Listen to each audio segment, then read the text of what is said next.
Hello, comrade. How are you doing, Red Momo? Hello.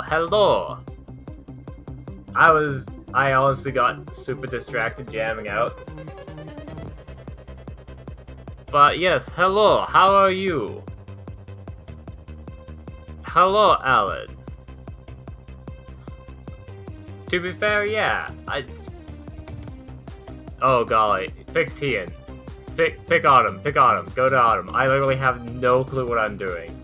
I just know that I'm gonna be doing stuff in like an hour, so I wanted to just start now because it's either like, I could watch Tian for an hour, but I wanted to do something.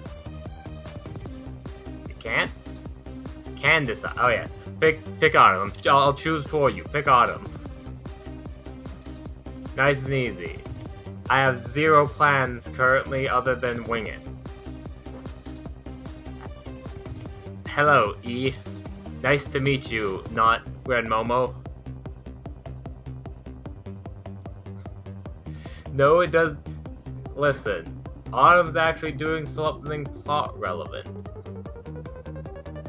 And that sounds more plot relevant than... I could do a video game, or I could work on D&D. That's pretty much my two options in life. Very much the decision. This is going to be in an hour or so. Number and fabumoose. Assuming that everything works out and the things work out. Play vampire? Alrighty, I will take your advice. I will play Vampire Survivor. Just a nice, good old hanging out.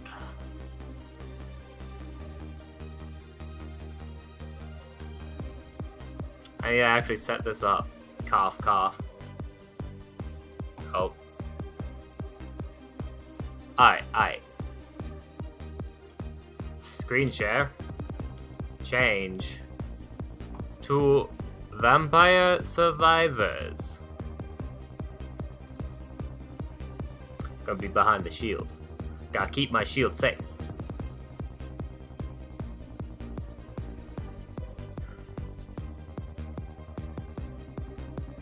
Wait, what?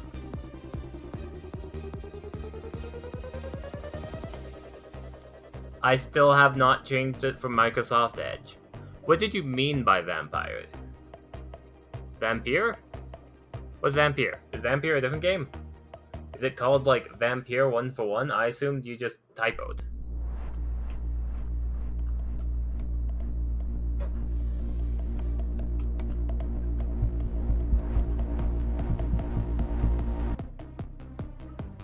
Ah, yes. You know, I would, but it costs money.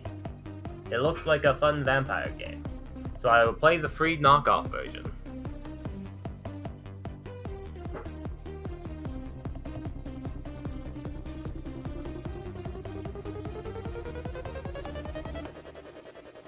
I'm tempted to. You literally told me to, and like...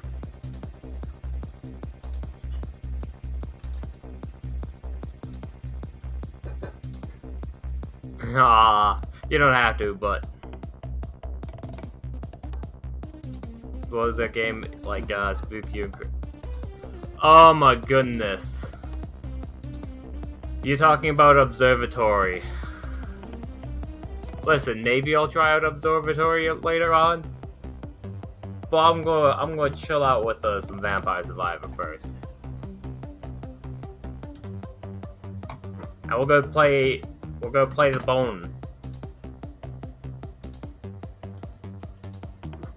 Listen, this is going to be a good practice to see if I can read chat and do like a game like this at the same time. The answer is probably not, but hey, I gotta try. Alright, I might do it afterwards, or I'll wait. I'm gonna grab the garlic, just so I can hopefully kill them. Alright, I've engaged easy mode for this game.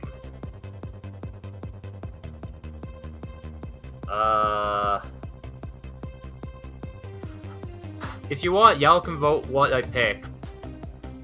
Because that's a thing. If you want Burb, I can get Burb, Magic Wand, or Axe. Also, I'll do the streams maybe after this, depending on how long this game lasts. It might be like too close for the Booga Boonga? Booga Boonga. I'm not sure what a Booga Boonga is. Sounds dangerous. And spooky.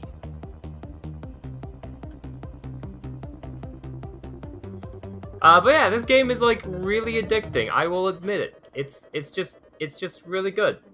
Also, if people have things about D&D, I can absolutely potentially answer it. I will grab shield because why not? Literally this game just lasts 30 minutes, and that's about it. No longer, no shorter. Except it lasts longer. But like, you know, specifics. I will die. I will die before the 30 minutes is up. I already see this coming. Why do I know this? It's because I will always die. I am not the greatest at video games. But I will do my bestest. I do have easy mode engaged with the garlic. Apparently you can be a stinky skeleton in this game. Pretty great game. Any game you can be a stinky skeleton in, theoretically is better than not.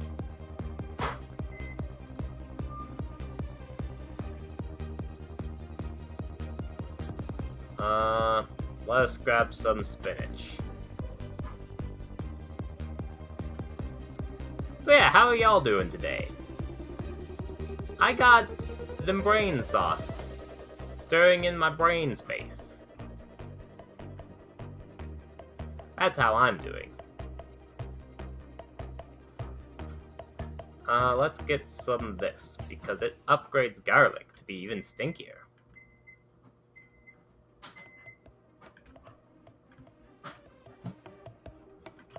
I gotta like... What am I even doing in session 0? I got something during session 0. Both, honestly, both fabumoose and hello, Relic. How y'all doing? I hope y'all are doing alright. I'm pretty much just stalling for time until, an hour. Because I got, like, a session 0 with the, Technically, if people wanted to, and you want to join the session 0 to be, like, an NPC exposition device, I'm more than okay with it. Because sometimes you just need exposition devices, and, your resident NPC levy is, like, not around. That makes sense. Waking up makes you sleepy. Yeah, good point. That's an excellent point.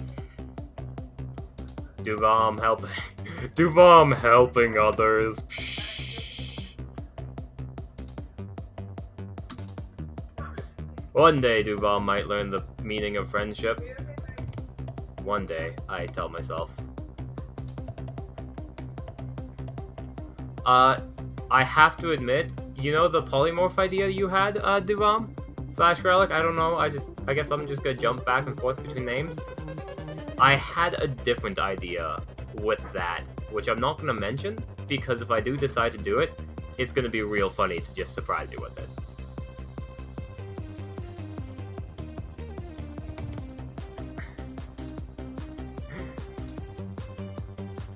It's one of those situations where I'm like, hey, look inside this box. Oh wait, this box, it's my box. You can't look inside this box. I don't like doing that, but I don't like giving spoilers. Also, this This music is jamming, and apparently it's from a game called, like, Helltakers. I don't know entirely what it is, I've seen pictures of it. But, like, it makes me want to play it. Has anyone heard of the Helltakers? Something about hell. And, like, them anime peoples. Them 2D art sprites. I mean, could you imagine someone being 2D? Psh.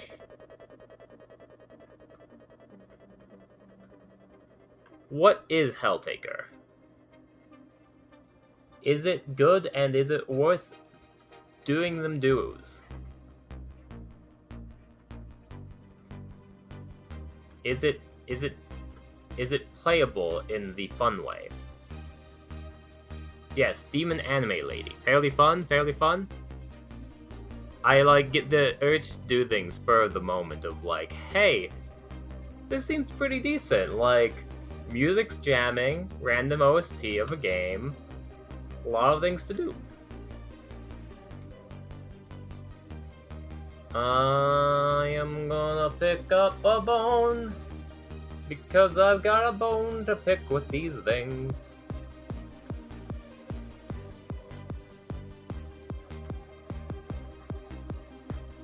Freezing time.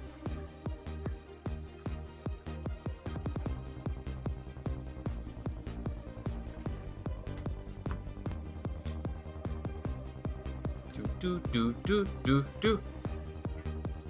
Ah, 1 to 2 hour game. That would have been almost perfect if I just started playing that an hour ago. There's also them Spook game. But there's a certain part of me that does not want to play the Spook game. Maybe it's just because, like, I know I have no chance of beating it. It does not play to my strengths. That is true. But this game fulfills an addiction to, like, mass murder, apparently. I'd probably consider doing it after the session 0. Hello again. Okay, don't worry. Do you know which spooky game I'm talking about? Which one is it called? Why am I forgetting its name? It's the one where Observatory. The Observatory one, yeah. Surveillance camera one. You don't like that one? Is it too spooks for you? That one's a too spooks? I get it. Because, yeah, the observing room thing. That's understandable. Honestly, oh golly. Oh golly, got blown up? Oh no, I missed it. Alright, hold on, alright. I should, but no I do not. Yeah, I saw that explosion. I saw it this time. Alright, let me just, Yep. I'm scared of why y'all blew that up.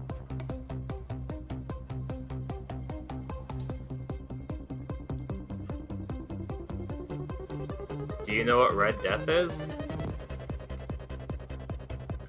Oh, roll to head pats. Okay, well. Alan, I don't know if you're on roll 20, but I will.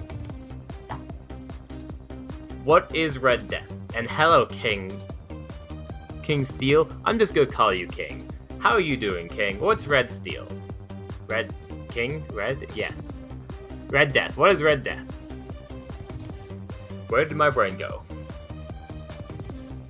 Alright, let's roll to head pat. Alan does have a +2 because you have leveled up. And you missed. That was sad. Never mind, that's a critical.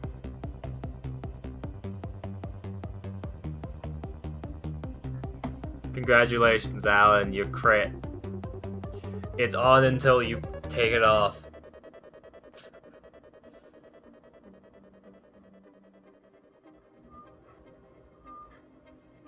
You win. You got it. You crit.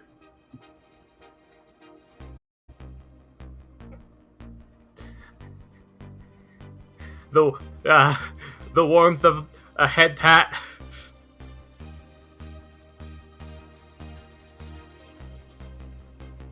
Alright, I'm gonna catch up with chat. Okay, it's something that appears at the end of the game.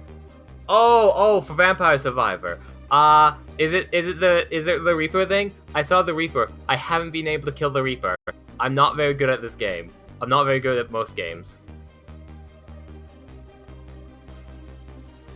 I never really... Oh, yes.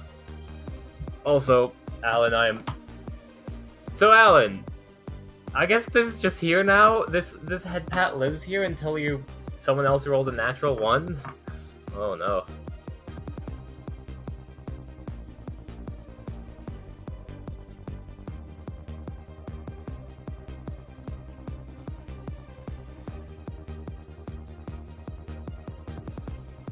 Oh no, Alan, what have you done? What have you done? The head pat will never end. Or until end of the stream, technically, but yeah. I have no reason to reactivate this. I'd be... Ooh, golly. I don't know, now... Why does the head pat actually, like, feasibly or whatever, it gets my brain to go Bert even more. I don't know how, but it does. It's like, I just feel it. I feel it, even though I don't feel it, but I feel it. It's phantom head pats.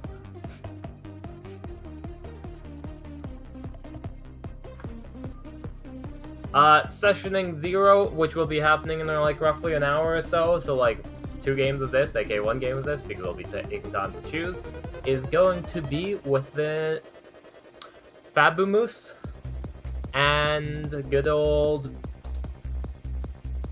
Number. Fabumoose and Number get to be in the session 0. If other people wish to join, technically it is open for them to join as exposition devices. And that's a maybe. I can't necessarily guarantee that I'll have room to use them, but I might be able to use them, which will be useful.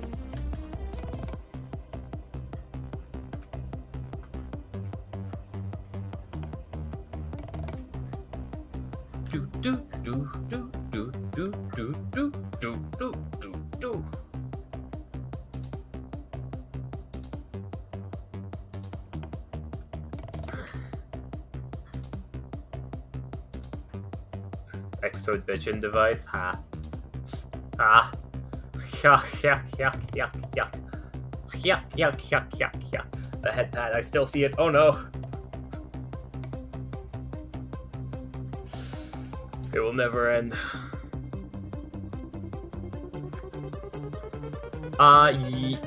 It is for next game, not session.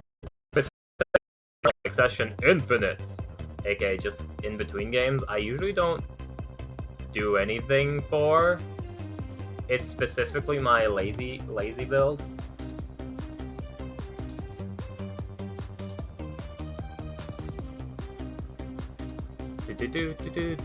Red Death wasn't a ring based in 4 attempts. Ring based. A ring based. What does that mean? I am going to die here, probably. Nope, I'm good. It's fine. Let me grab the treasure chest.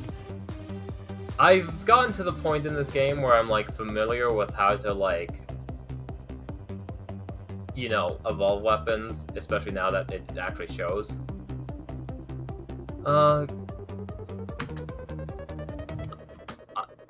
RNG. Oh, okay. No, I missed a Ralts! I go try to capture a Ralts. Ugh, the Pokemon is gone.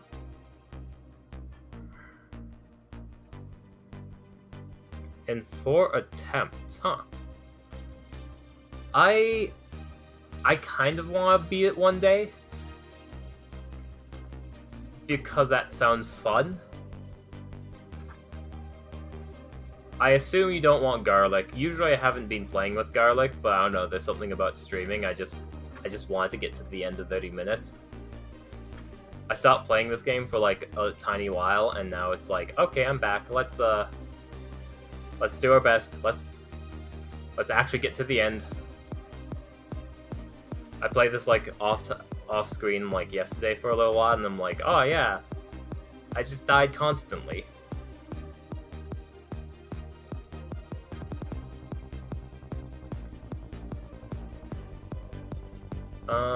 Usually I would grab the cross, but not yet. I want to get the other burb.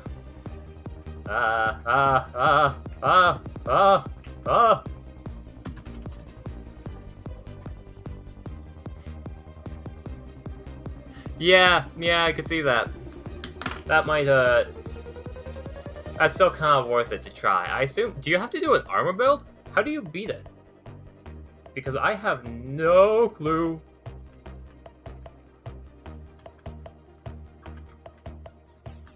Because I assumed it wouldn't be an armor build. But it could be.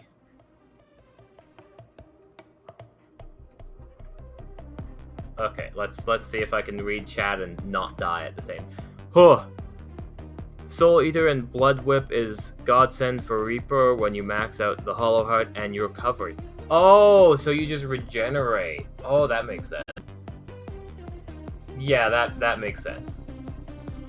That's good to know. Also, my damage is not high enough to kill these in one go. So I will grab more spinach.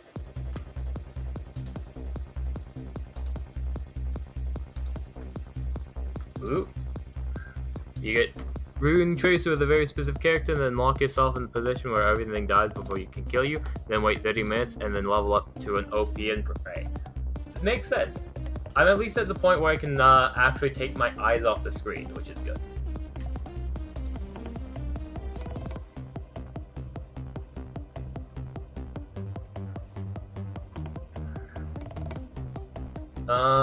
Duplicator, because always grab duplicator.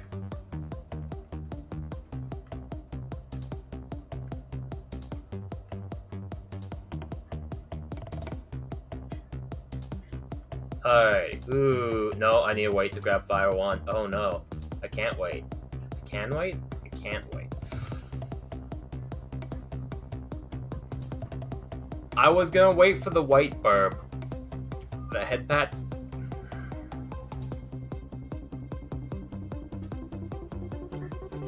Oh, when you use the Reaper as a character. You can unlock the Reaper as a character?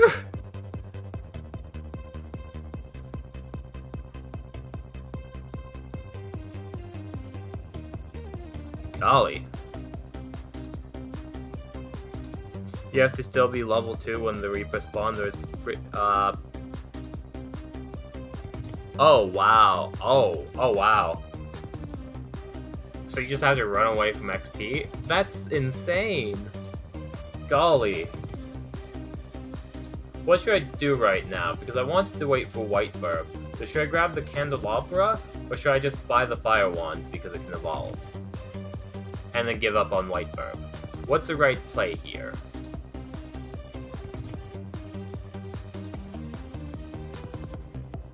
No, you get into a corner where no XP can get you.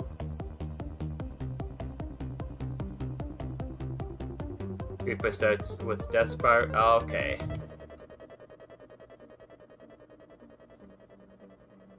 Golly. Boring and scary. Kind of two conflicting ideas there, but I get ya. I think I'm gonna get the Candelabra because I want Burb. And at least this way, you know, more relation. I don't know if my computer's probably gonna chug a bit. Also, gosh darn it, I'm determined to get Burb. I don't need all this stuff, but like, it's too late.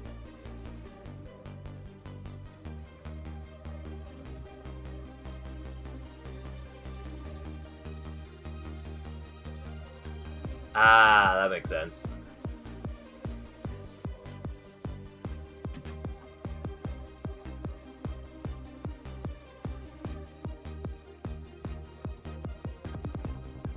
I think I got the gist of it. I think y'all have done a good job explaining it. Eventually I want to try that. But I feel like by the time this game is over, I will...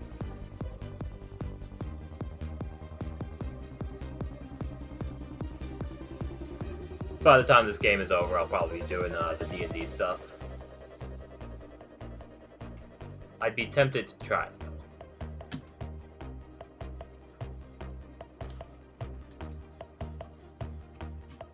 But I also kind of want to try the Helltaker game. Especially if it's only like 1 to 2 hours and it's free, mainly the free part. I love free. Free is great.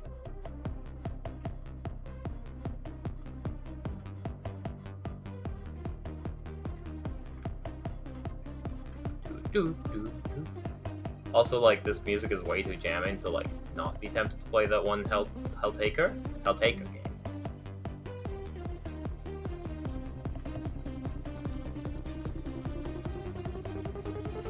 Out of curiosity, have you two killed the, who's it?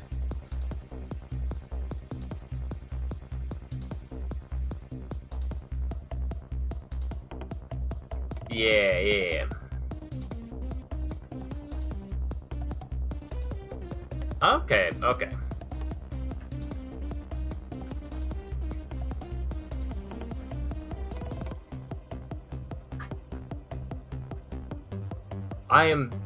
The one thing I'm most curious about is, like, what happens when you do. Because I'm curious if there's actually, like, what the cutscene, if there's a cutscene / like, does it just say, good job, you win? Probably a ton of points.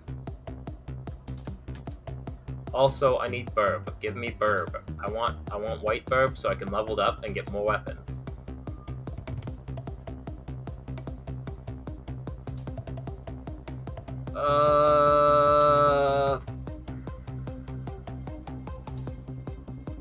His bio says blasphemous mockery.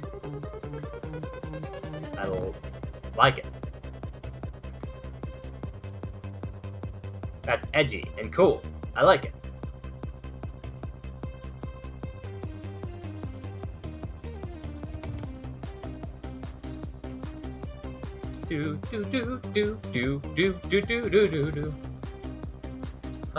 I should probably hop on a Discord thingy, just in case people arrive early. But then again, I'm gonna finish this game first before I hop on Discord.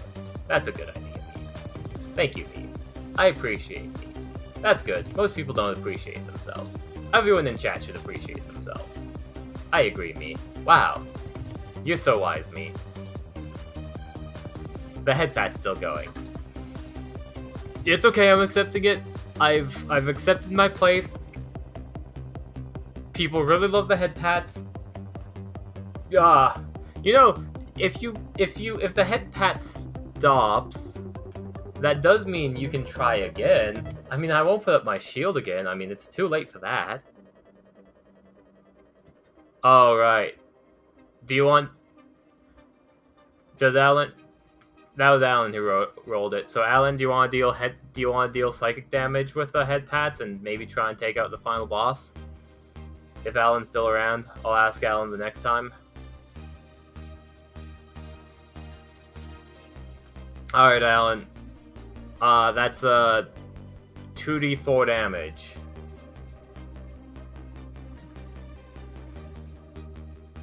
Roll that 2d4 if you get the chance to. I'll look at it after this game and adjust my HP accordingly.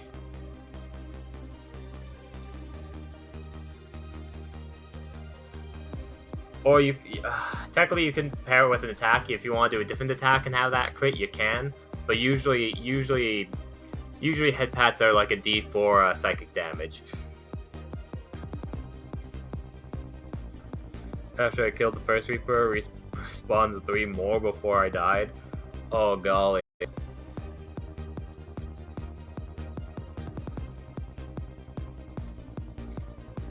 What did you roll? Did you roll a did you roll 8 total?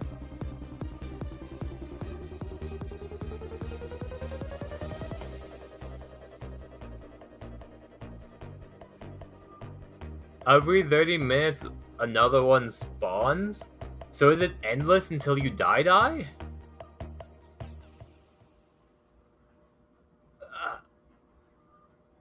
You have been cursed to turn. Unfortunately, unfortunately, King. You see, I am not actually a character in my own D&D game, so that can't happen. That can't happen. Yeah, it's impossible. It's physically impossible. Ooh, super rare chest. It's impossible. I am just glitching out over here.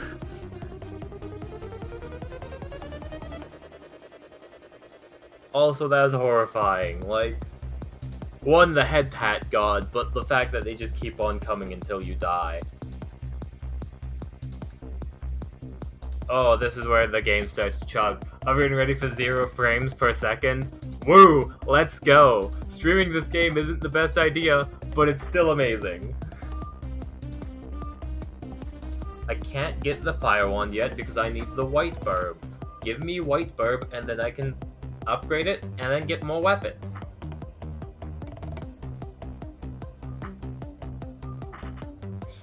Just coping a bit, just copium. Everything's fine.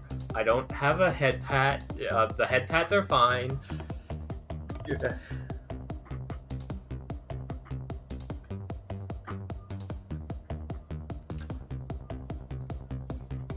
Well, time to pokey catch.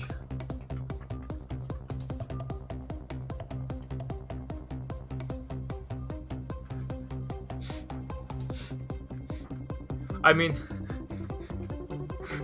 the head pats are making me go loopy. What if you're right? What if I can't deny you? Also, god damn it. Oh god. Okay, well I guess I get fire wand. I don't get burb.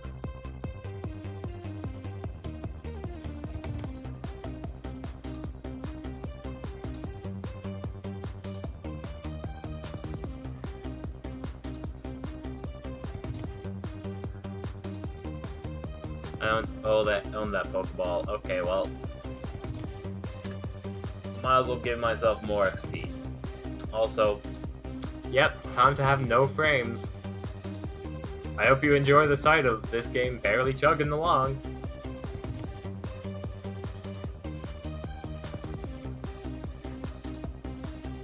I think it's pretty great. I love how it looks. It just really shows, like, everything.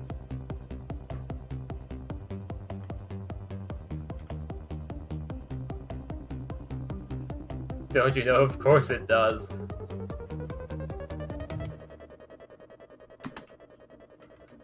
What is this? Head pats of comfort? Head pats of harming? I don't know. It's all the same, isn't it? That's a shame.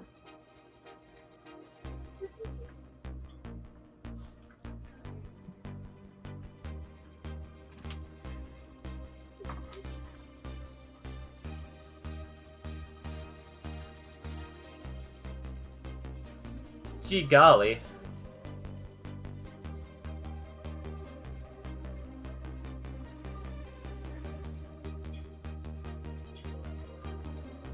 More wands! Fire! Fire! Fire!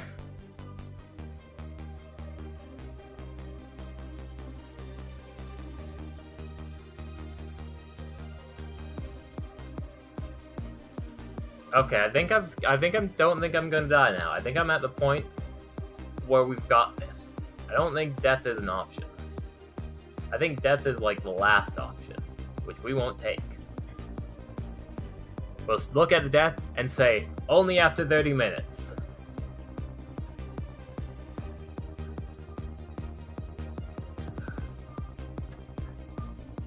So yeah, how's everyone doing?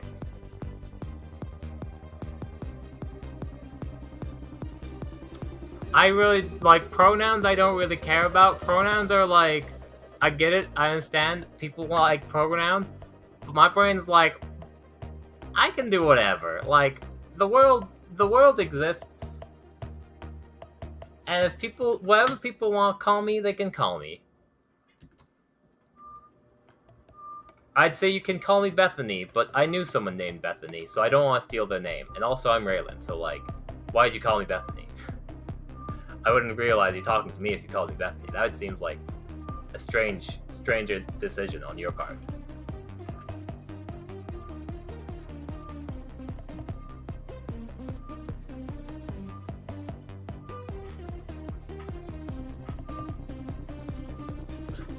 Alright.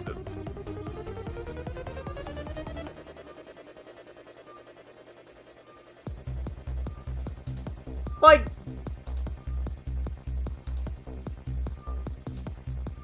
brain go bird. That's the best way I can say it.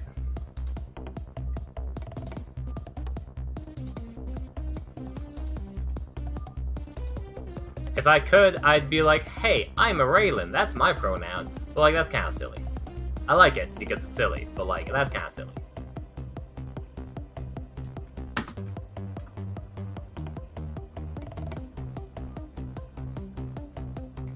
Pronouns are weird.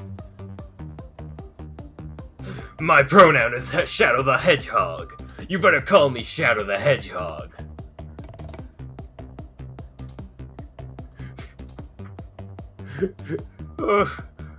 That was still a great video. Oh my goodness.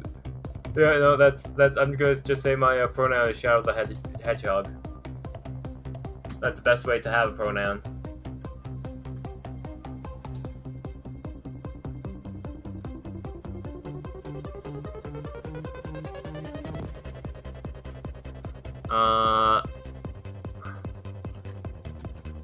So if anyone doesn't use my preferred pronouns, I will call the pronoun police on you. You better, every time you refer to me in, like, in a pronoun, it better be Shadow the Hedgehog. Oh, yeah. I will also accept the Shadow the Hedgehog. But if you don't put the in front of it, I will forgive you. See how forgiving I am? Aren't I the best?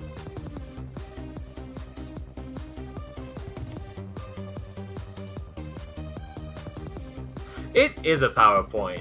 I absolutely love the PowerPoint look to this, but it also kind of is not the best look. Like, this is gonna take me up right to the point of, this is gonna take me to the, mark where people are gonna be ready for the Session 0. Well, thy king shall smite thee. Has a lot of... Golly, it's so weird using... Okay. I need to think of a pronoun, like a way to say a line. And it's not coming to my brain space. I don't know how to say words. What is English? How does one do the language of Ing?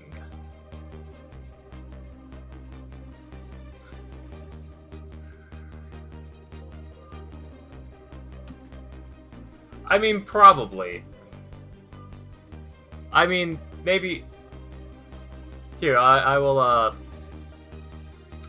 increase in size, so, it's less can, There we go.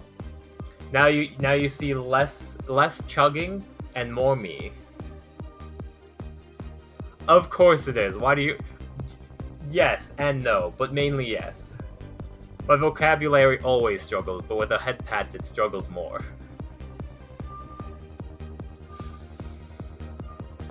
You can also save your points to level up. You don't need to give more head pats. More head pats isn't always best. You can always do more head pats after you level up some more, right? Yeah.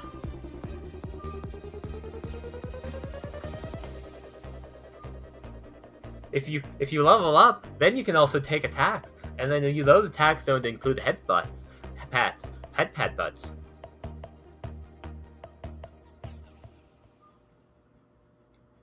Yeah, but like you could also level up in 2,000 more points. Do you know what leveling up does? It gives you a class, and then you can cast Shadow Bolt. Isn't Shadow Bolt sound good? Shadow Bolt is a shadowy bolt of fire, but shadows. If you like Edge, it is Edge. Or you could become a Ranger and have increased movement speed, which doesn't do anything. But I'm going to pretend it does, because you might like it. Or someone should roll to Head Pat and roll a natural 1, so Head Pat go away.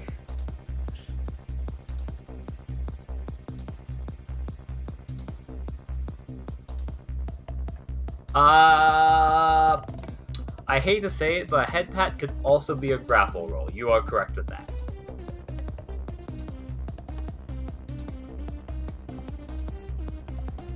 Head Pat could be grapple roll, but honestly, if I don't have my shield up, you're better off just rolling to attack. Why? Because my dexterity is pretty gosh darn good. I can juggle.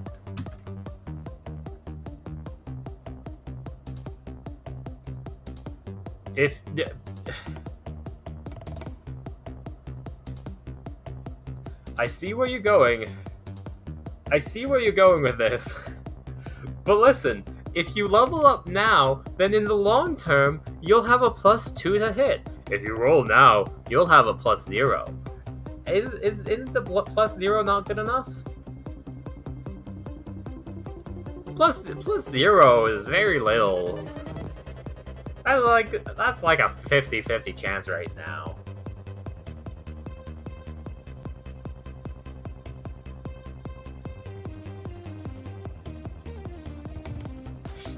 Exactly! I'm scared of that day.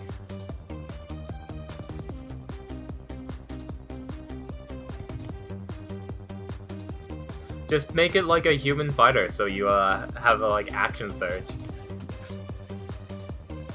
Just make it like a level 20 fighter, and then that way you'll have multiple attacks, multiple chances to Head Pat.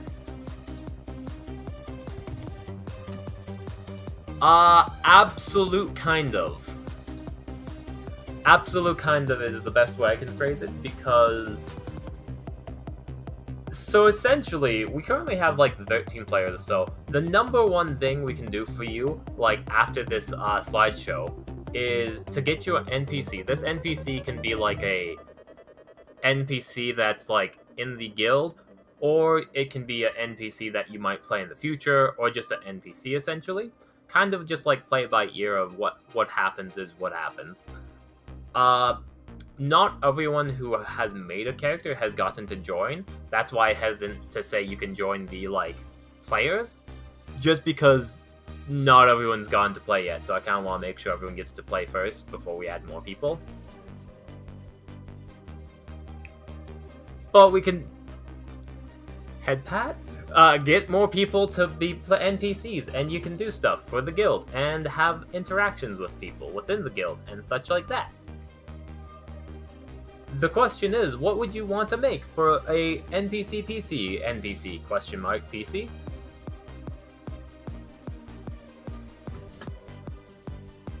Because it essentially...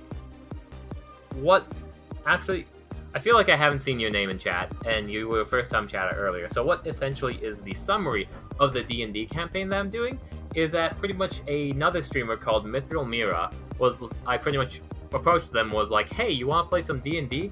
They said sure. And then it kind of evolved into this mass cacophony of people joining.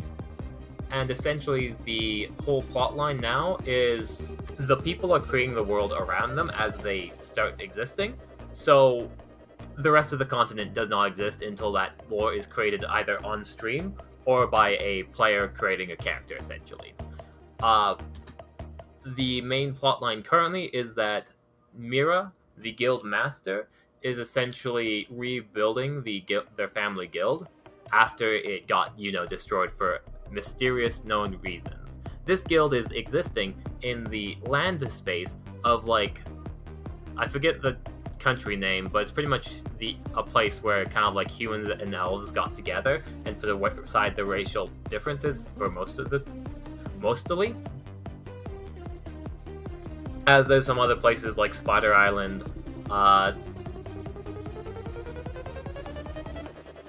what's some other places?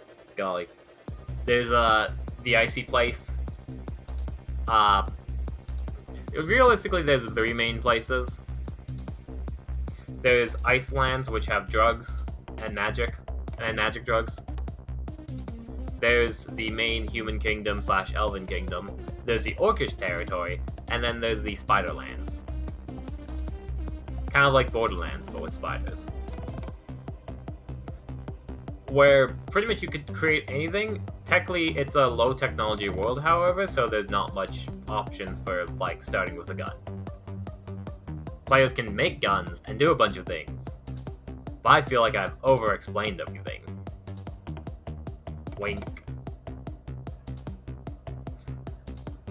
Yes, exactly. And might as well continue speaking. A lot of people have been like, hey, I want to make guns. And I'm like, okay.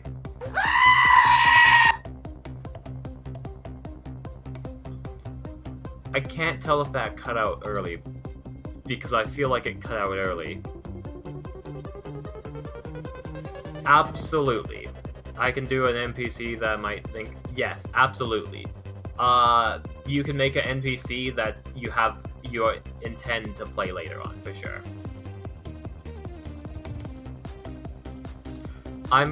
It is my favorite face too. This face is the face of, like, facing. So, legit, with the commission artist I spoke with to make this, because I have no skills.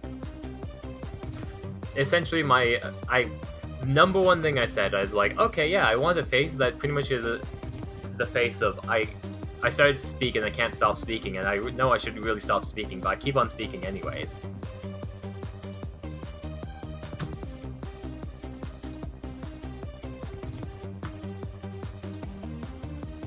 I don't know if right, I need... Okay. Let's play some Pokeballs. Let's get some Poke-Catch. Alright, no, Pokemart.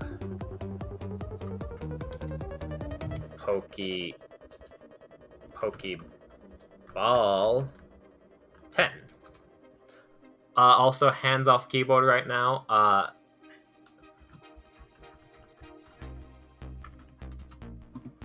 Alright, time to go back to this. We only got like 5 minutes, which is probably closer to 10 minutes with how slow everything's moving. So we've almost got this finished. Honestly, I'm kind of addicted to this Pokemon game. The streamer I mentioned, Mithril Mira, has it in their chat as well. And you can also play, like, mini games. So pretty much just the commission artist I had make this face, pretty much, or like this whole avatar, because cough cough, I can't make stuff like this. The one thing I requested is like, yeah, I need a face that pretty much is the equivalent of, hey, I can't stop speaking, but like I realize I should really stop speaking, and like it just keeps on coming out the word vomit keeps on coming out of my mouth uncontrollably, is how I describe this face.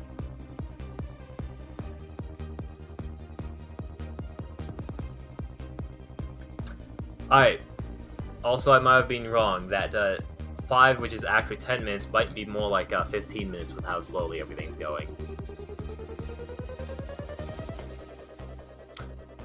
Good job, King. You got it.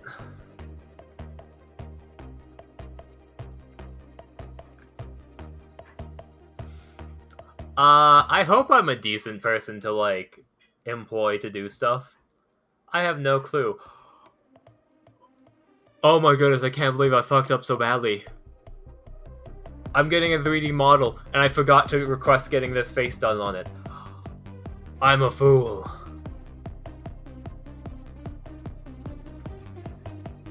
I've done goofed. The goofing has been done, and is impossible to take back. I also sent a picture, don't worry. I literally just saw the picture, like, online. Yeah, I probably can't ask.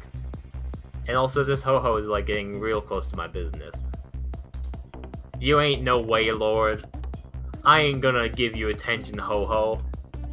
You ain't my ho-no. The only ho-no I'll pay attention to is that Waylord. Oh golly. Although I'm almost big enough to eat it. Do you think a tiny fried chicken would be good?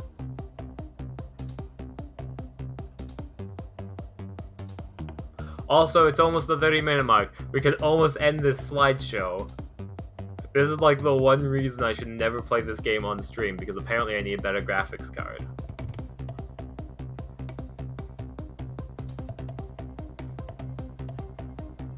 Badger, yeah, I love Badger. Virus is the greatest.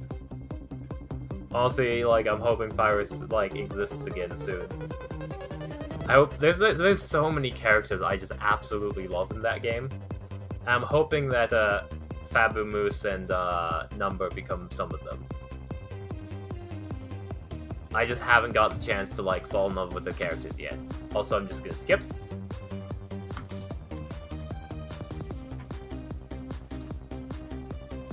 These head tats will never, never end. Do, do, do, do, do, do, do. Okay, the more I listen to this music, the more I would just want to play Helltaker.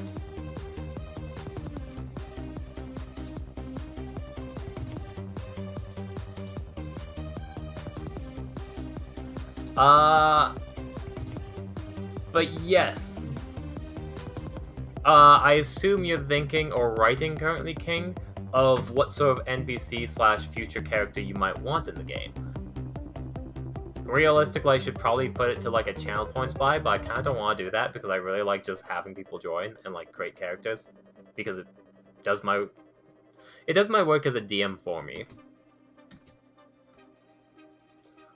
Also, it doesn't have to be your future character, it could just be some random NPC you just want to have as your own to follow and join.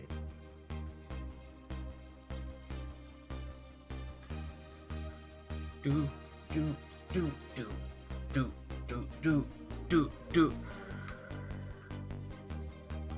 I'm not abusing, I'm just using them to my best abilities.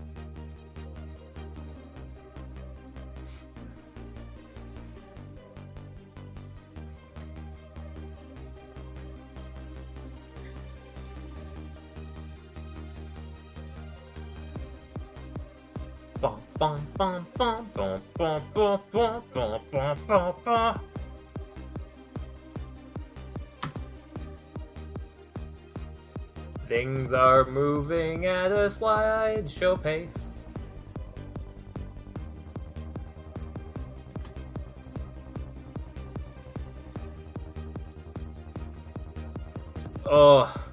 Oh my goodness, it's almost over. Oh no.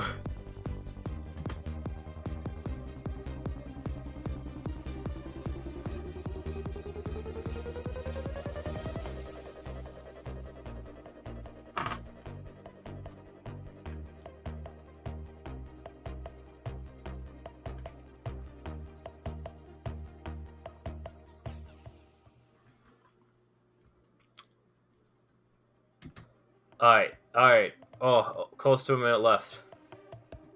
And then I can settle down, hop on the Discords, and then, like, prepare it for, like, a Improv 2 Session 0.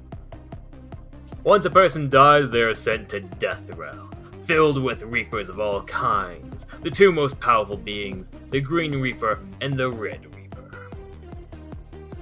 Technically, no one's actually suggested lore to what happens to people when they die. Although gods of this world, fun fact, are actually just people with like fully mastery of like just their own people who have died. No, gods of this world are pretty much people who have fully mastered their like one thing in this world and have ascended to becoming gods. Zoe makes them into maids to serve her forever. I mean, probably with, like, Zoe's patrons. People die when they are killed. Alan, don't worry, people already die when they are killed. You know what? I'm gonna give you that credit. No one's died yet, so we don't know what happens when people die. But I'm gonna say they die when they are killed, okay? I'm gonna give you the credit for creating that. You can always bring it up how you made it so people die when they are killed. Congratulations. You are the bringer of death.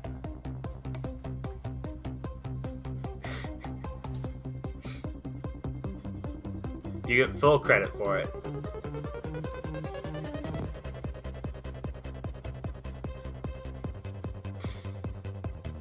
You know, you're just reminding my, like, weird, like, irrational hatred of Shiremiya. I don't know why I have that sometimes, but, like, I just have, like, this weird, like, complex about, like, no, you're dumb, Shiro!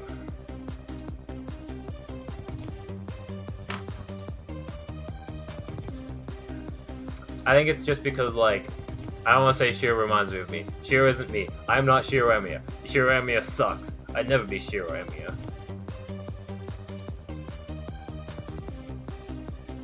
You have no proof that I've ever had a harem before. I haven't told that story yet, so you have no proof.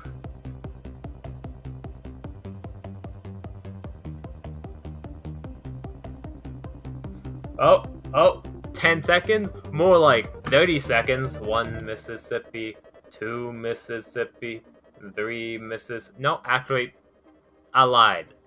Clock's still counting down normally. I thought the clock would have been stalled with all this lag.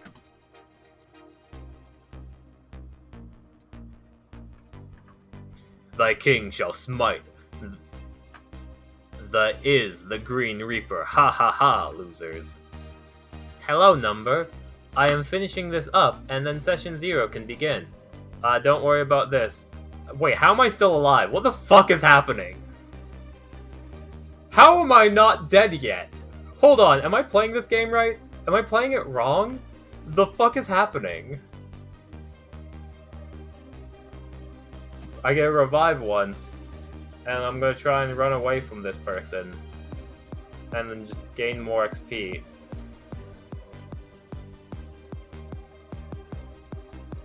You lagged the Reaper out. Right, Laura. Yeah, right. Alright. That's what I was looking for. Reach level 100 with Morticio. That's why I did this. I have many more power-ups to do. I don't care right now. I'm gonna leave, and I'm gonna quit. Alright. Now I'm gonna open up them Discords. And then I'm gonna hop on Sending Stones. There we go. Done. 1 out of 1.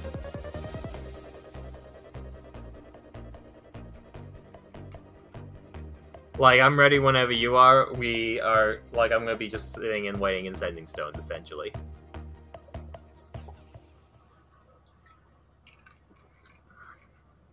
I will eat your 8 damage. Wait, where's the roll? There's the roll.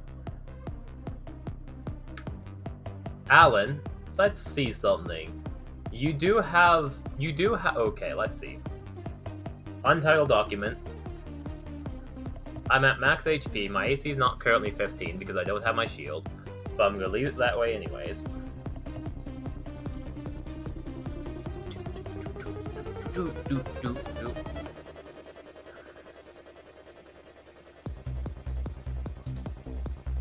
Yeah, technically you get you +2.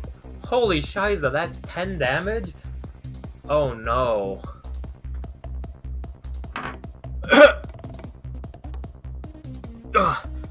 I'm not bloodied yet.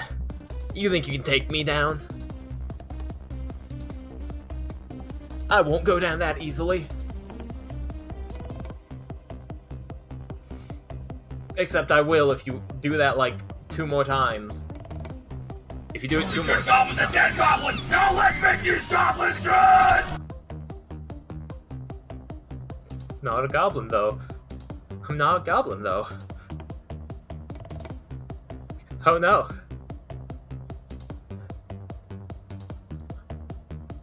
Listen, we can talk about it. We can talk about it. There's no goblins here. You don't need to kill any goblins.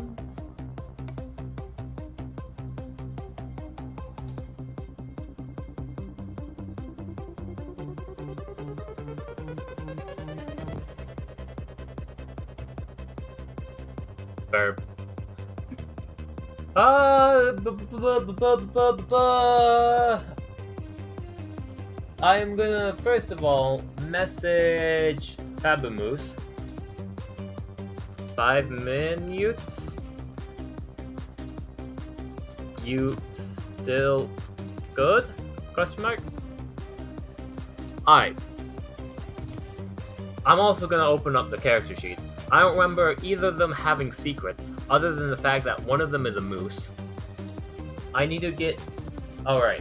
I also, before I open the character sheet, need to open up unrefined ideas, and you can...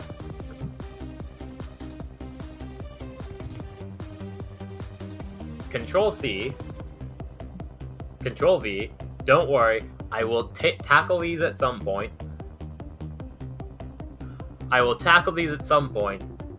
Oogway from Kung Fu Panda is the really easy one to do, but I'll do that later. Then we gotta open up Mira, Cavalli, Superbass, Smash, Relic, Pride, Dweller, Extra, fabumoose. Diabolical number. We got them both open. I'm gonna scroll all the way down.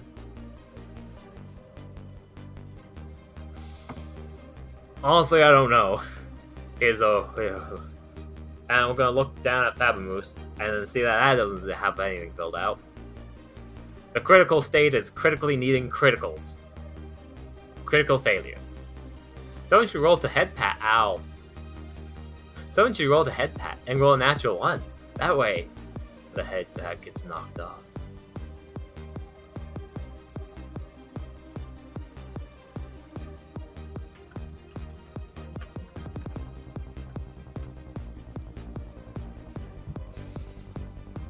Alright.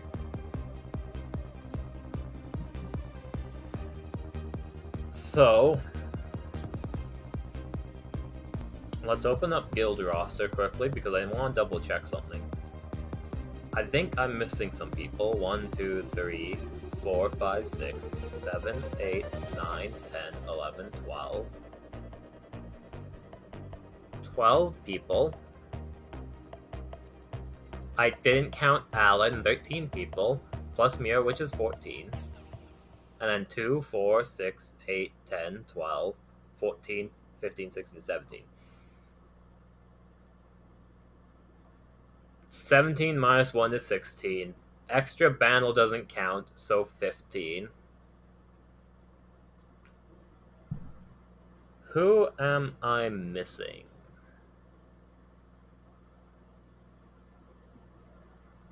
I have a better way of figuring this out.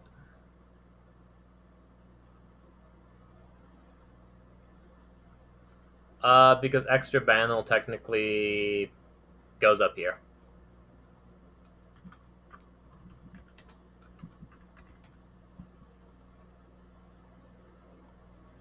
Right, Dweller joined recently.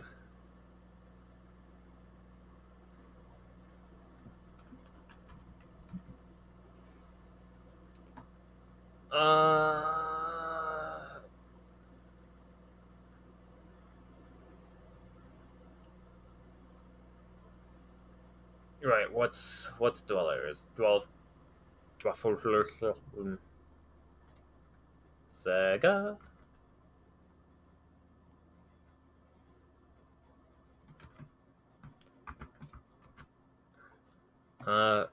Rogue? Oh no. Technically, you are level 2 now. Anyone who's had a game is level 2, level 2, level 2, level 2, level 2, level 2, level 2.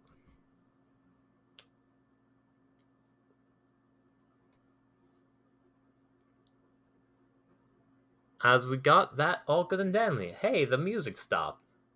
Does anyone have suggestions for, like, musics to play?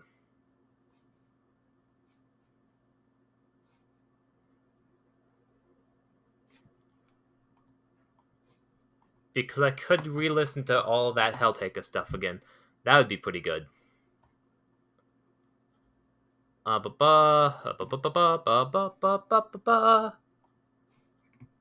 Celeste music it is. Celeste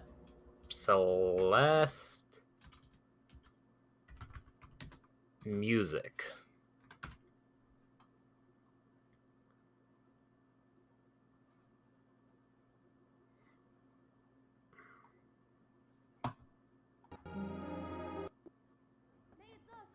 Advertisements. Not today.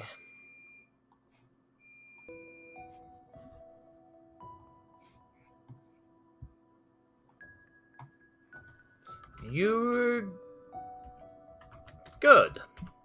Comma. Take your time.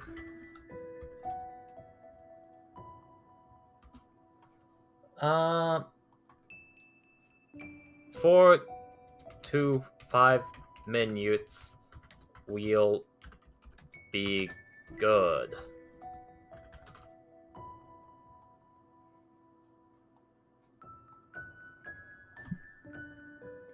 It's so peaceful and calm.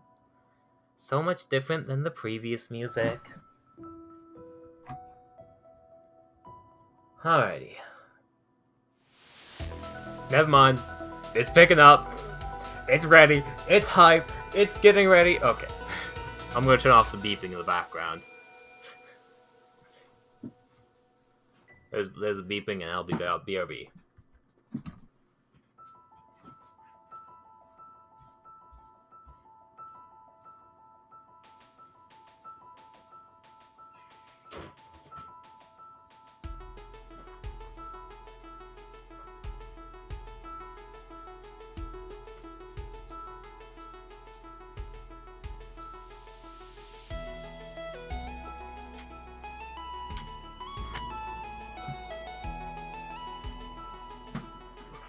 Brah.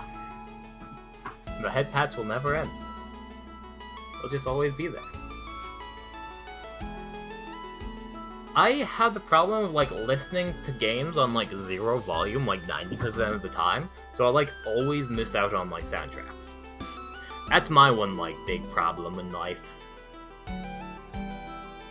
But if Kingu-san is still here, one thing I can say is if you do want to do the NPC idea and you write something up, on my Discord, we usually do like in-between sessions where each player and each NPC has like one action to do to like just kind of like add to the world and whatever they want to do.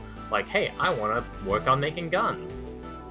And then they can do that, or they can be like, hey, I want to cook food for everybody. And then have like different things there to help out like the guild. Power of teamwork, except for Relic, who, like, Duval only wants to help themselves.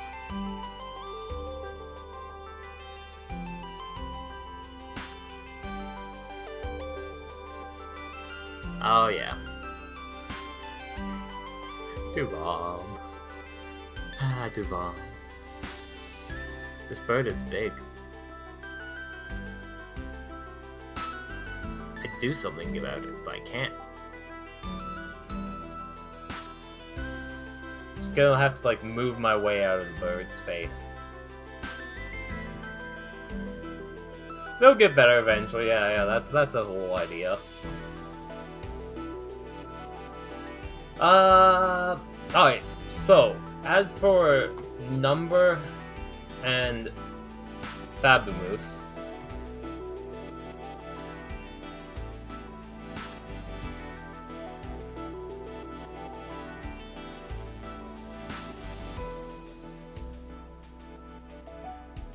hibbity hobbity.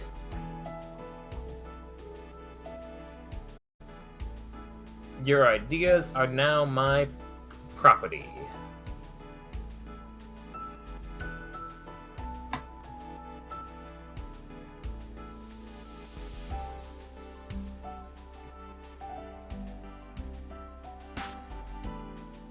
Oh golly. That's gonna be an interesting thing if someone dies and like tries to kill it. I mean,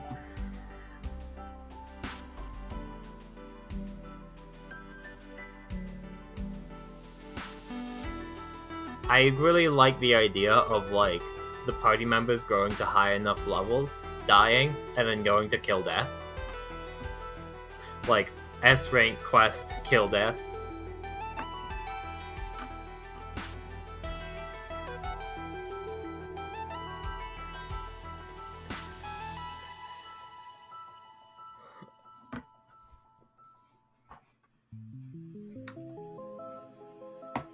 I'm glad that you're rooting for Relic to, like, be able to be as fast as this, but,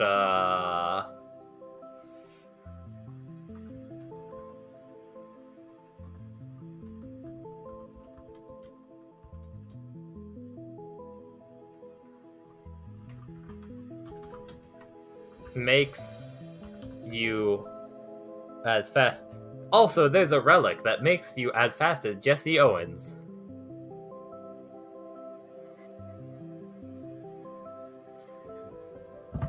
That's right, I used puns. You've been scammed.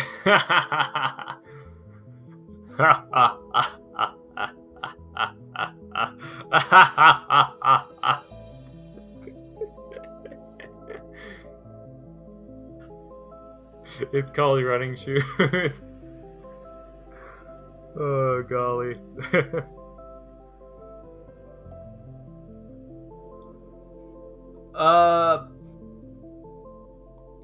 So I'm gonna copy this for now. Okay, so let's see what these people have written, if they have anything written for backstory.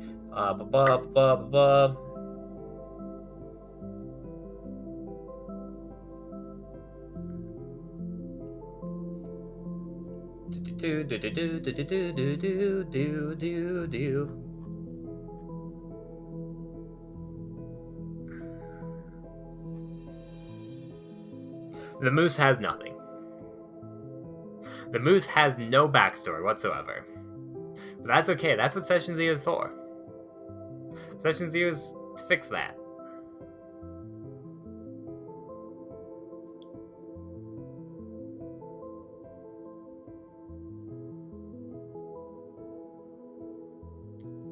Session 0 is to fix the fact that fabumoose has nothing. We need to flesh out these characters. That's the summary. We got this. We can flesh out these characters. We can get it good. We got it. Heroic Paladin, Necromancer, Barbarian, Artificer, Sorcerer, Fighter, Bloodhunter, Barbarian. No monks. We don't have any monks yet. That was a surprise.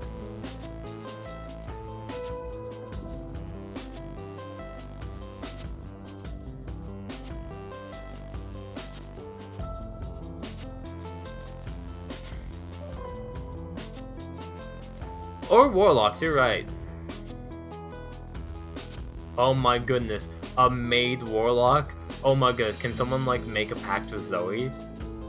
Can someone like just find Zoe, the maid god, and like make a warlock pact with it? Because magical girl warlocks are a thing. Magical girl warlocks are a thing. Rangers too, yeah, there's a couple ones. Hold on, magical girl warlock.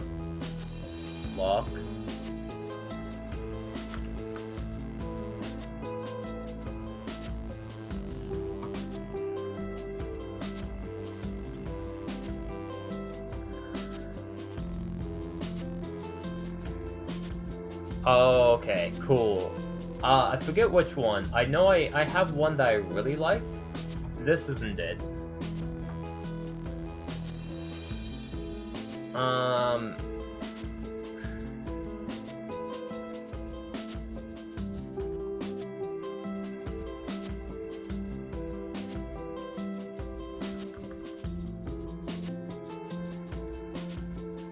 Alright, so let's scroll down a bit.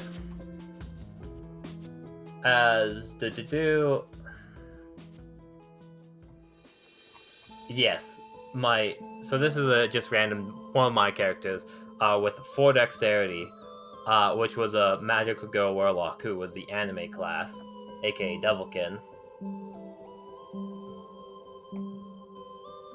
Cosmic Guardian.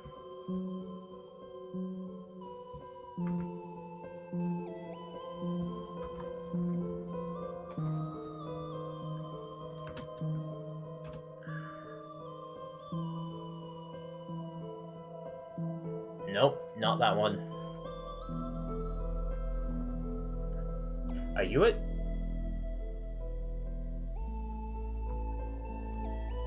Yep, this is it. This is the one. Level 1 Magica Transformation. Starting at level 1, you can call upon magical powers of the Cosmic Guardian to undergo a transformation. As a bonus action, you transform into your Magica form, changing the appearance of your clothes, armor, and hair to assume the otherworldly beauty and powerful appearance, and you gain the following benefits. Magica Transformation. You add Charisma modifier to Strength and Dexterity ability checks. It's raining, I must go. Have fun playing in the rain, because that is what you must be doing. That would be the only excuse of leaving when it rains. I am Jelly. I'm going to check out relics. Ooh. There's like a couple... Oh, I see. Alright, we're going to compare these two.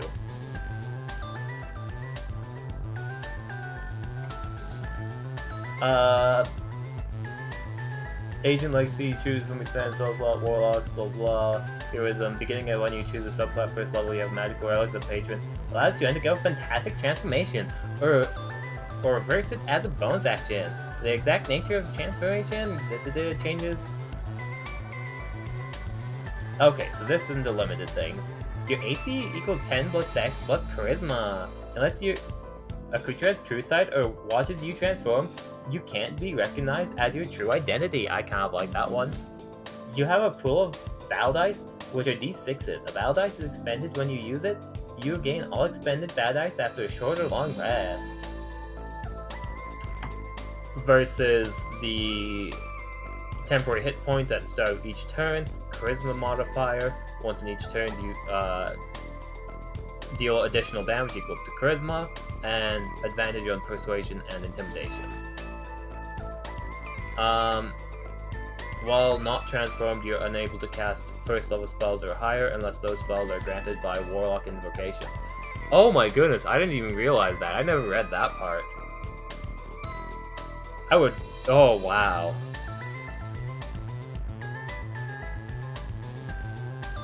I can finally be a Power Ranger.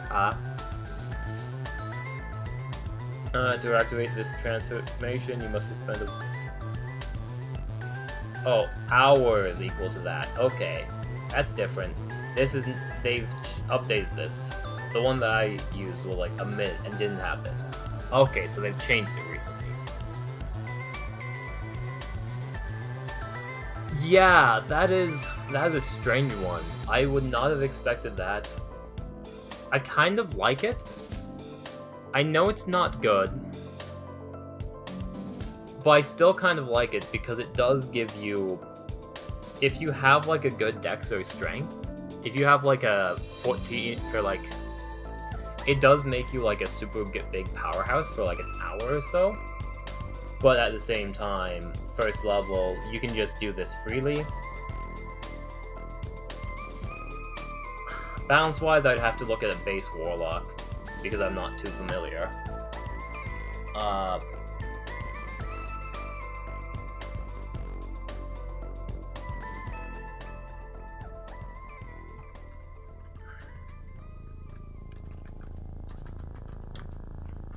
In chat...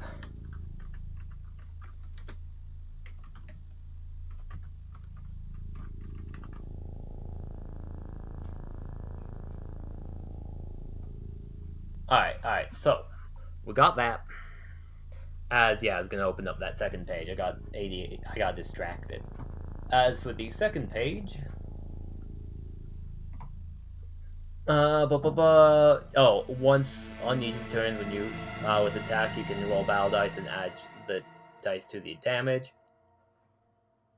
What the heck is that? You out here adding 2d6 to each attack? You giving the warlock a sneak attack? You're giving a warlock an unlimited sneak attack? Plus a monk's... Y'all see the problem with that, right? Okay, that's... You can roll a battle dice. Oh, thank goodness. I thought this class just forgone everything. Oh, that's good.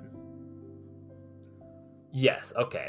It's written kind of poorly. It should be 2 battle dice, which are d6s.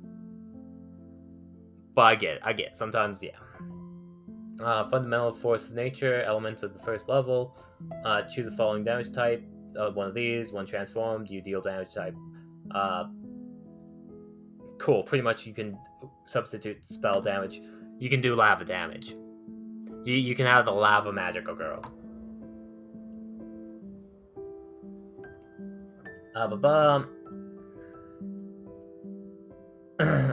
Alright, level 6, stored power. At level 6, you have learned to store your power for your transformation over a long rest. The first time that you use your magical transformation feature after a long rest, you are not required to expend a spell slot to do so. That's kind of what I like. I do like the limited transformation thing. Level 6, Resolute Legacy. When transformed, you can emanate an aura of courage as an action for the next minute. You and a friendly creature within 30 feet of you has advantage on death saving throws and saving throws against being frightened. Additionally, for the duration, you can expend a battle dice as a bonus action to heal a willing creature within the aura. When it regains hit points equal to the dice roll plus your charisma modifier. Once you use this ability, you can't use it again until you finish a short or long rest. I have a feeling that this one is really overpowered. I haven't done any, looking at base ones yet. But, let's open up Warlock. Actually, let's open up the strongest Warlock. Let's look at the only one that I usually play, which is kind of bad for me, and that's Hex Blade Warlock. Because that would be the one that you'd want to compare it to.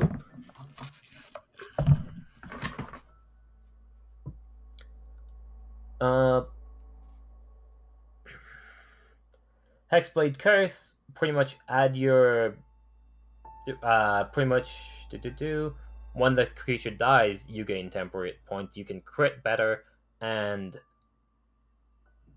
bonus damage equal to your proficiency bonus. The question is... a bit more damage, but it's selective. It matches the whole bit more damage. AC...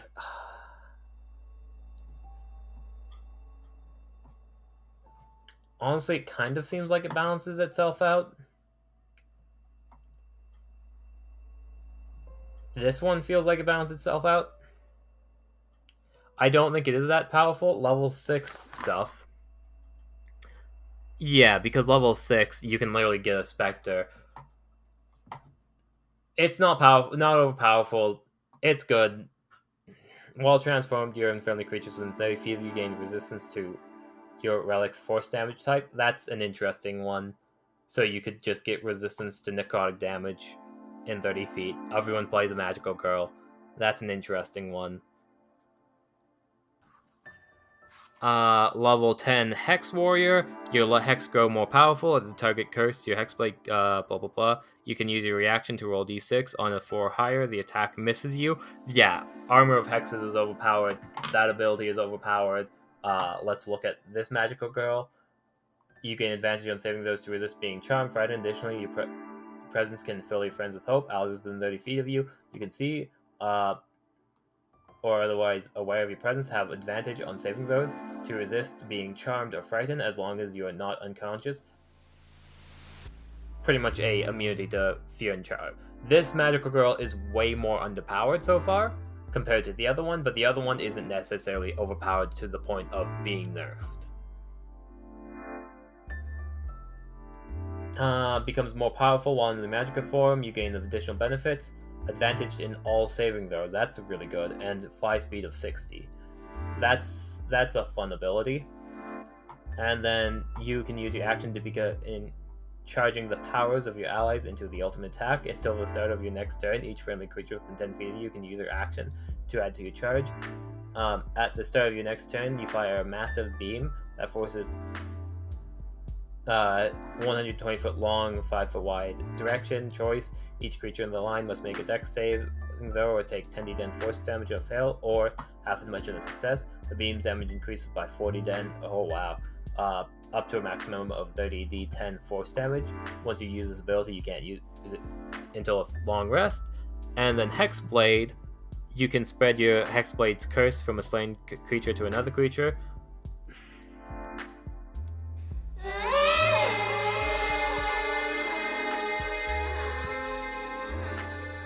That was the right time to play it because Awawa, that ability is overpowered. I like it. I like it just because it feels like a magical girl.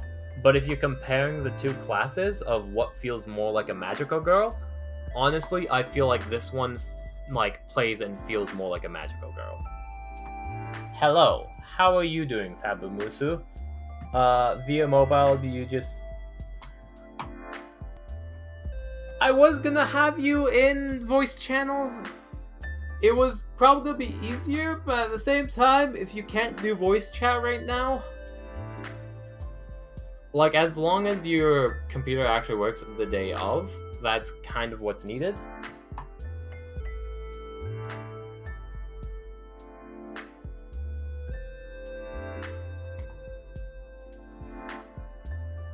Compared to my 14th level ability to the Fiends. The Fiends one is pretty much... you can spend your Hexblade's curse for... Oh, Fiend.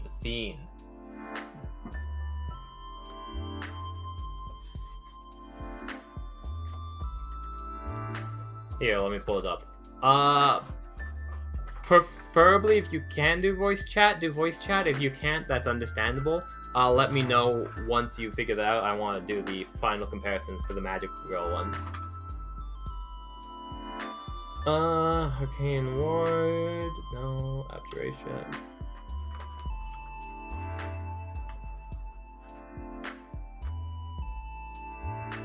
Oh yeah. Cool. When you hit a creature with an attack, you can use this feature to instantly transport the target through the lower planes. That creature disappears, hurling their nightmares, and return. Yeah, 10d10 psychic damage. Okay, yeah, then maybe that's a lot better. The getting up to the X amount of damage is more like scary thing, but at the same time, it's fun enough that where you can overlook it. Also, if you're like that level, the only way that's going to be overpowered is if you have like a bunch of level 1s helping you out, and that's probably not going to happen.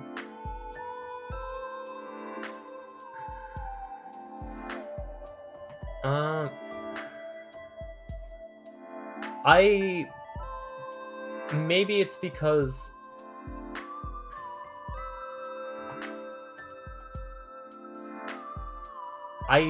this one also has, like, you know, Eldritch Invocations, they have a Stargazer Familiar. There's a few things with this one that maybe it's just like the picture on the front, but this one feels like a I love the... Honestly, what I'd probably want to do is like swap it out of like swap Magicka form for the final ultimate attack, because that's just like a hilarious final ability. But at the same time, it's like a hard... It's a hard, because I like both of them. Or I'd let people choose. But I personally I have fond memories of this one. I have a strong bias. Just because I've had a character with this thing before. ironically enough, they were a weird race which also had a beam attack. So it's kind of funny like that. They were like one of the worst magical girls that shouldn't have been a magical girl because I rolled horribly for stats, and then I decided not to take stat average.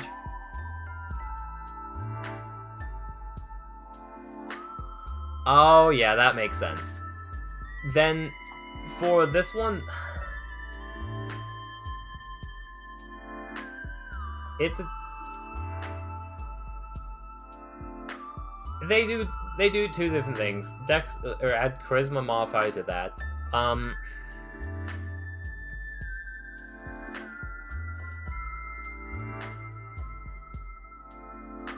Magical girl and superheroes underneath. Oh, superheroes, yes.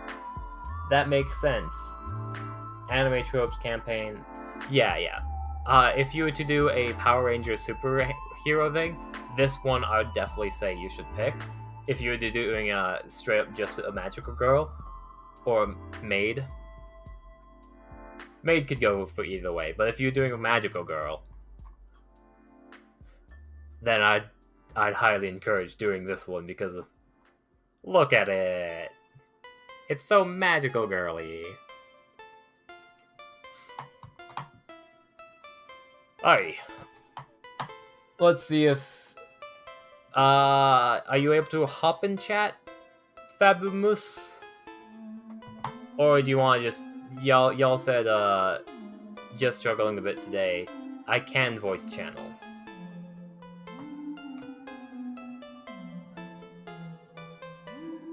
I am currently within my own Discord within the Nexus Hub. Just kind of like floating about.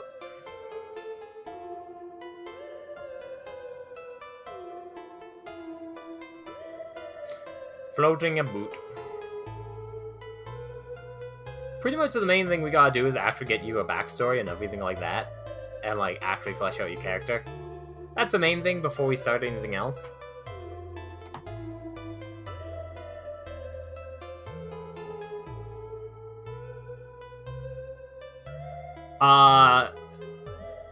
In my campaign, I am not a god. The gods of the world are people with complete masteries over a single subject, so that is physically impossible. I am sorry, Relic. You cannot play that within the game. Hello, fabumoose.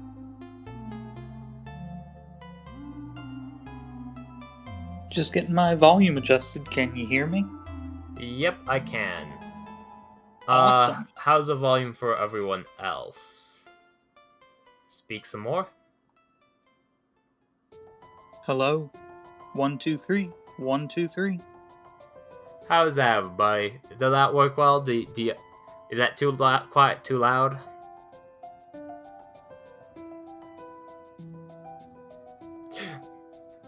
I'm sorry, Relic. The DM is not a character that can interact with the game.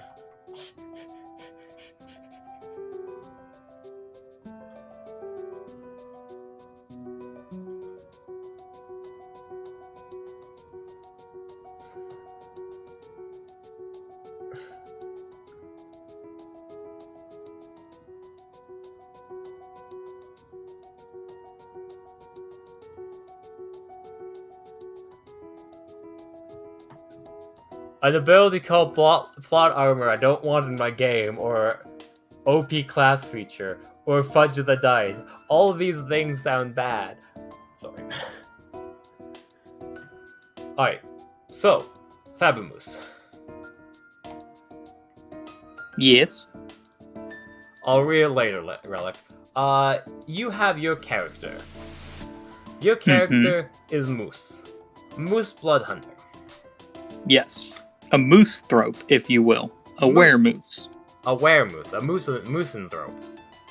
With your moosenthrope, how did they become a moosenthrope? Were they born moose, or were they born man?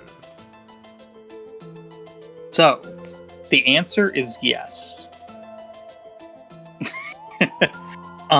Because they are a shifter, let me... So, I'm trying to pull up my notes at the same time from kind of our last pre-session 0 that we did to remember what we kind of talked about, but I think that we are running with because they're a shifter, Ebron, and I think Ebron's the one that we were using for the background there. They're kind of born more humanoid than animalistic, but because they're going down the path of Blood Hunter, they're kind of tapping more into that animal side. And how did your character learn how to tap into that more animalistic side? That is a good question, and we will figure that out when we get to level 3, I think. I was going to leave that one very much up to kind of story and where the story leads, because I don't actually get to be shifting with Blood Hunter until I get that subclass feature at level 3. Cool. That works more upon level 3. We still need to have the, because theoretically, you are learning, you are currently a Blood Hunter. That means you are using your abilities with blood and all the stuff like that.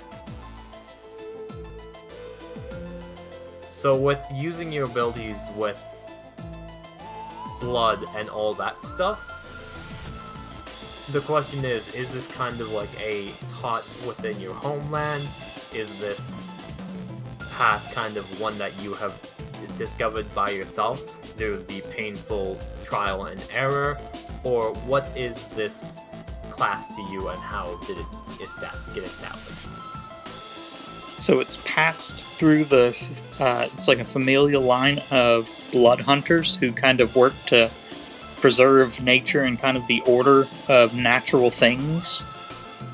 So, I mean, not necessarily right just nature in the thought of like trees and twigs and little woodland animals, but I would imagine, at least in my imagining of the character, they also would be against unnatural things like abominations and like aberration type monsters and enemies. Undead, yay or nay? Death is a part of nature, and it's a part of the cycle. So I'm not sure they would be against undead. I guess it would make... If it makes sense, it would depend on the source of the undead. Yeah, the source of the undead. Usually what I say for undead in my kind of brain space is that, like, raising a body to move with magic, that's fine. Bringing a soul back to inhabit that body, or using, like, a ghost and having a ghost in life, that is where it gets a no-no. Agreed. So it would be, I'm sure that Alsa's would be just fine, like, if there was a party necromancer or something, and we're like dealing with a couple of bodies or something, but if we got into a situation like where it's a mass raising, Alsa's would probably start to view that as unnatural if we're getting past like 10 bodies or something like that. Does that make sense? Yeah, I think so, yeah, for sure. Which I honestly, King, I was gonna read that later, but like, seems like, okay.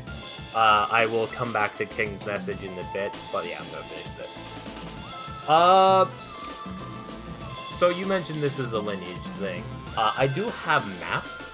I think it's in the Discord currently, or I could try and send it to you, or you could look on screen because I'm pulling up on screen. Okay. But essentially, the maps we currently have is... 2 of them. We have the general map of Festral, the kingdom, and then pretty much off to the right, something that's irrelevant because that's kind of a bunch of... That island is not matching up with your statement. Would shifters be a part of the human kingdom?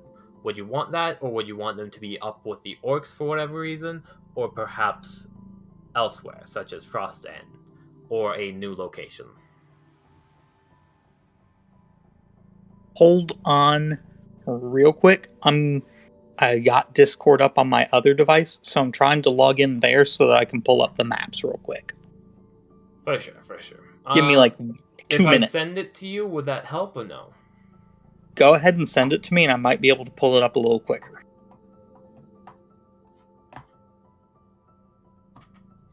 Wrong map.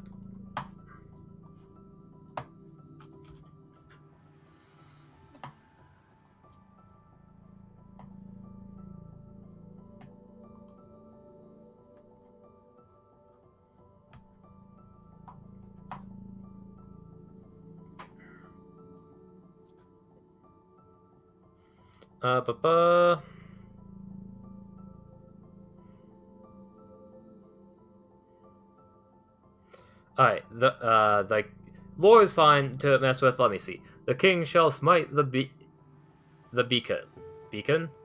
become the Reaper by getting killed by a level 50 boar.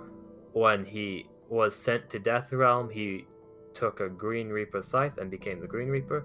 The king will, when defeated, is sent out of the Death Realm and turned into a much weaker level 1 Reaper. When maxed out, gets the same stats as the Green Reaper. The Green Reaper has double the health of the Red Death, and instead of rolling, he always does 1 hit point of damage, as King is freed from Death Realm and can. So essentially, y'all want your character to be pretty much a Reaper of Death that came back from the mortal realm, or from the Death Realm, as a level 1 person.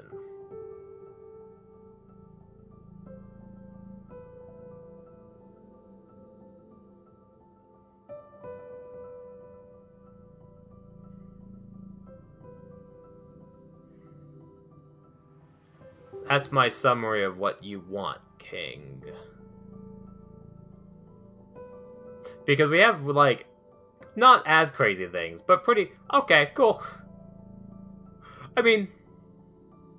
Yeah. I usually I'd have, like, more reservations of having somebody literally be, like, an incarnate of death coming to the mortal realm as a level 1.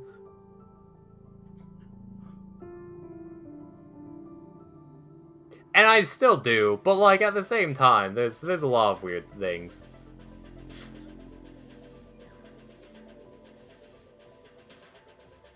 Thank you. Thank you for the reminder.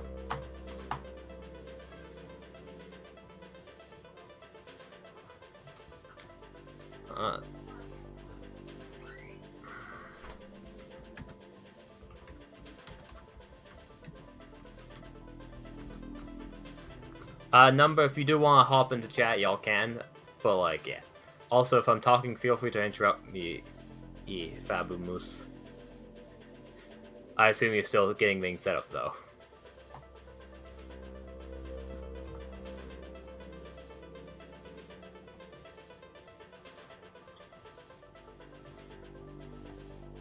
Hello, are you here? I see Number and fabumoose.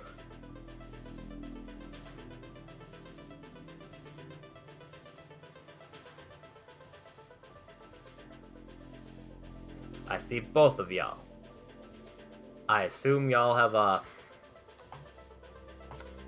Cool. I'll keep on talking until you let me know when you're ready and when you're about, and you're good to continue, because I'm good.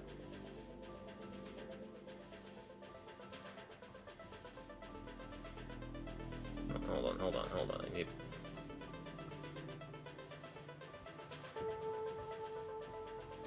Ha ha ha.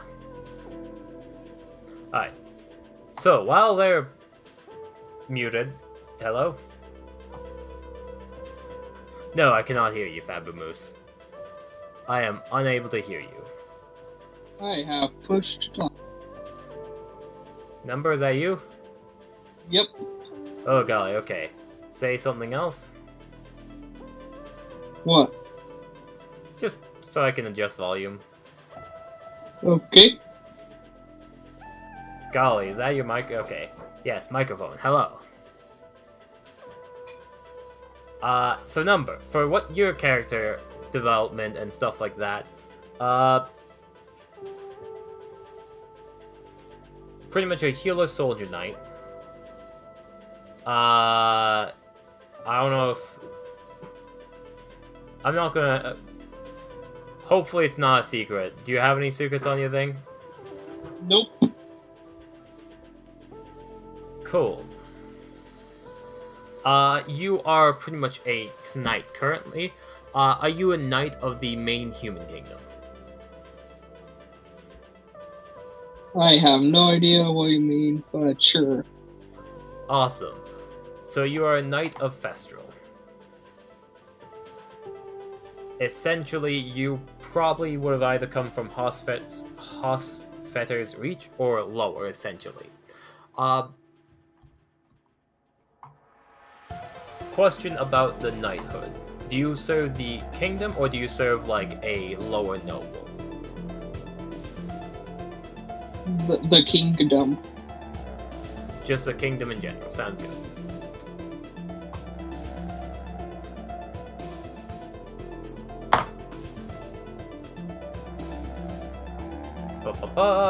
I assume that fabumoose is figuring out their technology, as I'll just continue with you for now.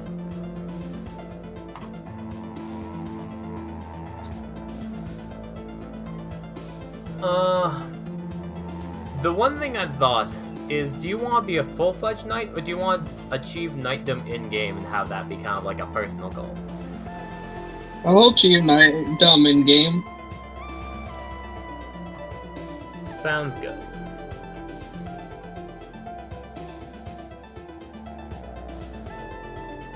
Looks like my browser is unsupported, but oh well.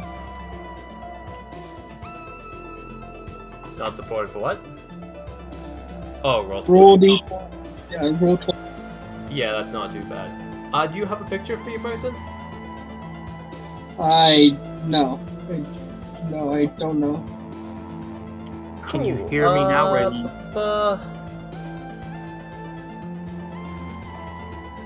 Feel free to, like, search it up and try and find the picture at some point if you want.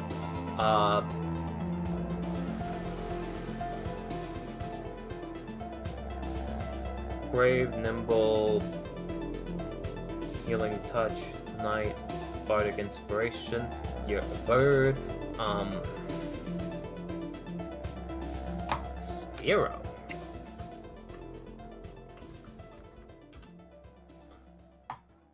I forget, what was your experience with D&D?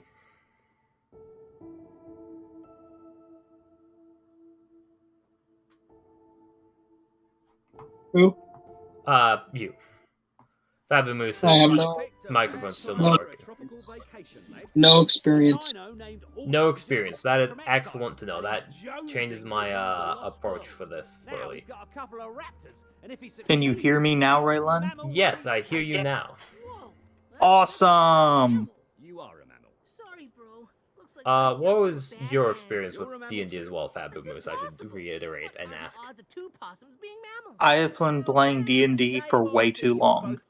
Cool. From about the time I was 10, and I'm about 30 now, so about 20 years of experience. Right, I remember this now. Okay, so there are going to be the thought process of essentially members save time, save money, and get rewarded with Home Depot gift cards. You also get time-saving tools like an exclusive pro business account and purchase. Do you have a background in mind, Fabumoose? Benefits like quarterly rewards, paint rewards, and exclusive offers. So I've been trying to figure out which background makes the most sense.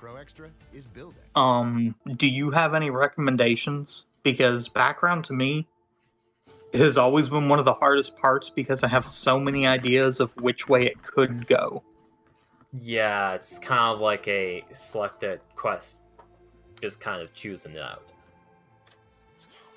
Now, if it does help, I was kind of planning around, I'm not sure what kind of the level goal is for the campaign, but around like level 5 or 6, depending on kind of the party's actions, the kind of quests we've taken on, what nonsense has happened to us and we've caused, I was planning on multi-classing into either Barbarian or Druid, kind of depending on which way we go, because both Barbarian and Druid have some things that I think could play very well with Bloodhunter, and both play very well with Alcis's background and tie to nature, but it kind of depends on which way we go, if that makes sense.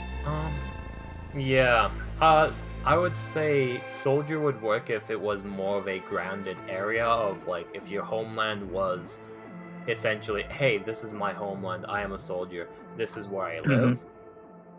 Outlander would work a lot better if you were more like wandering, more or less, if your homeland was more or less less of Right. like a solid place and more of like an entire area.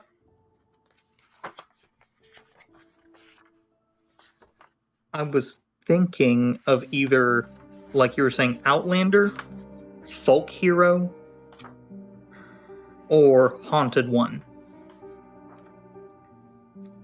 Because I do have something that I want to send you outside of this, since we have other people who will be playing, about my background that may explain where my family and faction is on the map. Absolutely. But I don't You can send me necessarily want whatever everyone secret to thing you know. have, and I'll do my best not to spoil it. Okay.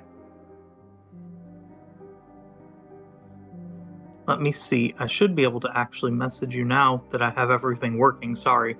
Apparently there was an update on this computer that wasn't working.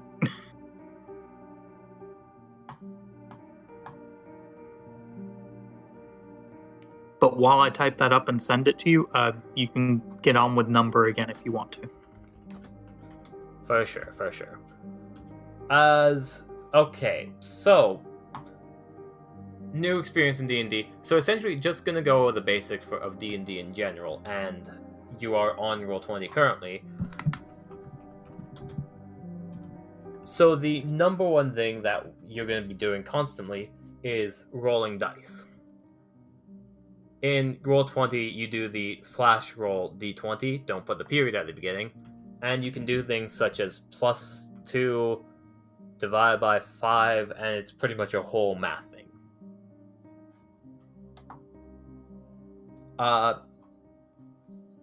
The main thing with D&D 5e is your proficiency bonus, which anything you are proficient in and can use, you add it to your roll, essentially. If you look on your character sheet, I'm highlighting the proficiency bonus. I assume you're still around, number. Yes. Cool. So, for example, both your strength and dex are good. You have a longsword, so you'd use your strength modifier. So if you wanted to roll an attack, it would be the +3 number, +2. It's kind of just a math game. So it'd be a That'd be a d20. master. +5. One more time? It's +5. Yes. Okay.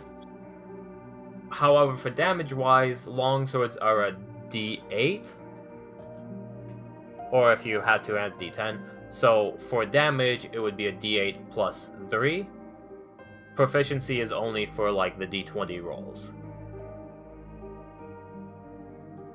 If that makes sense. Yep.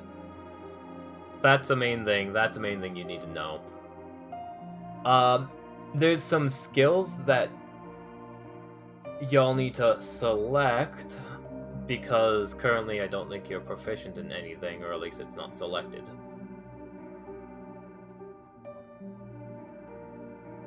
So the one thing we need to send and get figured out is what skills you're going to be proficient in. You are a shifter. No, wait, you're a halfling. I knew that.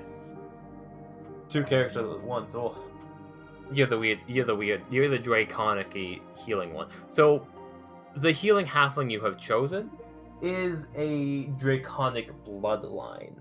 I was going to ask, does your character personally know or understand why they have a draconic bloodline, or is that a mystery to your character? That's a mystery. You probably don't even realize that you have a draconic bloodline, is my assumption.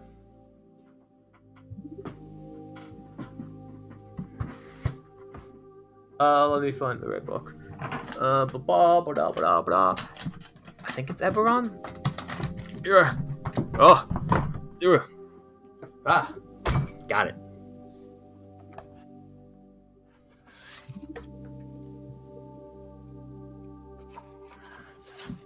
So, background, you chose Knight, which I assume that's similar enough to... I assume Knight is similar enough to Soldier, which I'm just going to say it is.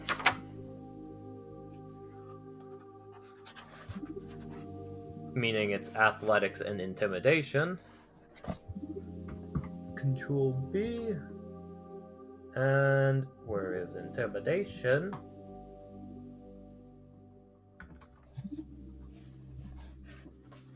As with being a bard, you get more skills. The skills that you... I believe it's 4 of any ones of your choice. I will double check that. Choose any 3. Any 3? Yes. And I assume the wild Pokemon can be shiny. I've never caught them, so I don't know for sure. If you have questions about what the skills do, let me know. They're generally pretty self-explanatory, somewhat, kind of.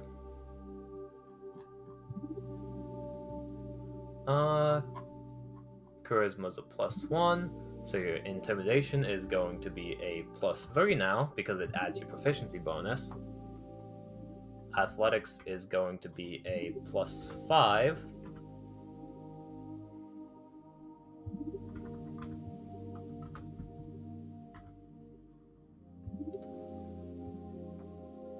Ugh. Yeah, that's what I was thinking of. I was thinking that Rogue gets... I usually play Rogues, not Bards.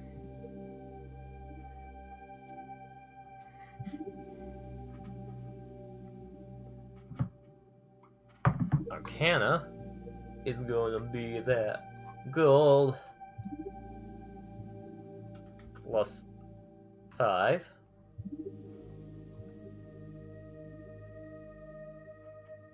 Y'all are actually getting jump game 1. That's impressive.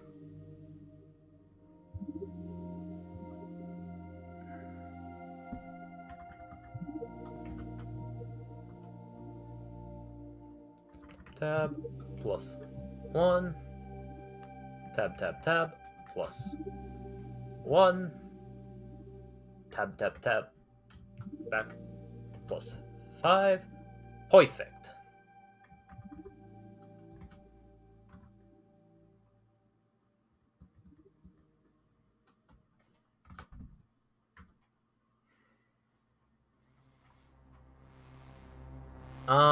Which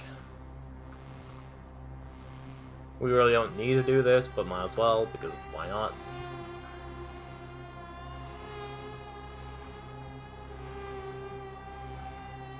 Oh, that's only +2. One thing I might recommend is that you were talking about having some medicine healing. You might want to pick up the medicine skill, but like, don't know what you want to drop.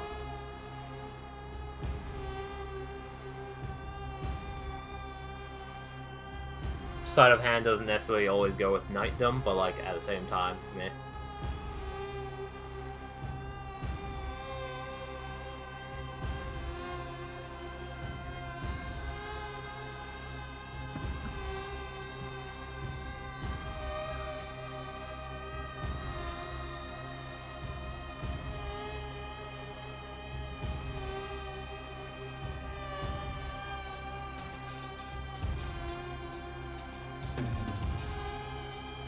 Alright.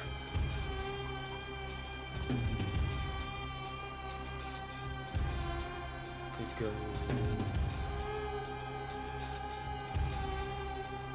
Ah, okay, you get more stuff. That makes sense. As what is next is essentially your knight. You pretty much are in training to become a knight currently. do you want to do your own kind of like summary of your character or how you see them in case there's something that's not here that you think of as you speak? What? Sure.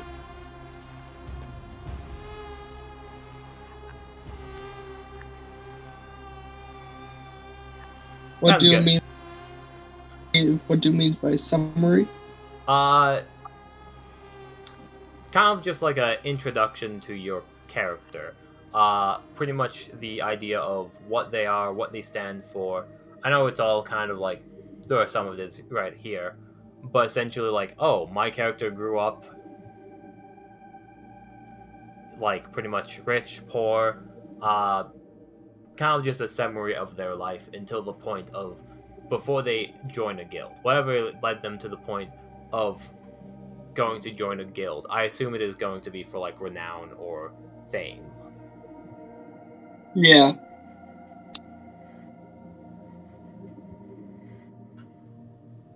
So should I start with summary?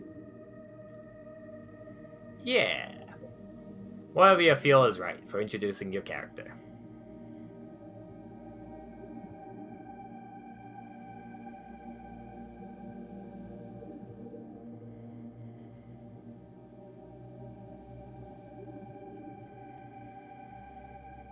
I don't know if you're speaking right now.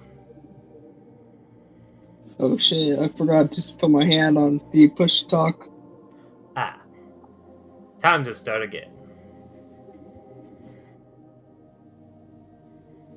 He was raised in a small village. He comes from a middle-class family and was popular in the village for his talent in the art of music. His family had a history with the Mark of Healing, with a lot of them becoming great and well-known healers. When he grew up, to the age of 18, he became a soldier, and after doing several missions for the realm, he was honored with the title of Knight.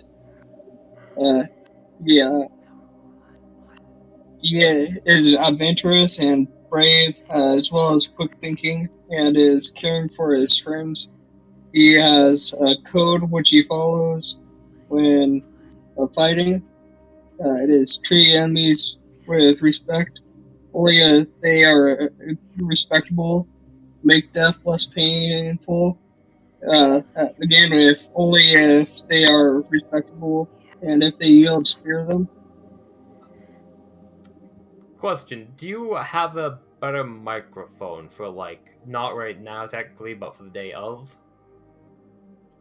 I might. I'll have to look around. Yeah, because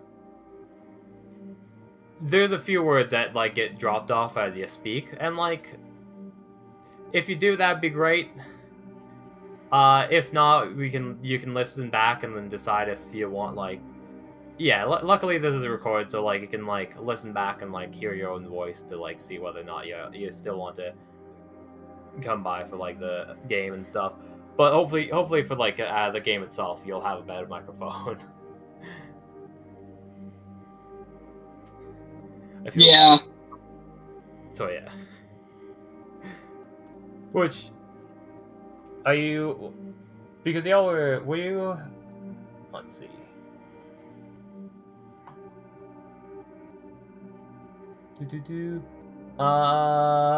You're talking on your phone right now, are you? Or did you find? Yes, I am. Okay. Yeah. Hopefully. Not sure. We can figure that out another time, unless you want to do that right now. I don't know. Good job, King, on catching the not to.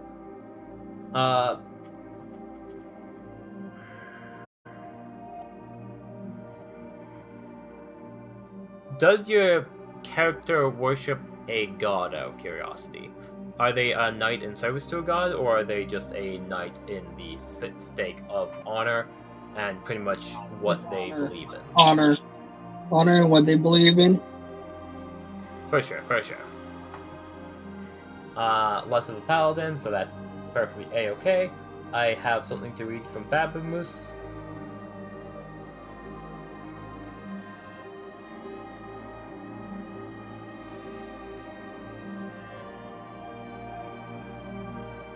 Yeah, I tried to give you something fun that you can work into overall world lore if possible.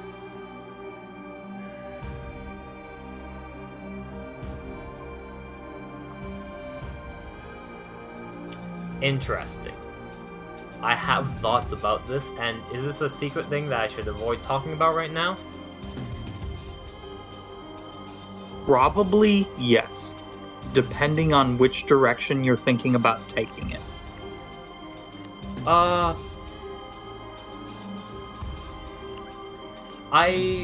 That sounds generally good. That won't change too much. That has the character motivation. That's all good. Pretty much you are, displaced from your home, and pretty much you are looking for...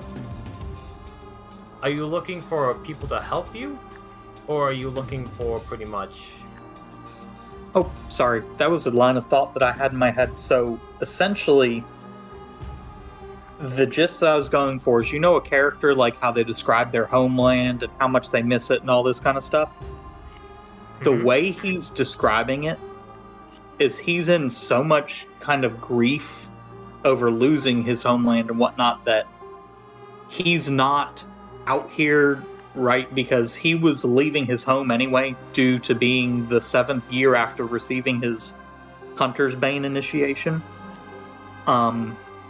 He's in so much shock from it that he's not really asking people, and he's not on a quest to fix his homeland. And the way that he talks about it, other people still believe and that he's talking about a place that exists, a real place. So potentially we could end up there one day and everyone's just in shock that the place no longer exists anymore. Ah, I see.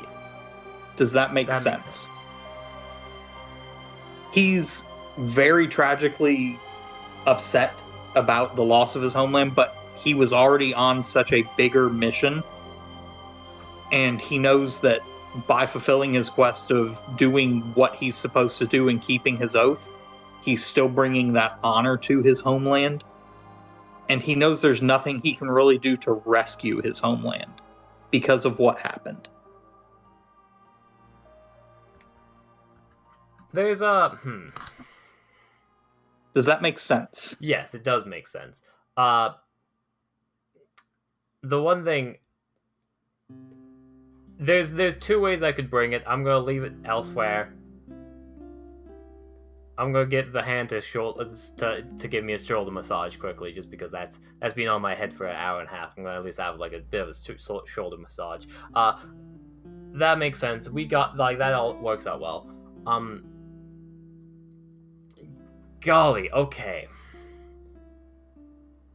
So, the purpose of you joining a guild, what would that be? Would you have that be a public well, I guess, what would that be? So, publicly, again, he's not really focusing on it to the point. Part of it that he's not bringing up the loss of his homeland is out of grief. The other part is because he has his main quest, which... So I finally got everything, pulling up our past notes and stuff. So he's at the 7th year out from his Hunter's Bane, which was his initiation into kind of their Blood Hunter order. From there, he's kind of working to see if he awakens his gift, because the awakening of the gift is going to be reaching that 3rd level and getting that moose thropy, the ability to become a weremoose and whatnot. And I kind of have it worked into the backstory that if he technically were to not achieve that, after so many years, he's supposed to go back to his family or try and find his family and serve his family in a different way. But I imagine that I will reach level 3 unless I die. So... Yeah. Okay. Does that make sense? He's just trying to find out if he can awaken his gift first. And once that gift is awakened, he's not exactly going to have a defined goal other than his whole order's purpose is to just kind of go around and not necessarily be a vigilante, but keep the order and make sure that the world is in order, whatever that might mean in one specific area. It could mean that some abominations or aberrations have come through a portal and they have to take care of them. The idea of a guild lines up pretty well. You are doing the jobs that people... Exactly. Yeah. However, if, say, we were hired to do something that would necessarily go against, like, natural order, Alsa's wouldn't exactly be the guild member that would be down for that. Yeah. Which is a fun thing. Just make sure... Yeah, it works well. So, the only other thing is pretty much having you actually join the guild, and the reason... Because the Wayfarers Guild is a smaller guild, essentially. The Wayfarers Guild in itself doesn't have too much of I'm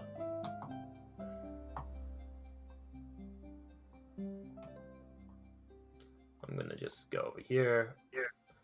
The Wayfarers Guild, there are more higher and more prestige guilds. So the question I have for Number is, what would be your reason for not joining a prestigious guild? Would your character have a reason, or would it be kind of like a by sheer chance? You didn't know sheer that. Chance. Hmm? Sheer chance. You pretty much saw a application form. You chose, hey, yeah, I have this application form. Let's go here. And then you are to discover that it is much smaller than you first originally thought it would be. Yes. Cool. Could I get you both to roll a d20 initiative check?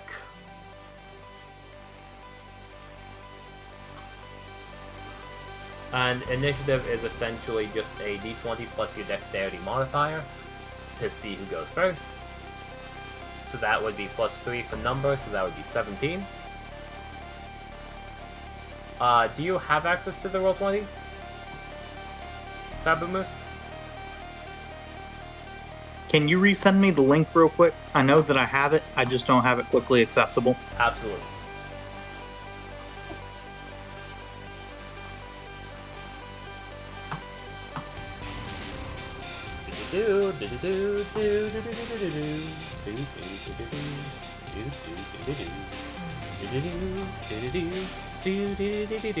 Send it.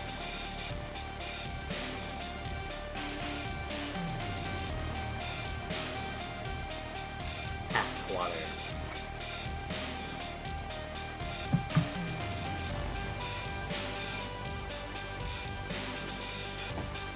Ugh.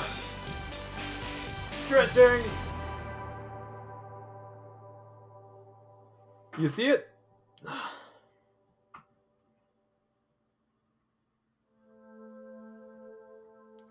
I'll take that as it's processing.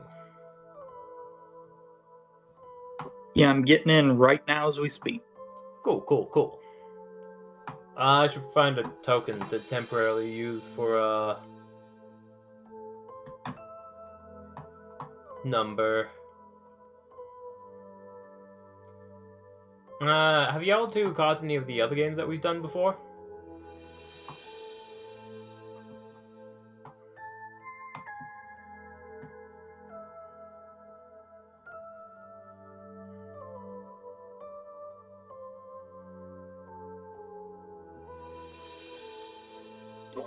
I'm in Roll20. What did you want me to roll? A initiative check. Gotcha.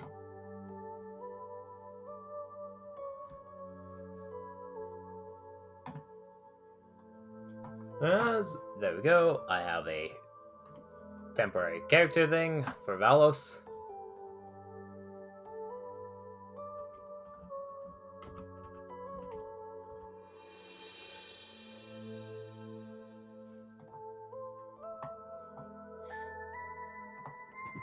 No period at the beginning.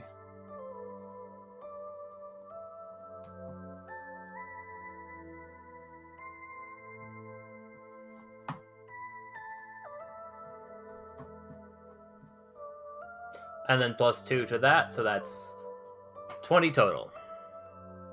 You. I don't know how you unlock Pokemons. You can Wonder Trade at some point. Oh, down there. Okay. So pretty much if you scroll down, there should be the stream avatar stuff, and then you can... Oh! Actually, Kingu, you have to follow in order to have an avatar. Oh no! What am I doing? Ah, golly, I'm trying to get followers. Oh no! Don't hate me. But yeah, it's pretty much followers have their little icons down there, and then you can scroll down and change your avatar on the one thing. Bug monster! Bug monster.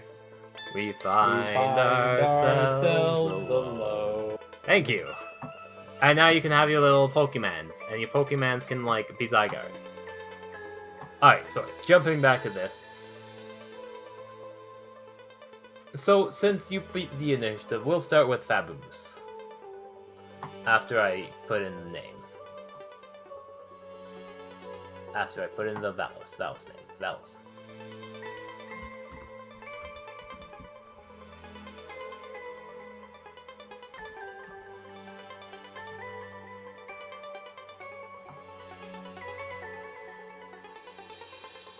Doing a few more adjustments, controlled by... There we go, y'all should be able to move your own thing. Oh, I was getting a break. My head was getting tired. I was getting head pats too long, okay? There we go, it's in the right place.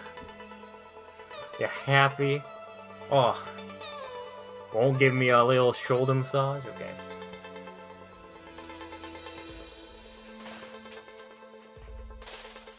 So. Alcis. Alcis? Alcis. How do you say that? We'll go Alsa's for now until we figure something else out. Alright. Alcis.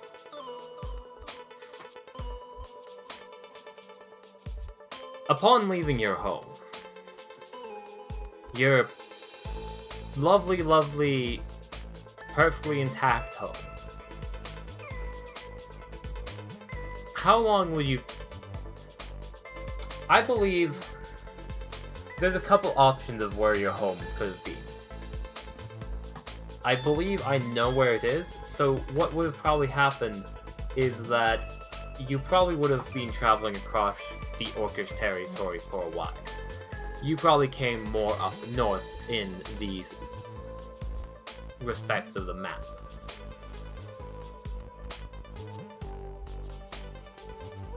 For the exact location is... Honestly, it's probably like the area around here. If you can see the screen. Are you on Twitch right now? Yeah, I can see. Cool, cool. As my assumption is that you would eventually just wander over. How long did you spend before discovering the guild to join? Probably been about a few months. A few months. So, within those few months, you spent that time wandering around probably mainly the Orcish territory, as they would see a large kind of more animal and probably think it's something to hunt, not realizing it is, you know, a sentient creature. If they knew it was a sentient creature, they might try a bit harder. The Orcish territory is a kind of much harsher environment, much warmer, as it would be probably like not that off temperature from your homeland, but not as much shade. Upon kind of wandering, you would have eventually made it to the cities, either Hanmar, Datkar, or Thorn. There your luck would not have been much better, as people would see you and pretty much accuse you of being a monster, as they would chase you out of town. It seems like your wandering didn't have much chance to flourish. Most encounters would probably result in you running away just because you didn't have that backup or team to do much against, you know, a 5v1 or something like that. But your luck would eventually change. Following the coastline at the top. Oh right, you can also just... I forgot, I can also go... here. You can just look on Roll20 now. Following the coastline around the top, you eventually end up in Grandillon Port City. This is where your luck would start to turn around. But I believe it is best to come back to that in a second or two. Alan, you can have a session 0 at some point. If you want session 0, technically we could give you... no, I'm going to keep it with these two. I'm going to... King, if you scroll down on Twitch, you can change your avatar in the thing. Essentially, it's points by it. I think you got scanned, but, like, don't worry about it. The way you're talking about the home gives me the same vibes of they aren't dead, they're living happy in mid-range apartment building with 2 children who are not orphaned, or giving their mother, who are very much alive. Exactly. Meanwhile, as you are traveling, we have the good old knight, Velos. Velos, how strict are the Knights of your order? What do you mean? The Knights of my order? Yes. Somewhat strict, somewhat, just somewhat strict. Okay. As becoming a knight is a kind of... The one thing that you probably need in order to become a knight is to have valor under your belt. Proof of concept. Have you been training to be a knight your whole life? Yes. As training only lasts so far. There's a certain point where training comes to an end. You would most likely be down near the Grandillon Port City. It is not too common for halflings to be around. However, there is a number of halflings, especially your ones related to your family, that are within the order.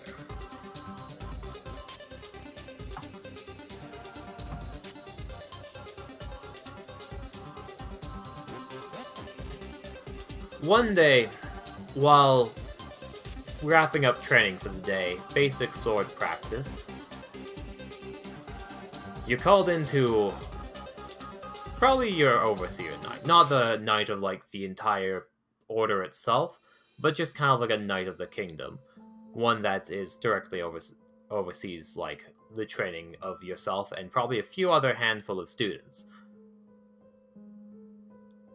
As he probably calls you into his office one day. I imagine it's big, burly mustache man who's, like, definitely, like, 2 to 3 times your height because he's, like, a regular human. As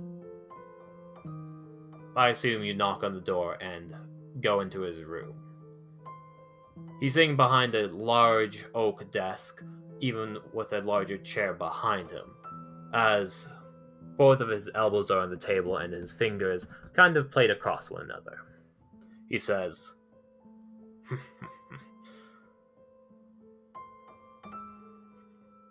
Come in. How did training go today?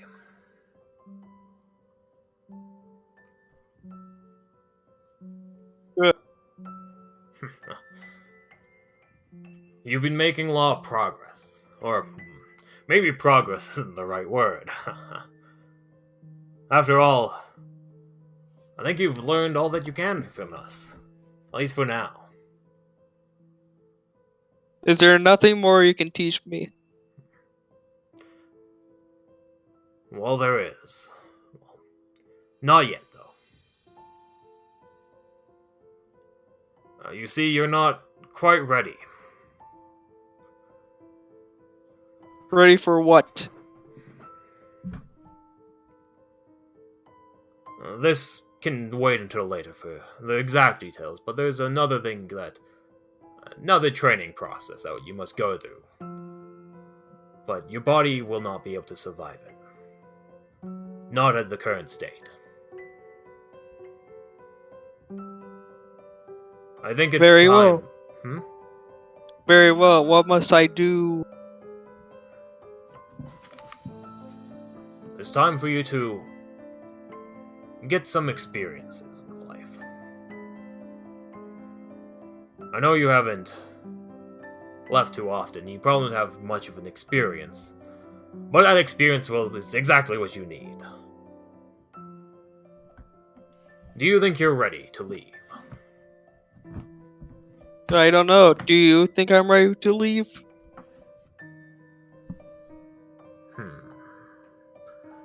He looks at you for a second or two, kind of sizing up your small body.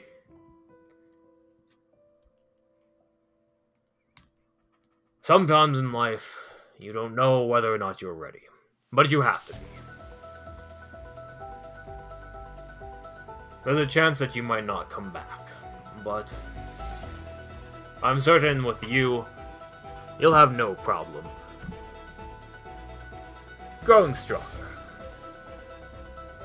I'm certain that you will know when the right time to come back is. Very well. I'll set off on my journey. Tell me, is there anything we can do for you before you leave? Nope. As you have a brave face on? What? You have a brave face, determined face. Yes. You take your turn as you make sure you have your equipment, leaving the day of, setting out before any more words can be said. You are determined.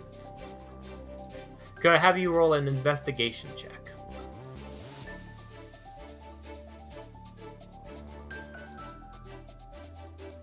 You just want the Potter Harry? You want Harry the Potter? Harry Potter? What dice? It is going to generally be a D20, and then if you look on your character sheet, you will be able to see that under skills there is investigation. It is an int check, so it will be adding your intelligence, but you are not proficient.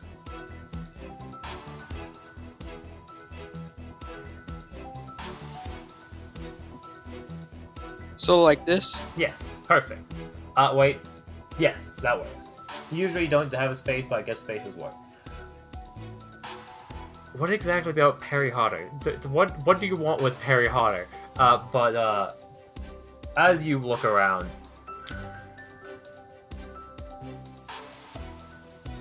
it was at this moment that he knew. He fucked up. fabumoose, I don't know. Yep. As you probably, your first response is probably to leave the town, just because you don't think you're supposed to stick in town. You think you're supposed to leave a fair distance. Within Thestral, the more main parts of this, everything is more or less down here. Past the mountain is kind of where you get to the no man's land of places that the human kingdom doesn't go, and kind of probably feels the most foreign to you. Places that you probably have never been to before. So you'd probably make your way up from the human kingdom to Hossfetter's Reach, to Dunwood. Would your first response go to Stoneclaw, or would your first thought to go to NANI? I'll go to Port City.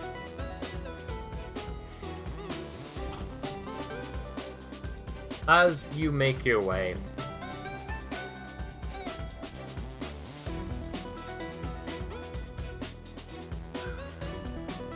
I'm gonna get both of y'all to roll a survival for me.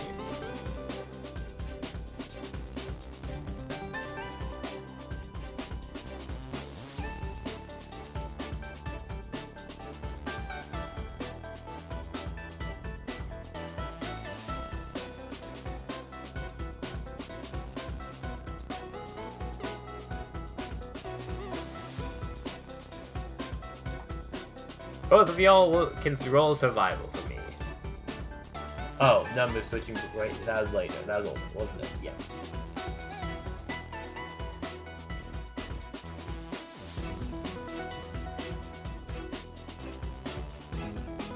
I don't know if fabumoose is around.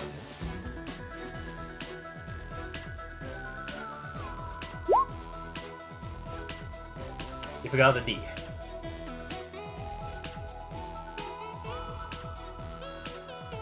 As well as I don't.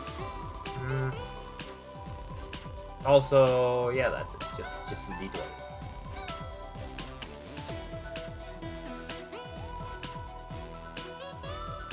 Fabumoose. Fabumoose. I kept clicking the button, but it was not unmuting. Oh, yes. Yeah. What's up? D20, not a roll 20. That's right.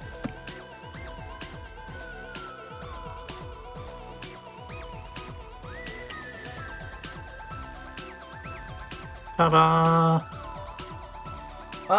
As both of your travels end up being kind of a bit more problematic.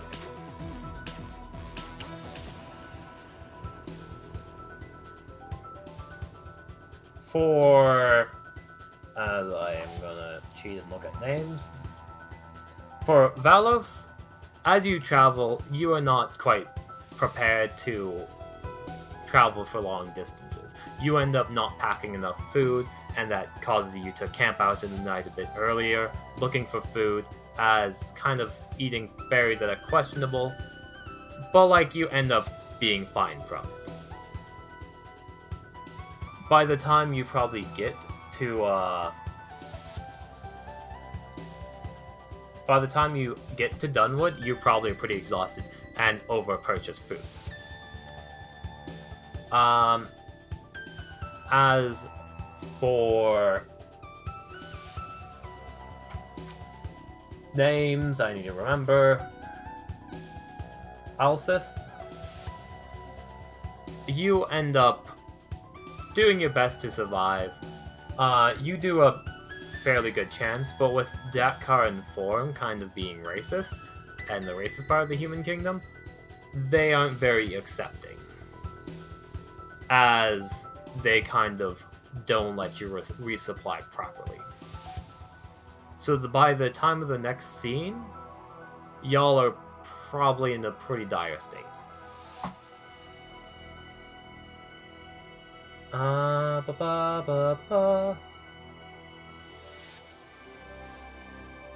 Let me do some adjustments because this is from like the old game. I'm just gonna reuse a map for this. So I do apologize ahead of time. I imagine Alcis is going to have a kind of Canadian Minnesotan accent, and I'm going to do my best to butcher that as much as possible when I play Alcis. Oh, I'm super excited.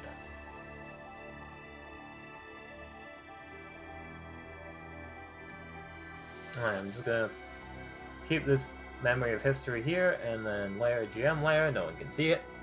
And I'm gonna start dragging people over.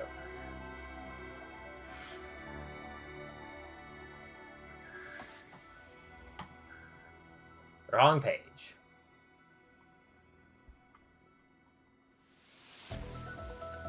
This is entire improv. This is why this is on Mira's channel. Because I put effort, question mark, into this.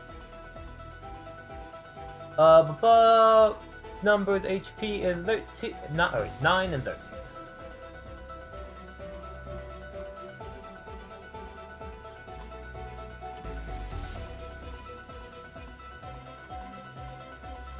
And this can be semi-plot relevant. Cough, cough, foreshadowing.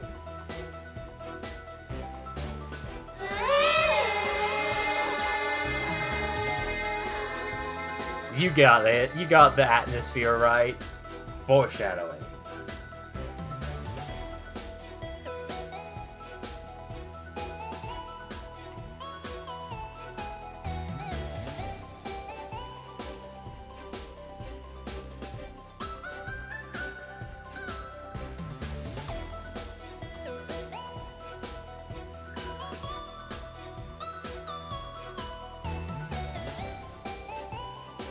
actually, apparently I have this in there, so let me just...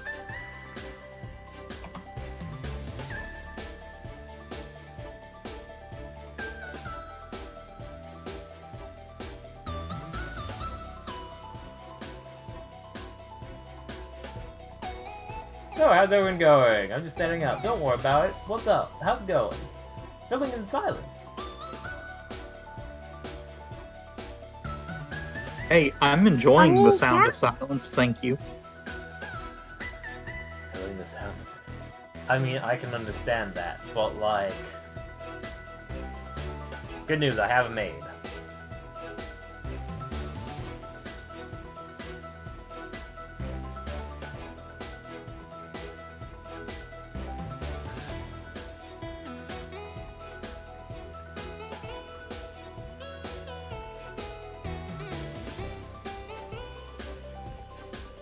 And I'm gonna name this. Oh god, I need to pull up Improv! Improv! Goblin, goblin, do! Where are you? I mean, cough, cough, what are you talking about? Why would there be goblins right next to the area you're traveling by? I mean, it's not like there's like, hey, yeah, I recognize this map too! Oh my goodness, who would have expected the map to be here? Gee, why are we fighting goblins? Oh man, it's not like goblins doing anything. It's not like it's plot relevant or anything. Or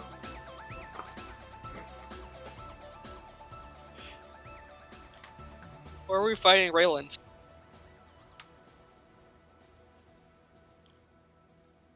Your character's not immune in session 0 to death. I mean, what? Who said that? Darklin? What?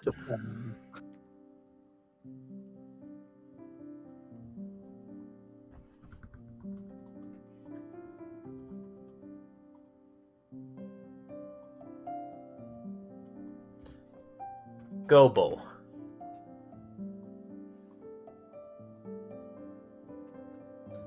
Alright, we got Gobo.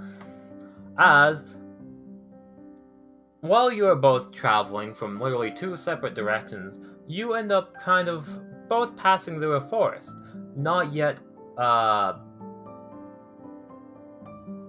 guess I need to drag y'all over here.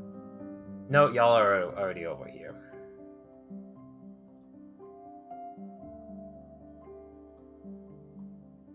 Not yet, fully kind of, established. As y'all do, you see where you're at? I guess you should be probably down. Well... Oh my god! Yeah, y'all are both far away. You're right. Oh my god, door. As you get within ear hearing range, you hear a woman cry out in terror and trying to fight something. As it seems like there is a combat going on already. Could I get you to roll initiative once again, remembering to do plus your dexterity modifier?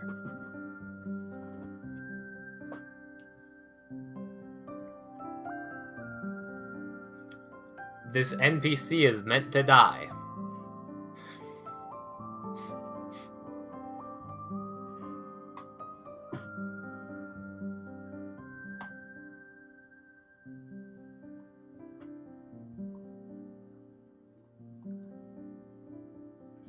That turns... Oh, wrong side.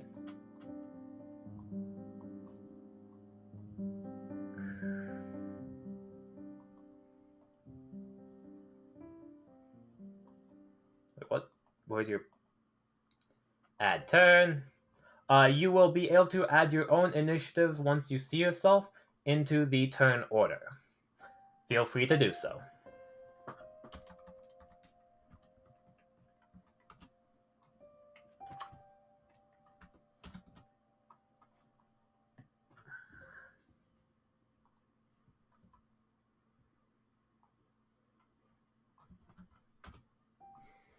Do y'all both see the turn orders? Yep. You are able to add your turn order, right, Valos?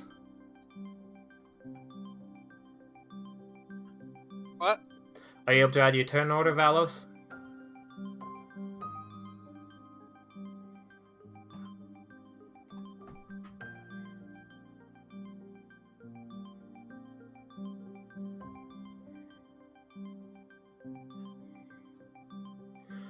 Wait, your goal is to head pat, but you could level up. King. Don't you want to level up, King? Don't you want to have a class? You don't want to be a commoner with 10, 10, 10, 10, do you?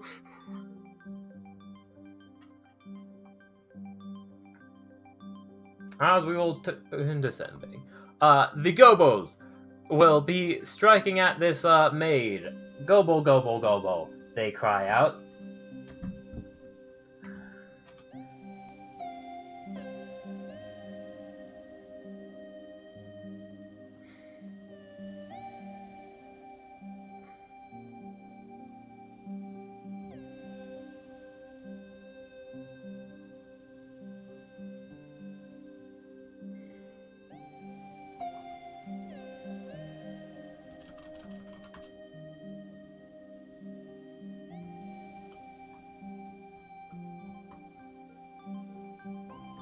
I'm just gonna roll 46 and see how they... Urgak! Crying out loud! Ah! Valos, it is your turn! I have to say what I do. Hmm?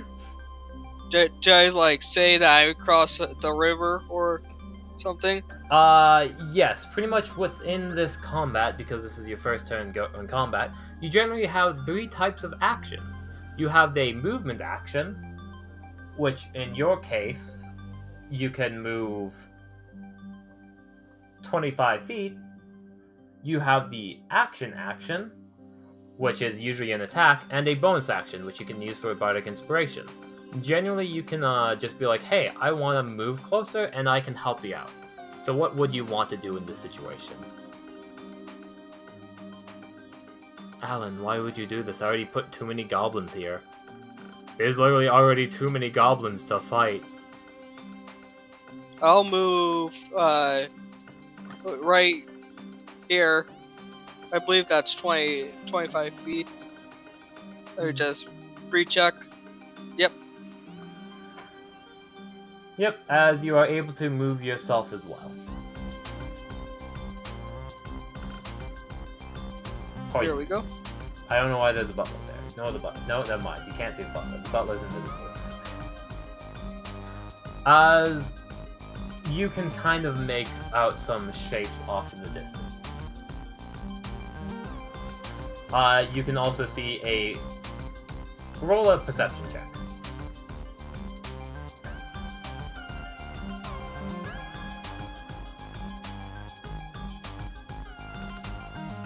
You have spells? I hope you have spells. You don't have spells.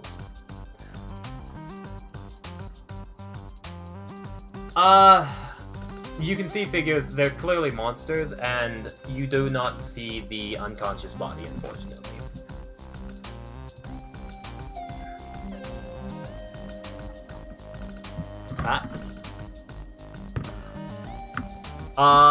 However, you do have spells that y'all never selected, because, hashtag preparedness. As, essentially...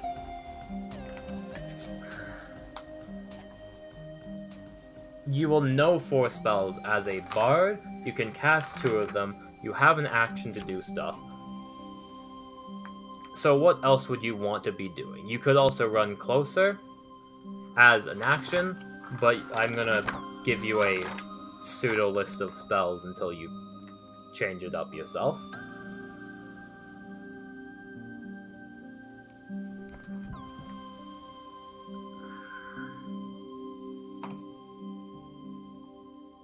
So, for example, I'm gonna probably give you...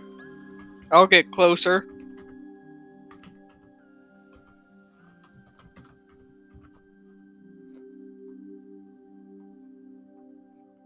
For sure.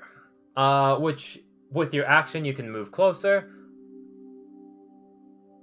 How many feet? 25 as well. It's pretty much using action to move.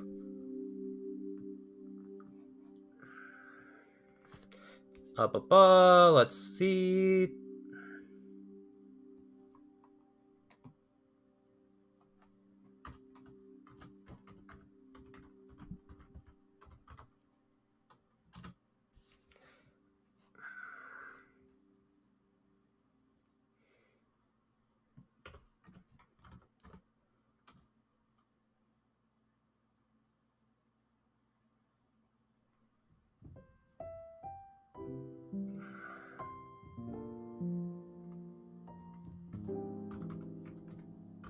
Alright, so I gave you Healing Word, Thunderwave, Sleep, and Heroism. You also have a... Did you move away from them? I moved from here to here. Okay, I don't... Yeah, I was thinking of moving here, but I was like, wait a second. With you getting kind of closer, I'm going to say that you are able to see the unconscious person on the floor.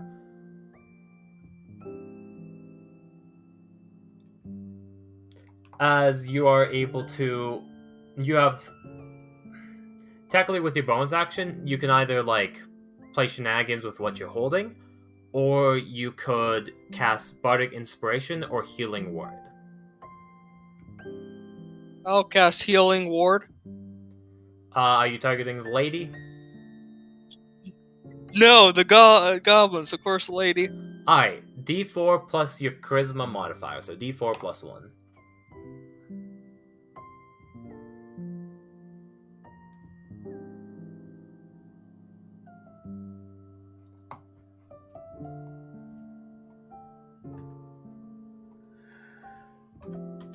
As you manage to cast Healing Word on the lady, how does your spell look? Do you have a flavor for your spell? Nope. As you kind of speak your words of encouragement, almost like a sheer presence, an invisible force goes forward, contacting with this woman who kind of like breathes in sharply, their eyes open up, coughs up a bit of blood. Alcis. Just across the bend, you heard somebody scream.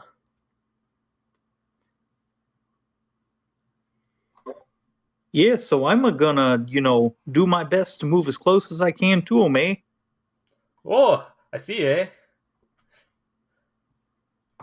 As I believe you have very feet of movement, eh? Yep. I'm trying to get it moved. Hold on. Y'all need help moving it? Alright, so I can move 30 feet, which is 6 squares, right? Yep.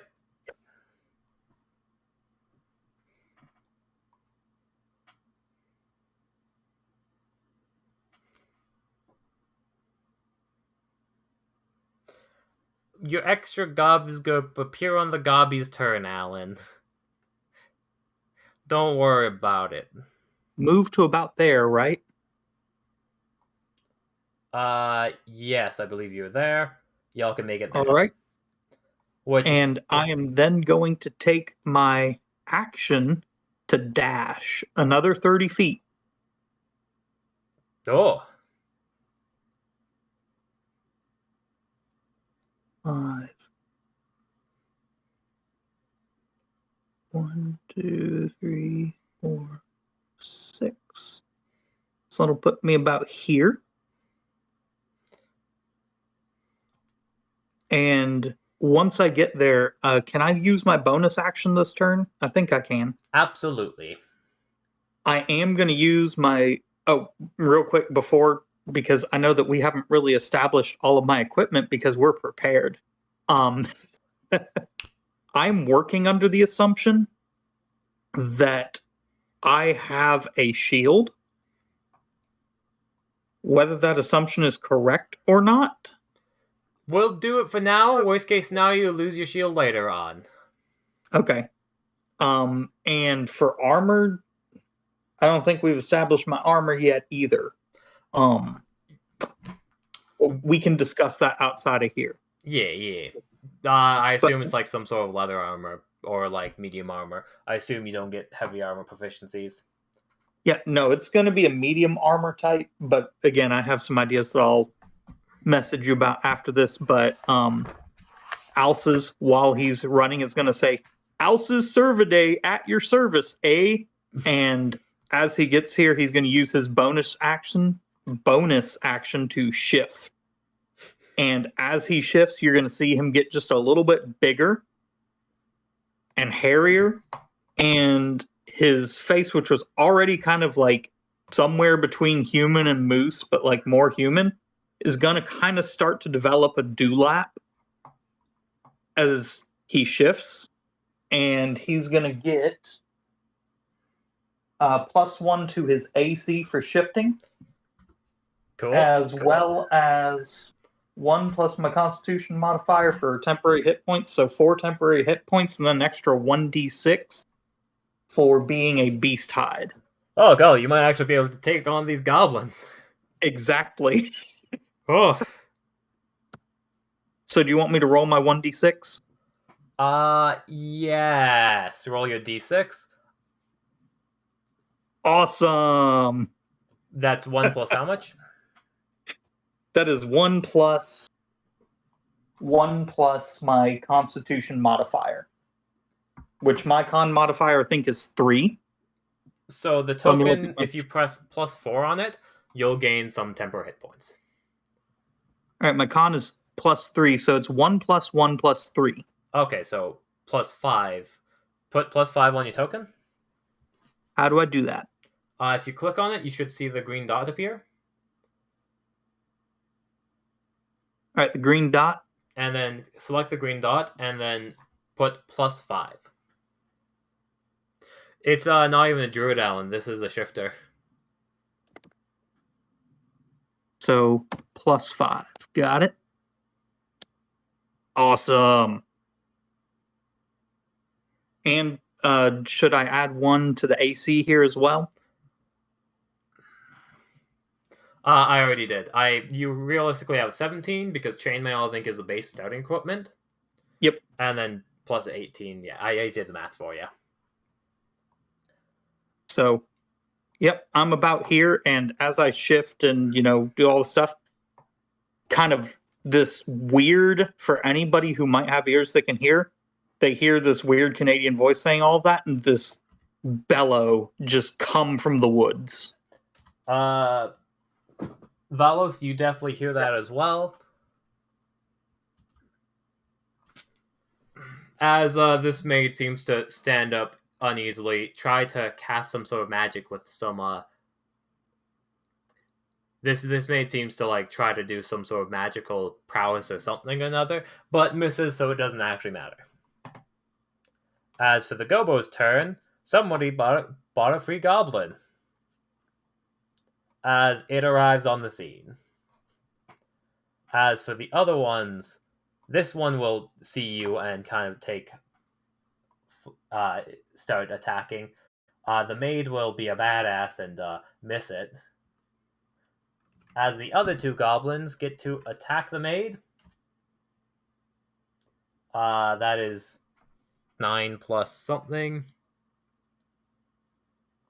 4. I am going to say 1 misses, but the other one hits.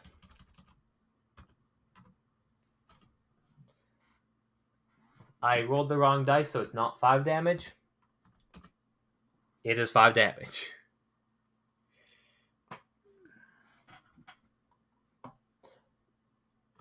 As this maid has not been able to do anything, and goes back onto unconscious. As for the other goblin that kind of runs up to you, it will absolutely miss as it comes down, swinging a scimitar at you as it clinks right off you, dealing no damage. It is back to Volos.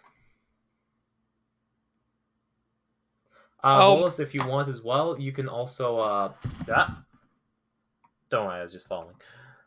If you right click while using this tool, you can also make it do a bend.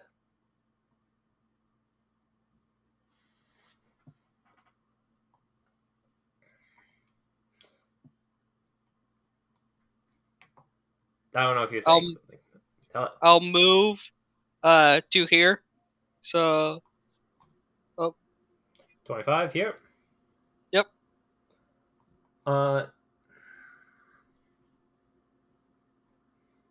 Cool. You're 65 feet away from the goblins.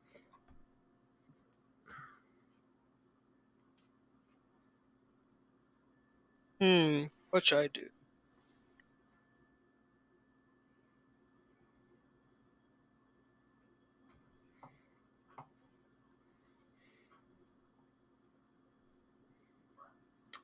I mean,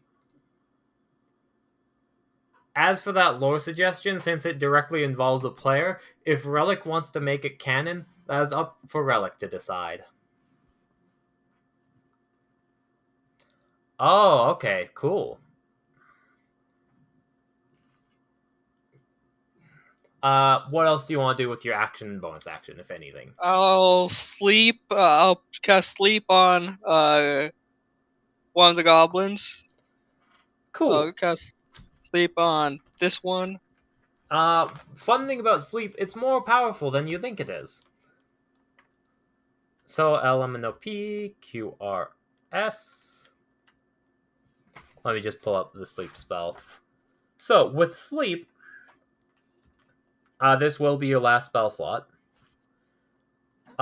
You will get to roll 5d8, and creatures within 20 feet of a point. So pretty much you could, it's 90 feet, so you could cast it all the way up to here. But if you cast it here, 20 feet of a point would be affected. If that makes sense. Oh, geez. So it's essentially up to 90 feet you can target, so target a place within 90 feet of you. And then 20 feet in that area, radius, will be affected.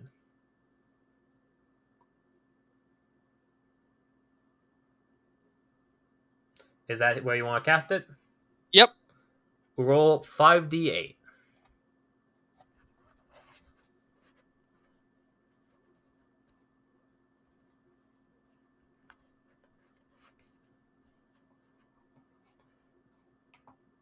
Technically, oh golly, okay. I gave you sleep. I didn't expect it to do that much. These goblins all have 7 HP. It starts with the person with the lowest thing. So that's 19. Okay, I'm gonna just do 26 divided by 7. So that can affect 3 of them. Meaning all 3 of them end up going to sleep.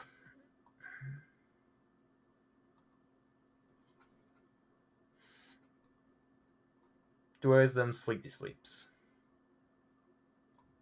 I'm just gonna put snails on them. Do you have a descriptor for this spell?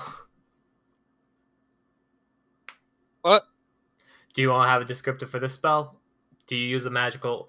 What are you using to cast? Are you using a musical instrument like most bards? Are you using your voice? How are you casting this magic? I'll use a musical instrument. I'll use...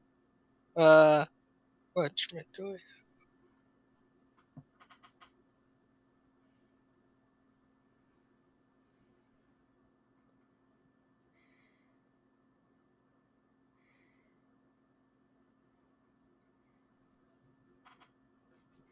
I forgot to have it, but I'll use a ukulele.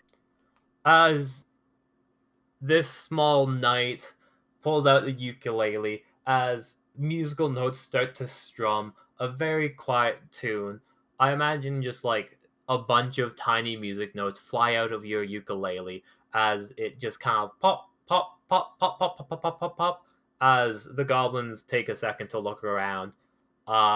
One by one, they start to sway back and forth and fall unconscious to the ground. I also really like the positive reinforcement happening in chat. Alcis, it is your turn. You do notice the one goblin down here that seems to have sprung out of the woodworks. The other goblins seem to be asleep. Alrighty. I can't remember. It's been a hot minute since I've actually seen something put to sleep. Are they unconscious, prone? What is their status? Would your character know this, and you want to roll an Arcana check to see? Oh, I'm not doing it for the character. I need to know how I need to roll my dice, because I'm definitely attacking the one right here in front of me. You will have advantage attacking the one in front of you, because it is currently falls on the ground prone and is asleep. Yeah, so I'm going to have my scimitar, and I'm just going to make an attack. Roll it. All right, so it's going to be... Oh, also remind me how I typed this in here to do my roll. One or anything. So it's going to be roll d20 and add, because I'm using strength, right? Yes, and then since you are proficient in whatever weapon you're using, I assume, plus your proficiency bonus, which will be a +5 to hit. If you want, you can do... So it'd be like, ta-da. Yep, and then roll again because you have advantage. Alrighty.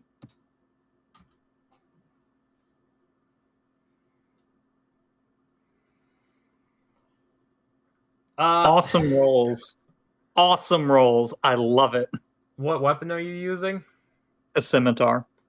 As you have your scimitar drawn and shield in one hand, you hold your scimitar up high, swing it down into the ground. The goblin peacefully turns in its sleep, starts sucking its thumb as it lands right next to its head as you pull it off out of the ground.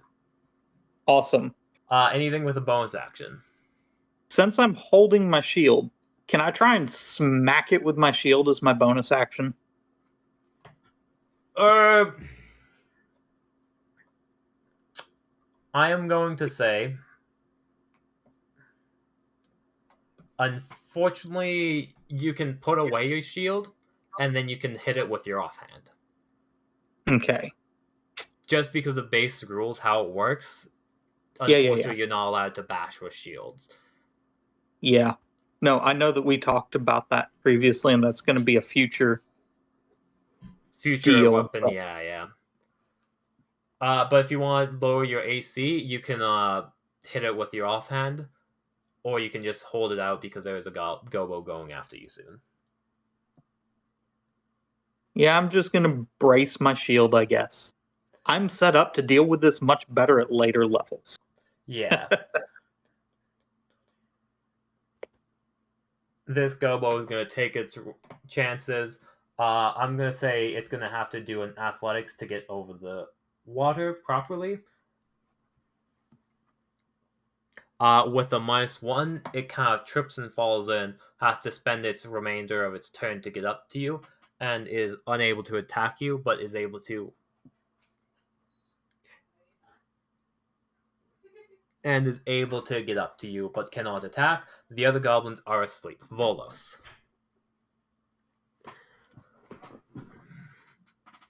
I'll move closer. I'll move like behind this tree right here. For sure. And I'll just look at see if I can see any of the enemies. As you're peeking around the corner, roll a perception for me.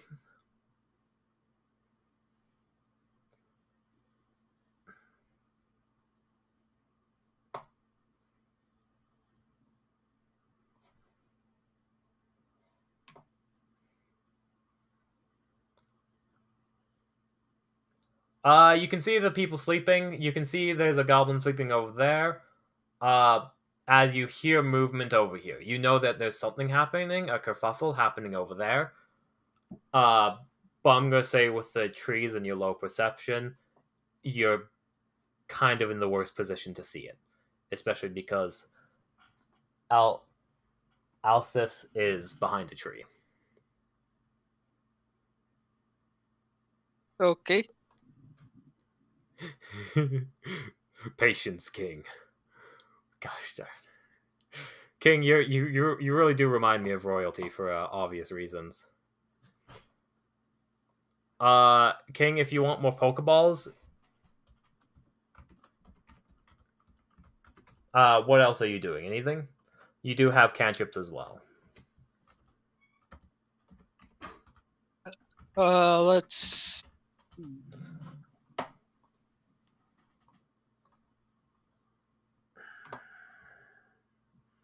Mage Hand, Minor Illusion. Oh, they are both non-combat.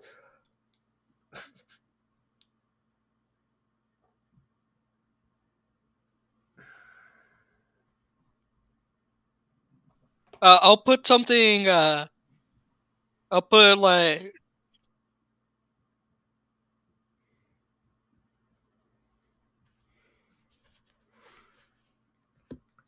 Hmm?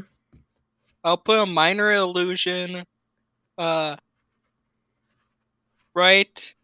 here. Okay, right here. What is that minor illusion of? It's just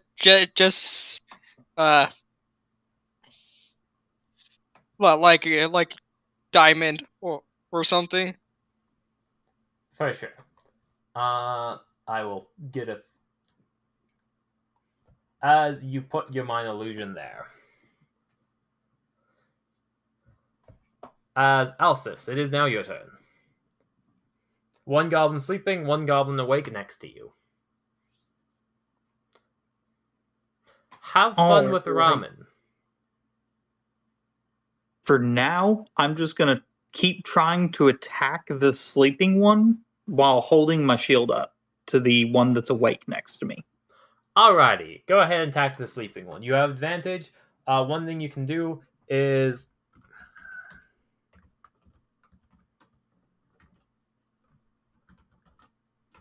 This command will let you roll twice, but keep one. And it will keep the higher one. So, hold on. Goblins alone are really easy to take down. These goblins, they're CR4. Honestly, this in base is probably an impossible fight, but it's hard to know for sure. Hey, 21 will definitely hit. Roll your d6 plus 3 damage, and then if you have any abilities to add on top of that with your shifting stuff.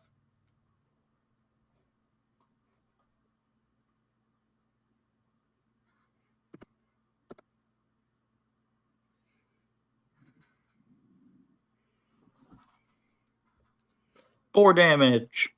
You do chunk into it. It is still alive, but you do wake it up as it lets out a...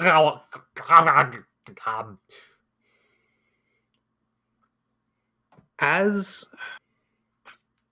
my bonus action, I'm not sure I can do a whole lot.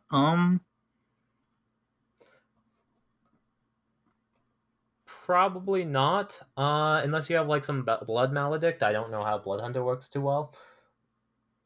Yeah, I have a maledict, but I want to see how hard they're going to hit me first before I start spending my blood maledict. So true. For now, I'm just going to kind of brace myself for what's about to happen.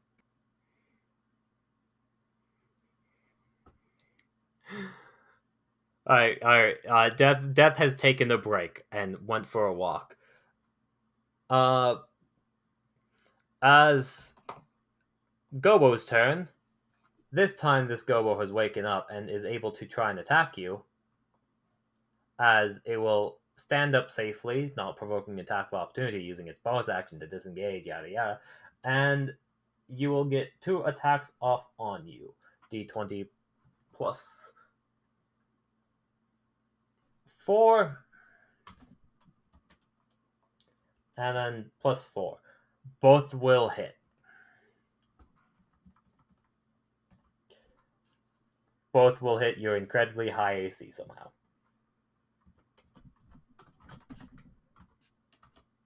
As you will take 10 damage.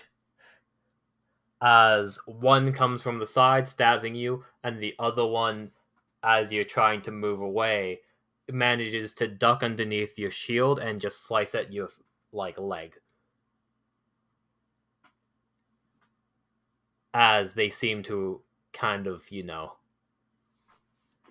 get just those lucky hits in. Remember to adjust your health, as Valus will be next.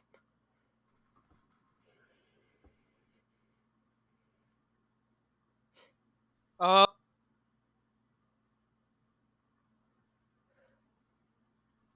move. So you right do there? notice that over here, that one of the goblins were hit and woken up, and seem to be bloodied. And if you get any bit closer, you're going to see a giant raging moose creature fighting these goblins. You heard it speak before. Yes. I moved here. And you can always use your action to move again if you want.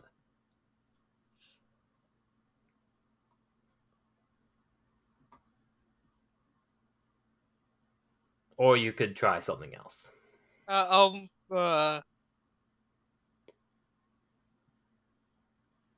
move here. For sure.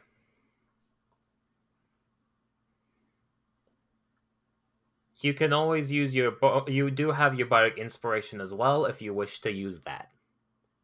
I'll use Bardic Inspiration on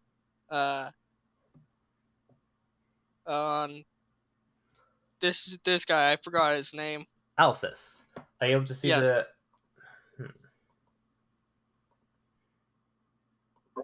Now you'll be able to see the name. At your service, eh? As he, says that. Alcis, you will now have Bardic Inspiration. Alcis, it is your turn.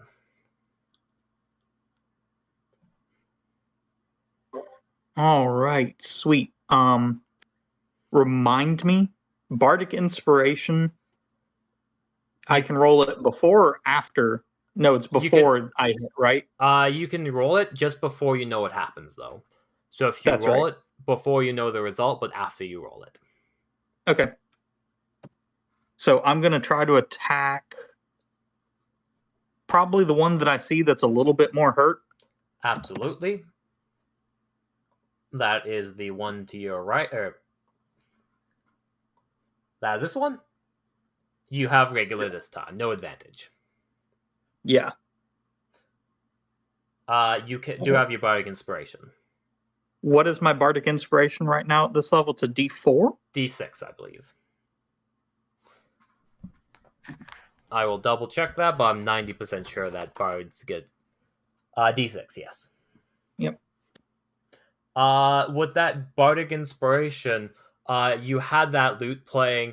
It's kind of the epic combat music, as that invigorates you just enough as you swing once, the goblin ducks back down, but with your second swing that the goblin didn't expect, you are able to cut it right across the chest. Roll your damage. Ukulele. I hope I said ukulele. All right, 5 damage. As that is that is enough as you knock it down. And as he falls down, even though it's a goblin, I know he's bad and everything, I'm just going to say, sorry, eh? Oh, sorry,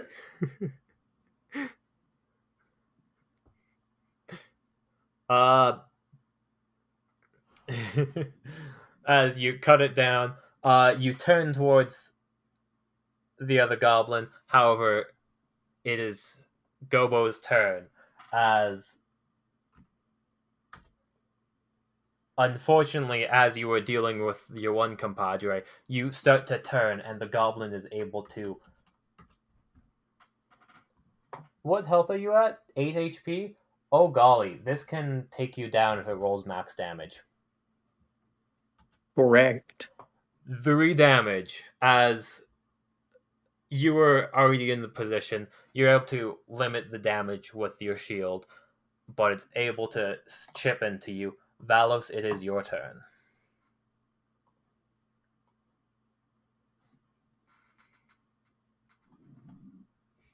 I'll use my longsword and attack this one.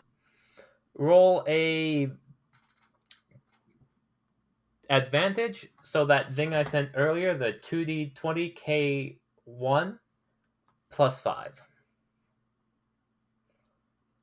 Do you have a... What do you have equipped? Do you have just a longsword, or do you have a longsword and shield? Just a longsword. So roll what again? 2d20 k1 plus 5. No spaces. Roll a d10 plus 3 now. That is your longsword damage with just holding a longsword.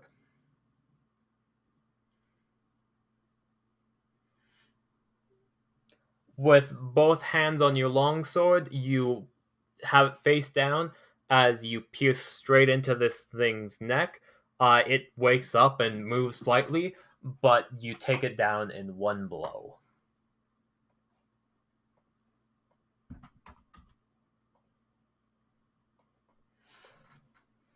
Can I attack the other one? Unfortunately, with the level you are currently, not currently. If you had a offhand weapon, you could use your bonus action. But I you do believe have another use of Bardic Inspiration you could use if you wanted to. I'll use another Bardic Inspiration on Alice's. Alright, as Alcis, you get another Bardic Inspiration, as I'm going to say before you, just so it's not a weird... Before you pulled out your sword, you were able to strum some more notes for Alcis, tiny music notes surrounding Alcis. As Alcis, it is your turn.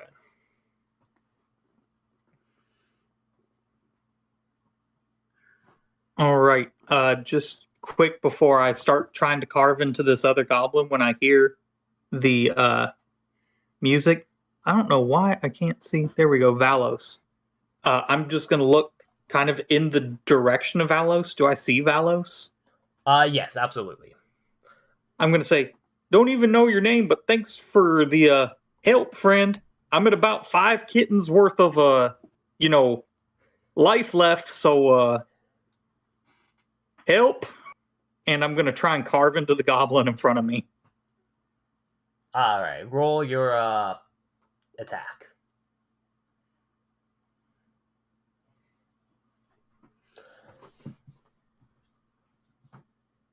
Five kittens worth. All right, that so I am the Bardic Inspiration, though, if you want. Yep, I'm gonna absolutely use that.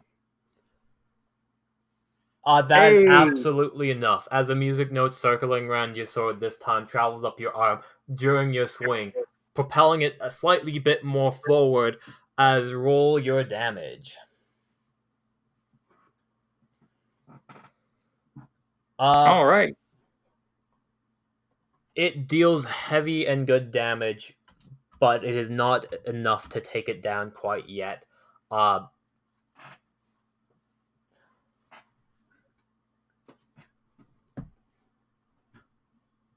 Are you doing anything else with your bonus action? I don't really think there's much I can do, so I'm just gonna prepare myself for what else is about to happen. As you prepare yourself holding up your shield, you pause for a moment, and then you look back as the goblin seems to start to run away.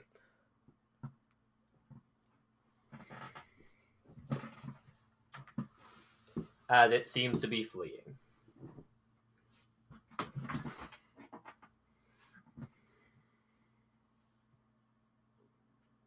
Indeed. As this is essentially wrapping up combat, Valos, you can either kill the goblin now, or you can just do it safely with wait for Alice to come over and do it safely. I'll kill it. Roll advantage to hit.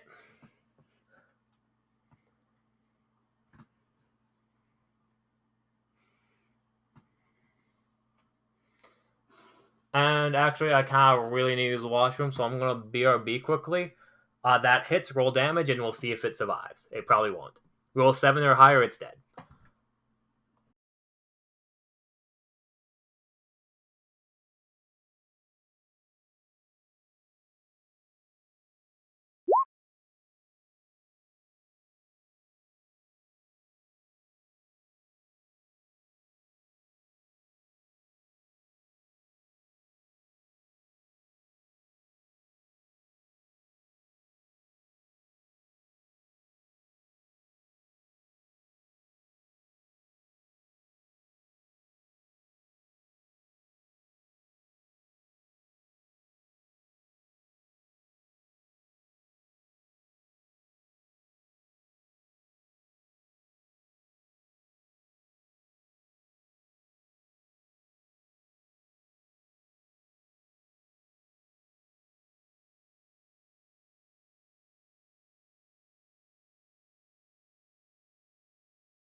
I have returned.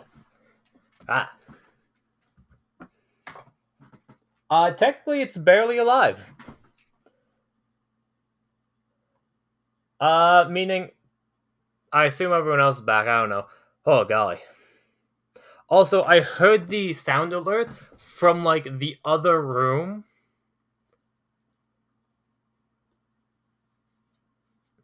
How long do sessions last? Actual sessions usually last 4 to 6 hours. Sometimes less, but, like, preferably I try to make them last 4 hours.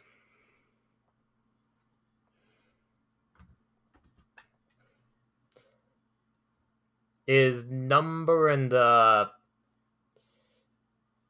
go Alcis back. I see the flailing of the, Alcis is right here and ready to make a move, eh? Alcis, you see that Valo stabs down to the goblin. The goblin wakes up. The goblin seems to still be awake and alive. It seems like the plunging down onto it snipped its shoulder, as it seems like it's about to stand up. All right. From what I'm calculating, if I remember correctly, in 5e, your movement doesn't have to be in a line, right? You could do like an L shape or something like that? Yes. Technically, where you're standing, you will be within range. 30 feet will be enough to reach it.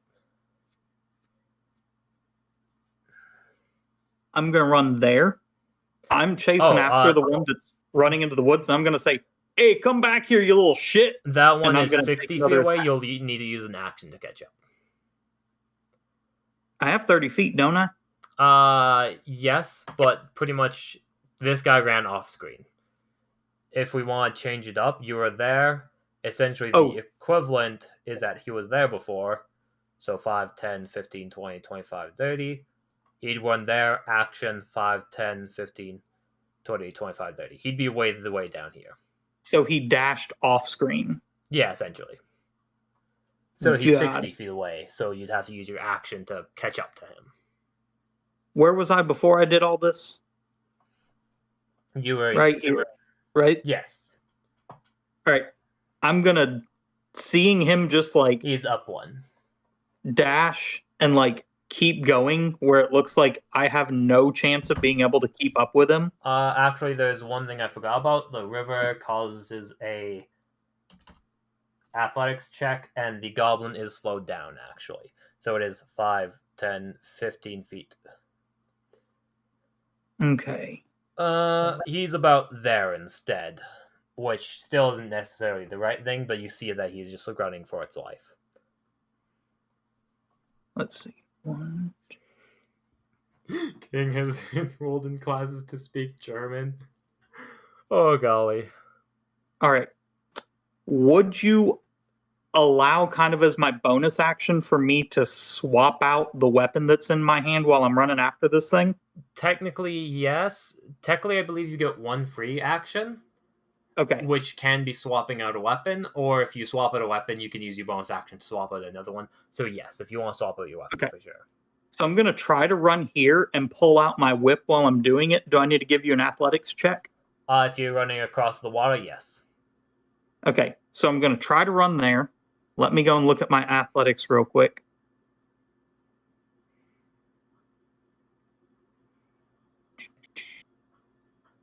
Athletics, which I have advantage, or I have proficiency in. I'm So going it's to say gonna be you have advantage because this goblin's back is turned. advantage on the athletics check or on the attack if I make Attack it? if you get up to him.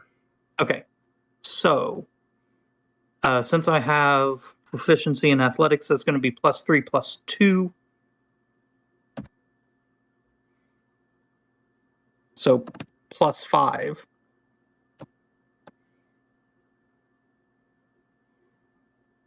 Hey! You get over, roll your attack with advantage. All right.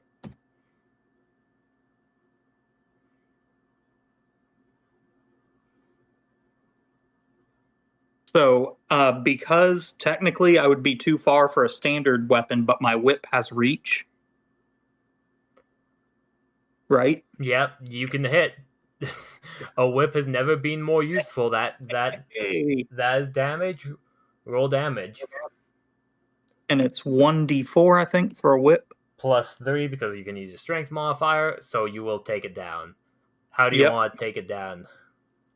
I'm just gonna, like, to the best of my ability, like, try and, like, fling that whip, but instead of trying to be, like, fancy with it and try and, like, bind him or, like, constrain him like I normally would, I'm just gonna, like, Alces is angry, right? He ran after this thing saying, "Come back here, you little shit." So he's just gonna, like, with all of his strength, just, like, crash that whip down and try and dig it in to the back of this goblin as much as he possibly can. Absolutely. You kind of, like, do a straight go. It, like, hits kind of, like, the back, like, just below its neck, right below, like, kind of, like, the spinal cord area, as a huge whip quack and crack. The goblin just, like, arms flail back as it falls down face first, defeated. This goblin over there... Oh, yeah, there's a shiny. It is in a life or death situation. It sees you right here. I am going to roll perception for the goblin.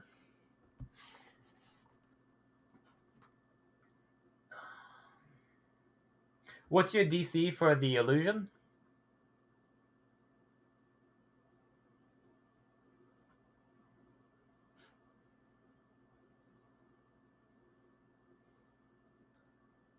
Pardon? Sorry, what? What DC? DC is essentially difficulty check. It will be determined by your spellcasting modifier. So, for example, since you're a bard, it's charisma. So it is going to be 8 plus proficiency plus charisma modifier. So that's going to be an 11.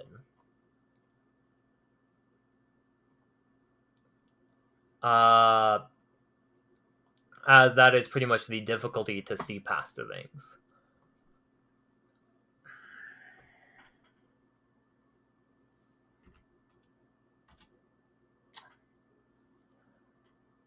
How do I decide this? Okay, so greedy goblin, racism towards goblins. I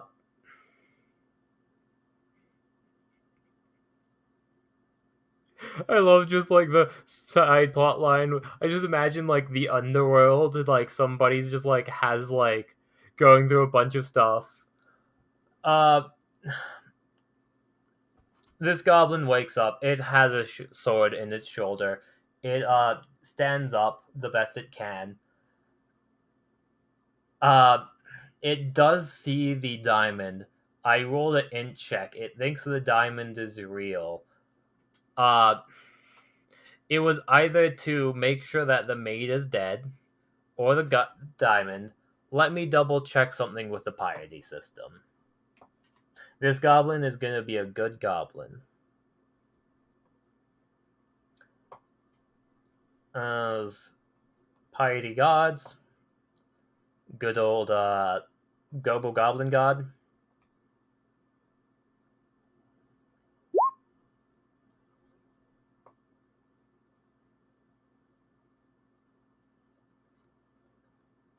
This goblin is going to be a good goblin, and it is going to attack the unconscious maid.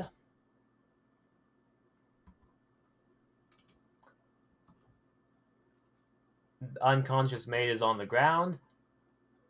Goblin misses unconscious maid, and is still going to go for the diamond. I'm going to say you technically get an attack of opportunity on the goblin.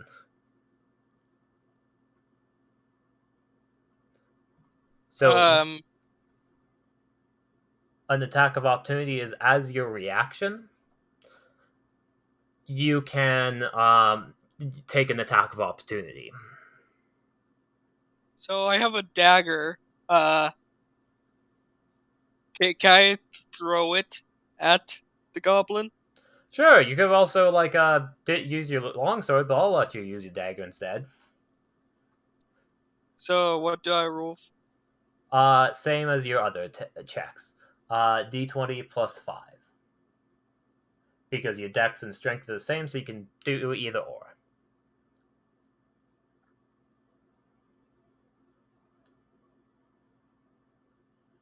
That does not hit. As it scrapes the side of its clothing, but not enough to cause damage. As that was Gobo's Valos. It is now your actual turn. I'll get a little closer to the goblin, so I can block it from the maid. I'll go right here.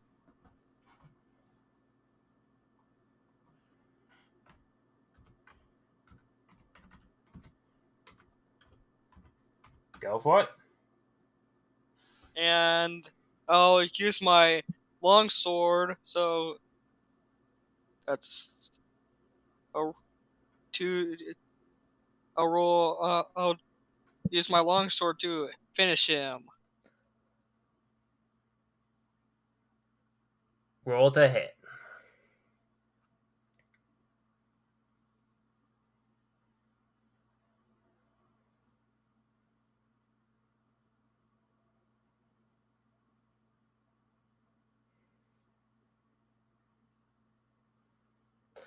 Roll to hit.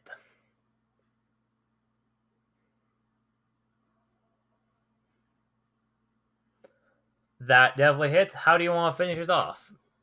Minimal. It is at 1 HP. Minimal damage will kill it. Split his throat. As this goblin like tries to pick up the diamond, doesn't seem to be able to. Turns around. You're already mid swing. You feel the sword like dig deep into it. You hear it like scrape against its back, its bone, while it cuts through the neck as blood spurts outwards as it falls down dead. Technically, the King Steel's NPC has 1, 2, 3, 4 goblins and a maid arrive to it. Actually, one maid. The goblins go somewhere else when they die. They aren't like regular people. Did the maid die? Roll a medicine check.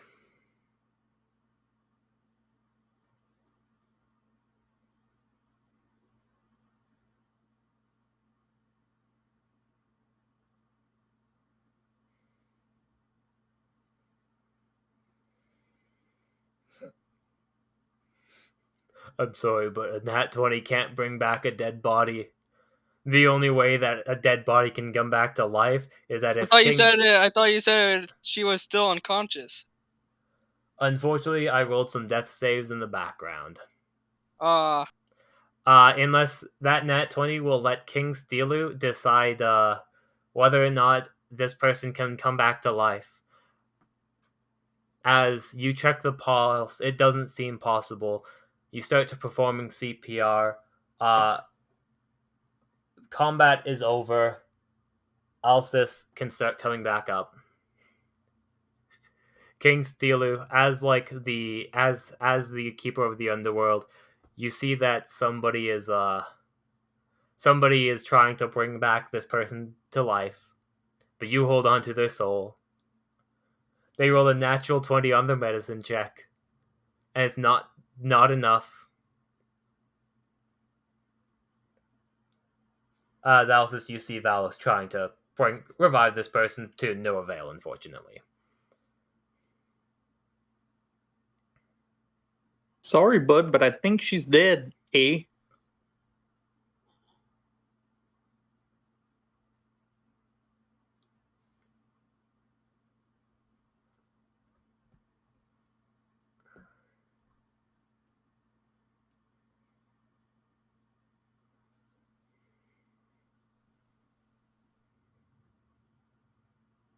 Valos?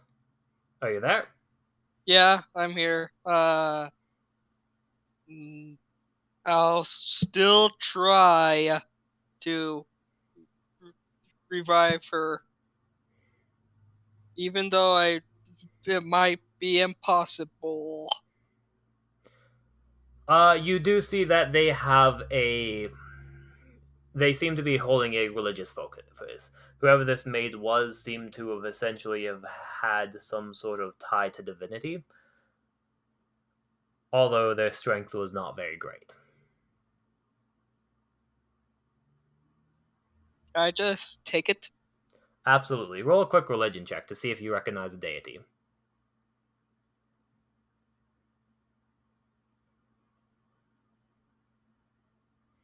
So while Valos is doing all this, I'm going to do the stereotypical D&D trope and start searching little goblins.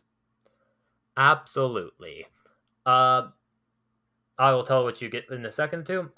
This is a popular enough deity, kind of, in like not much nobles or like knights worship it, but there's a lot of followers who serve knights who follow it.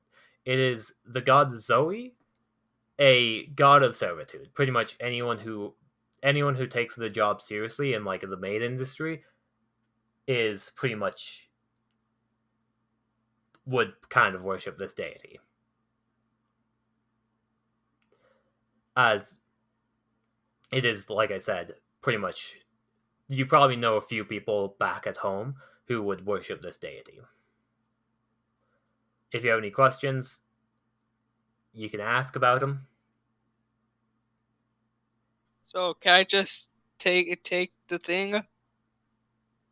Absolutely. Add a Zoe God of Servitude religious focus into your inventory. How do you spell the name? Zoe, God of Servitude.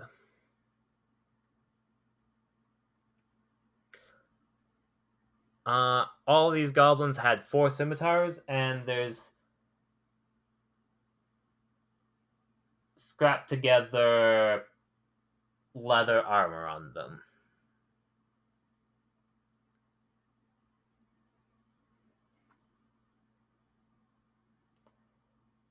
So you said 4 scimitars and just kind of piecemeal leather armor? something that you really can't take off a goblin unless you're a short race. But even then, it's like poor quality, and you don't want one. All right, I'm definitely gonna, if I have the capacity, pick up as many of the scimitars as I can, because at the very least, the wilds have taught Alces that sometimes you have to scavenge around just to make a couple of silver or a couple of copper to keep alive. Add 4 scimitars to your inventory.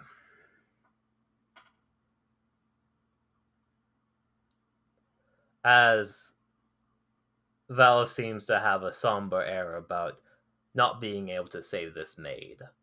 There is one other thing, Valis, that you see on this maid's body.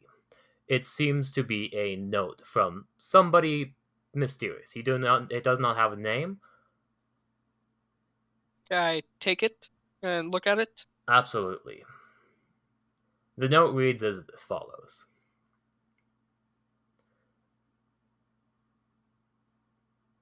There have been a recent increase in goblins in this area.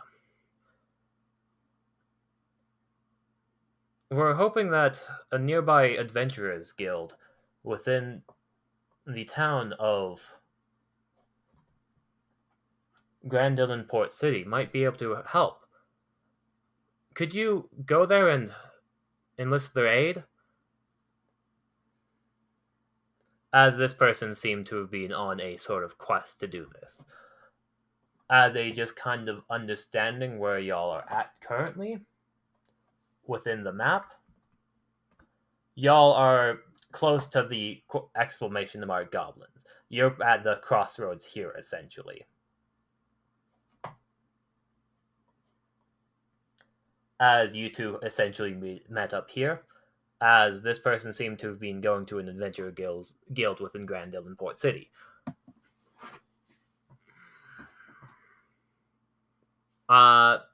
Technically, Alces did not hear of it, but Valos knew of the Adventurers Guild over here and was going to look into it themselves.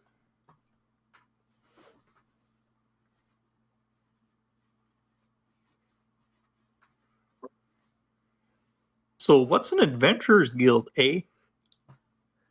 I have no idea. Well, as long as they got some shelter from the harsh elements, I might as well give it a whirl.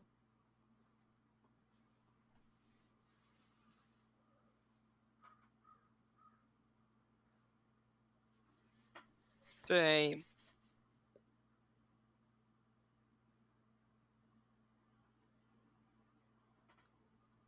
As our two new intrepid adventurers make their way off to this new city,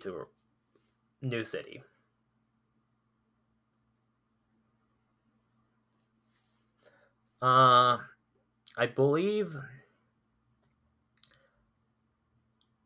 that should be all for this session. Essentially, next session, you're going to be going there. I assume that y'all will have application forms you should fill out at the bottom of your character sheet. I think that number has it mainly filled out, but if there's any things you want to change, feel free to change them. Or if you have questions about it, let me know. But is there any other questions right now?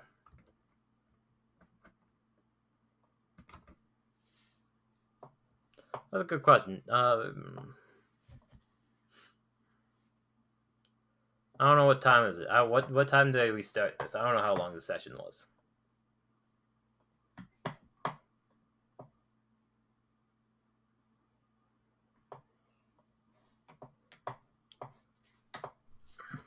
How long have I been streaming for? That's the real question.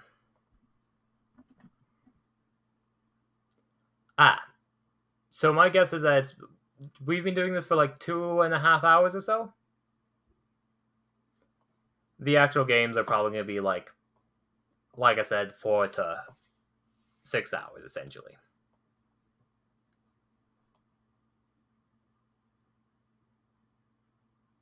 Oh, I should probably ask, is there anything you're doing with the body of the maid? Or the bodies of the goblins? Burn the Alex, you go ahead, number. burn the goblins. I'll just toss the goblins into the river. But goblin bodies in the river sounds good. Before number can toss a goblin body in the river, I'm just going to pull out like an empty vial from my alchemy kit, try and collect a little bit of blood, and carve off at least 1 or 2 goblin ears. Goblin ears and goblin blood. Add that to your inventory. And what are you doing with the maid?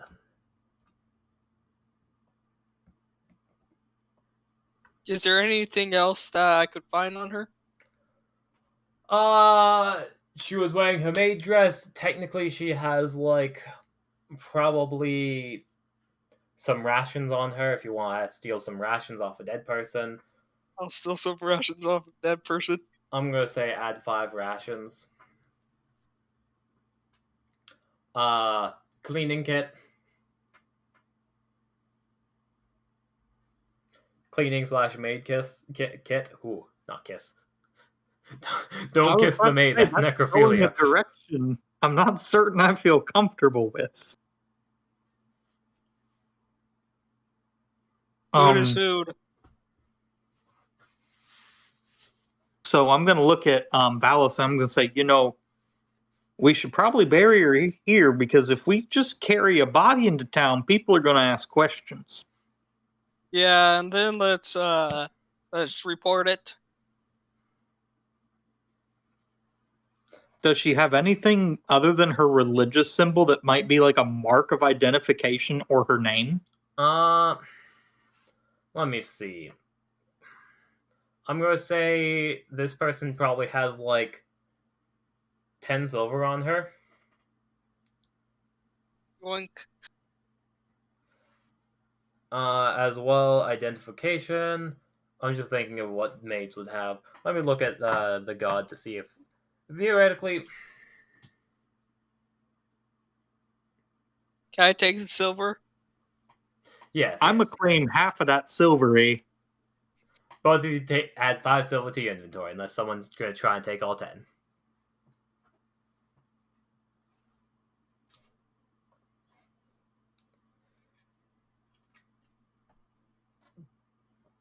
Also, both of you add a gold to your inventory. I'm going to say, hey, both Alice and Valos, you get +1 gold.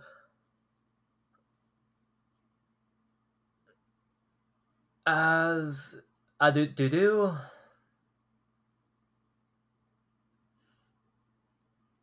Since this is an improv session, I don't have all the answers off the bat, but I think that's pretty much it. Imagine robbing a corpse. Because there wouldn't be too much. This person was from Maids. You have the note. The note is probably the best identifying factor of if you can find whoever wrote the note, they're gonna know who this person was. Okay. Because I don't think people aren't going to be walking around with IDs in this day and age, unfortunately.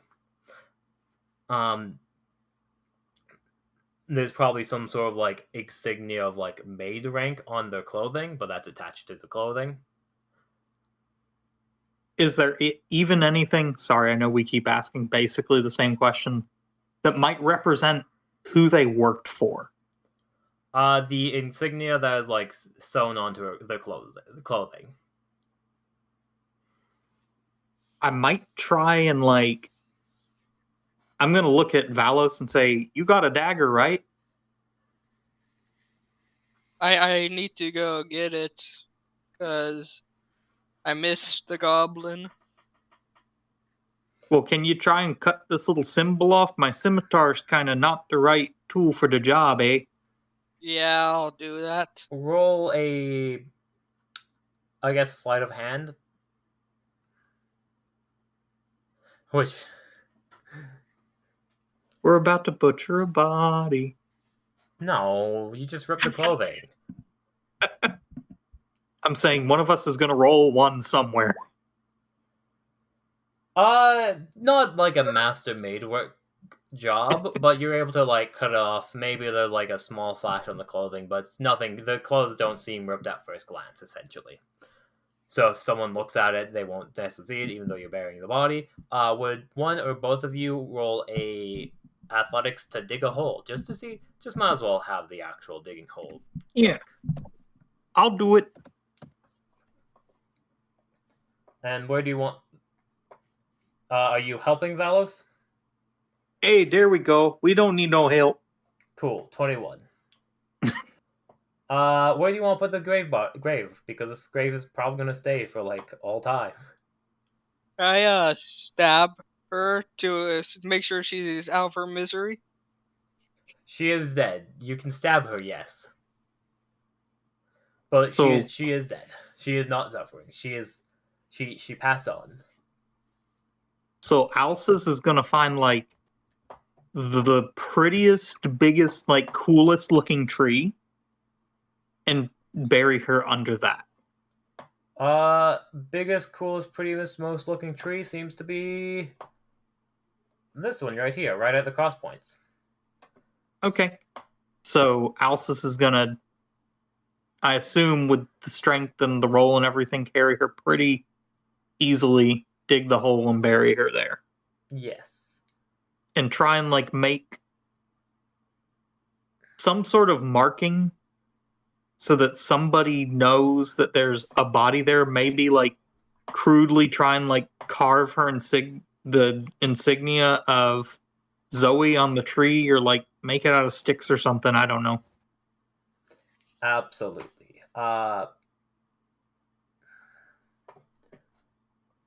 As actually, I can just do this and then.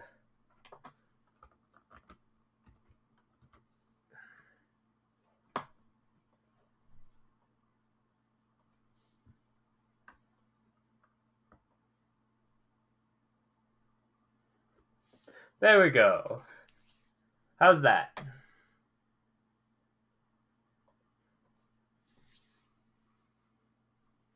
Unless you're putting it up there. Y'all see over here? I'm physically on the map. I don't care, I guess, too much. Just like in character, Alcis would just like find the nicest possible place and like make it real nice, make it real pretty. I'm gonna say you pick some flowers. Make it real light, nice looking. Get some flowers, make it pretty. Yeah, but because of unbreaking, Alcis doesn't necessarily pick the flowers so much as he like digs them up. I love it. I forgot. Thank you. Oh my goodness. Instead of like picking, he's gonna dig them up so that the roots and everything are intact, and then go and like plant them around her gravesite. So instead of like picking and laying them there, he's kind of transplanting them. Could you both roll a D100 for me? Here appears an ancient red dragon.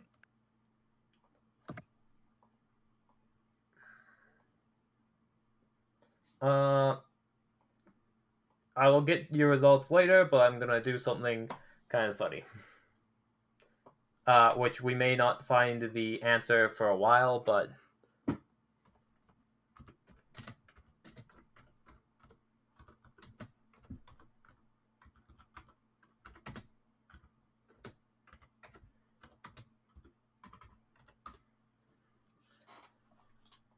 Oh, I love it. It's so sweet. Aww.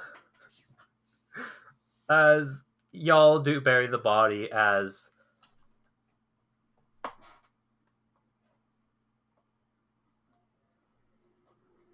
I'm just gonna move y'all up here. You spend times paying respect, and pretty much doing your prayers in order to find a in order to lay the body to rest. You make sure that the body is respected and everything like that in between.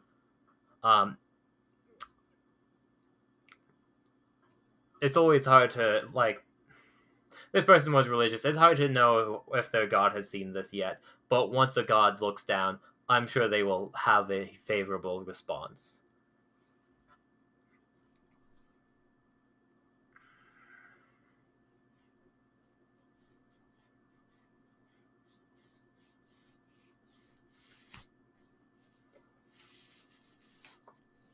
Because she was a maid with the cleaning supplies that we got, I'm gonna just like maybe unconsciously try to like clean it, I guess, as much as you can clean dirt. Because we have cleaning supplies.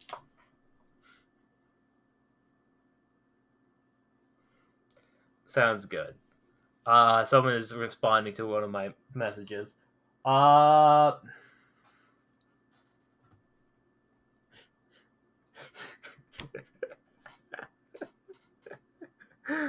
Give me a second. I'm gonna do background stuff.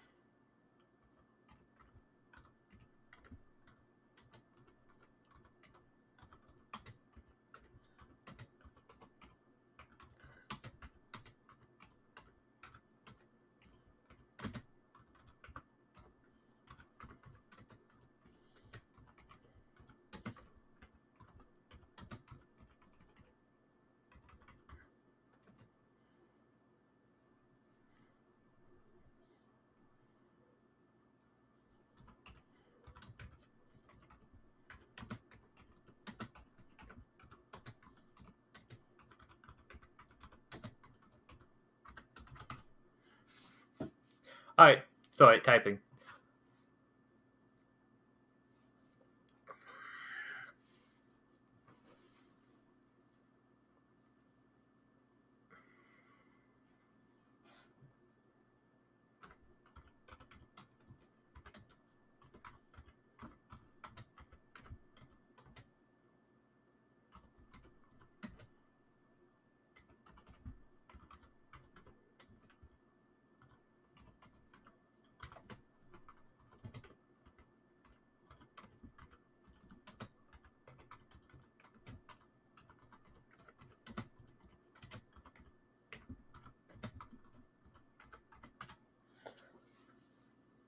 Alrighty.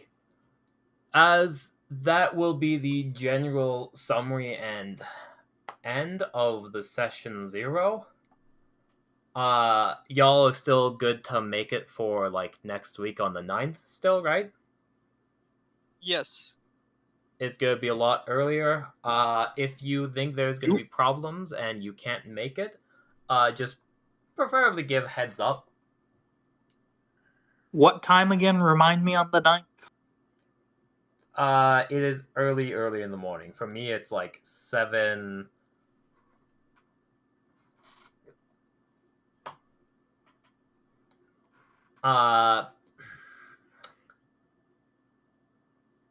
7 a.m. Mountain Time. Okay, so it should be auto corrected within future games chat. Yeah. So if you look in future games, it will say what time it is for you. It's like should be like 9 Eastern, so I'm down for that.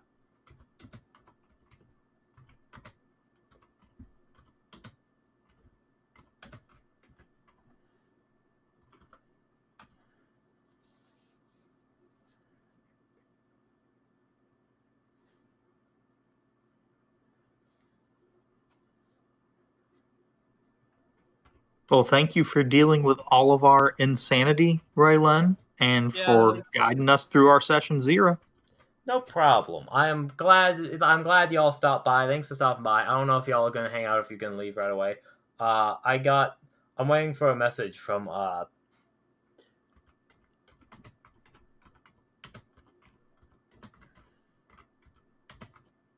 I'll probably hang around the stream, but I am gonna probably drop out of voice chat here in just a minute or two.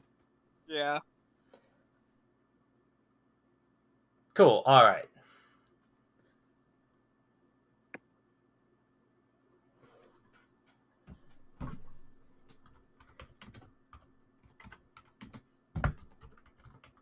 All right. Oh golly. Communications is hard.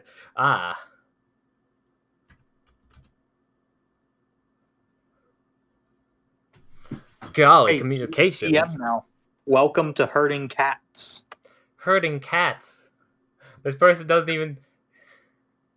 okay. Oh, sorry.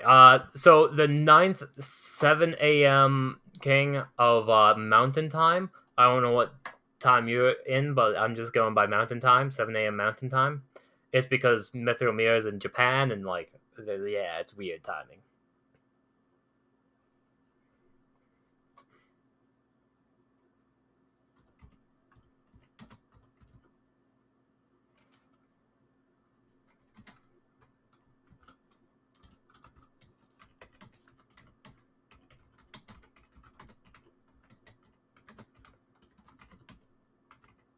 Oh, I just remembered something I needed to do.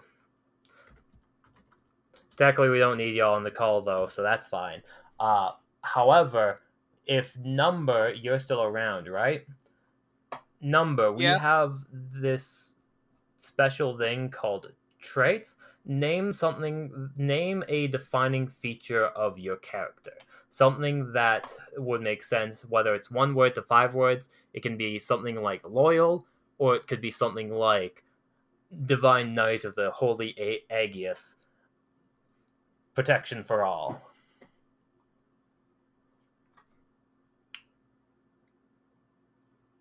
Or Blessing from Zoe. Divine Knight of the Flying Spaghetti Monster. Divine Knight of the Flying Spaghetti Monster. You want to lock that in. You want to add the Flying Spaghetti Monster as a god of spaghetti in my world. Is that what you are saying? Pastafarianism is a real thing.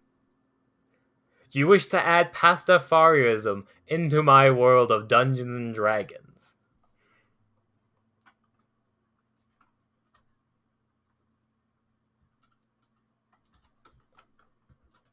Yes. Yes. Alrighty then, let's get going. What was the what was it? Something about the flying spaghetti monster? What was it called again? That was fabumoose. Oh, that was okay. Never mind. Sorry. No, that was just me. Okay, I just was going with the first word. So what trait then? Not this flying pastafarian monster. I'll say like necessary evil or something. Necessary evil. Ooh, I really like that.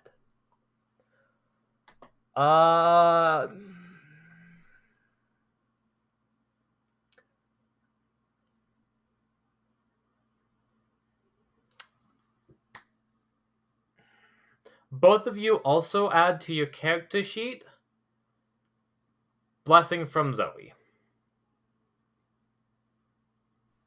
Where? Just anywhere, like probably feats, traits, class stuff. It's a one-time use. No, do it in inventory. Both of you have Zoe has descended, and they heard your prayers, and have given you a mysterious thing that may or may not come to effect ever.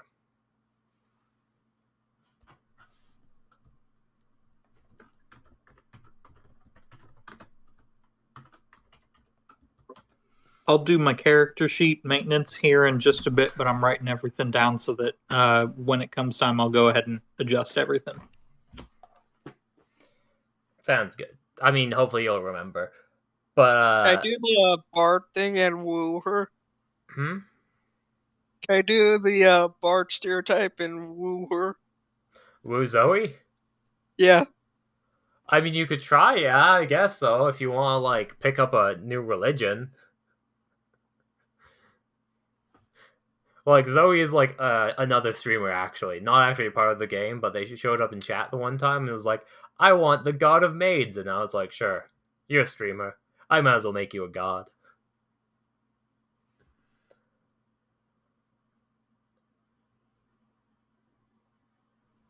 I'll be multi-religious. Which...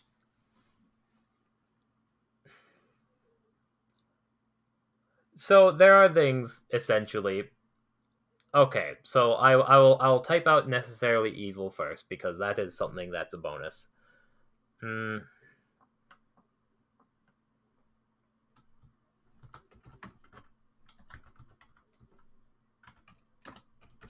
You are willing to do what needs to be done as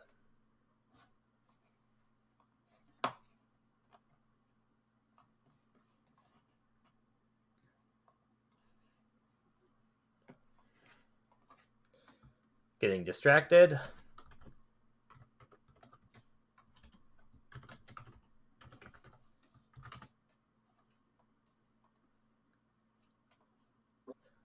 Hey Raylan, I'm gonna hop off of voice chat, so just shoot me a message on Discord or in the stream if you want me to hop back on. Sounds good. I think you should be good. Thanks for stopping by.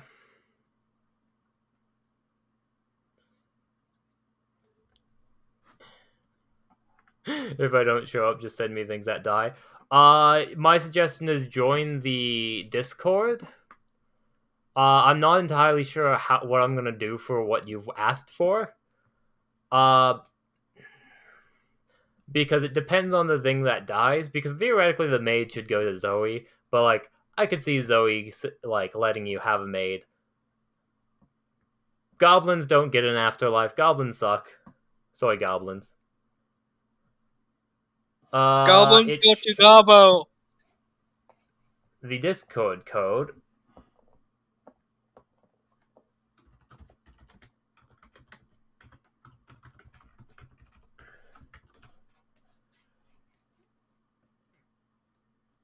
Discord code. Ba. Raylan, are you forgetting about Gobbo? Gobble God? No, I'm not forgetting about Gobble God. Exactly. They don't get an afterlife. No matter who kills a goblin, for some reason, none of them show up in their afterlives. Must mean they don't have a afterlife.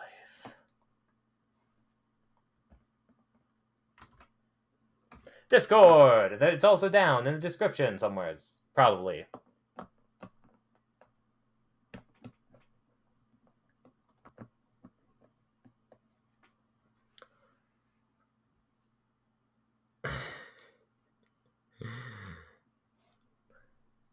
Alright. You're willing to do what needs to be done as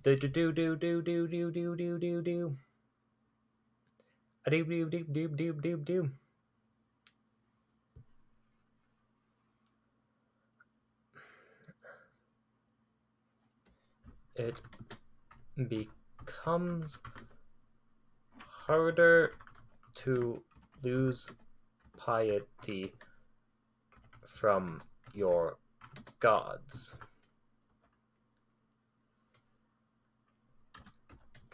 As long as you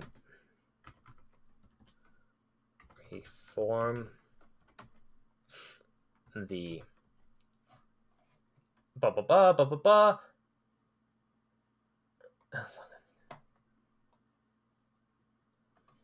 a bad piety in your god's name, then you lose no piety.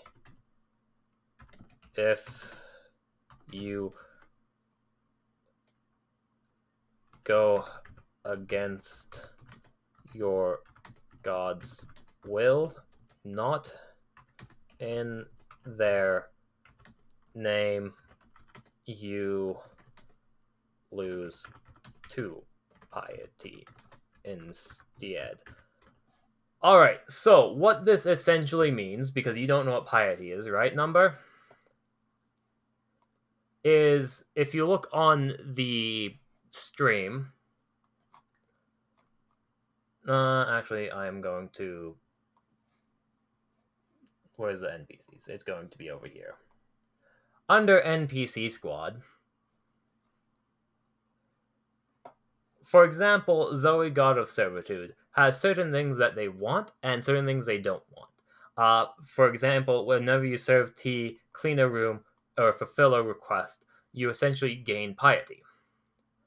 At +3 piety, you pretty much gain spells, essentially. And the more piety you have, the more blessings and stuff you have. However, if you do things like disobeying an order, destroying things, or becoming dirty, you'll lose points. As what that trait would do is essentially you could become dirty as long as you're fighting for your god's sake. You could destroy furniture as long as it's within your god's name, and you won't lose piety. How if you break things without in the name of your god, then you'd lose twice as much. You can say no to that trait, or you can keep it. What do you think? This would also give you the piety of probably either Zoe if you want to woo Zoe, or a different deity.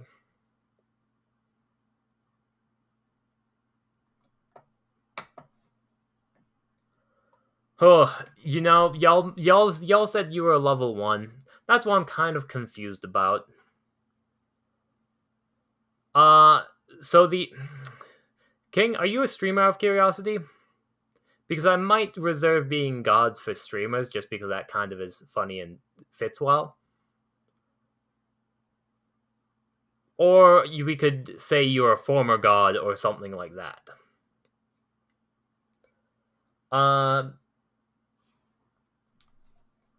Number, do you like it? Sure. Do you want to pick up Piety of Zoe? Sure.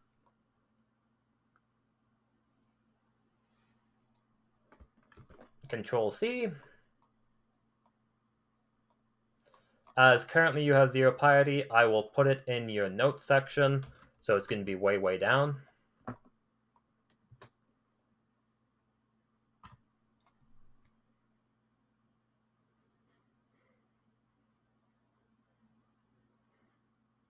Yeah, I like the idea of having a streamer that's God of Underworld. So essentially, y'all can have your interactions with the Maid Sama. You can have interactions with the undead people. Or you can essentially go to the human world as a level 1, essentially, is what I'm going to say. You would be like a Reaper, which is kind of an angel of death. Which, there's a few options for that. I think I'm going to skip out on creating an NPC for you right now, because my brain is a bit tuckered out from making characters, and I'll need to make more characters anyways. But that sounds like a good kind of baseline idea for you.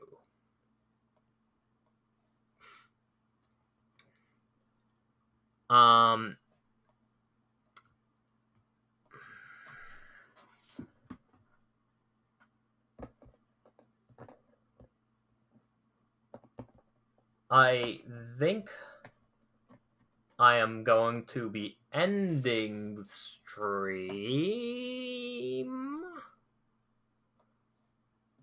Possibly.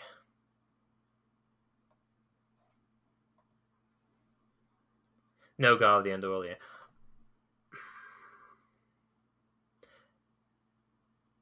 Let's see. I've been 4 hours. 4 hours, not too bad.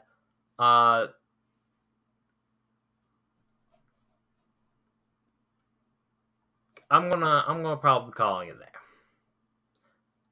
Thanks for stopping by. I gotta do the wind down, grabbing stuff, make sure that things are good. So I can chat for a little bit longer of being like, hey, what's up? If anyone has any closing remarks, questions, comments. If anyone wants to try and kill me last second, I only have 20 HP left. Ha ha ha. That's gonna go up back to 30 after I have a long rest. It gives me some time to procrastinate and go over to places and figure things out. Ba-ba-ba, ba-ba-ba, ba-ba-ba, ba-ba-ba. I'm excited. Technically as well, I should probably mention, Sunday morning, I'll be doing I'm playing a game in D&D. It's probably gonna be less like chatting with y'all, unfortunately. That's the one sad thing. Just because we're actually doing other things. We're actually playing a game. But like, point is, it's a fun. It's gonna be starting the first session in Nononoke. If you come, but if another streamer comes by, I will propose the idea if it's fitting, absolutely, for them to become Hades. All right. So there's a few options for who to raid. I'm 90% sure that Autumn is wrapping up because we started roughly at the same time. There's Girlfriend EXE who's just chatting. There's Ariel Moon. There's Bloody DI and Fu Lulu. Honestly, I only know Girlfriend EXE well enough. The others are mysteries. Dead by Daylight, Apex Legends, Risk of Rain, or just chatting.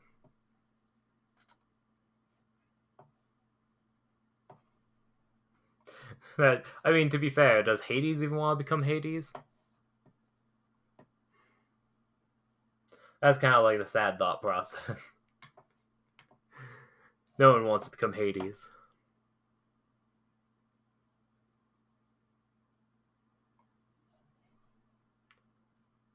But if you want to stick around for the raid as well, feel free to. I am just thinking of... Actually, I'm curious. In with Geef? I haven't actually raided Geef before now that I think about it.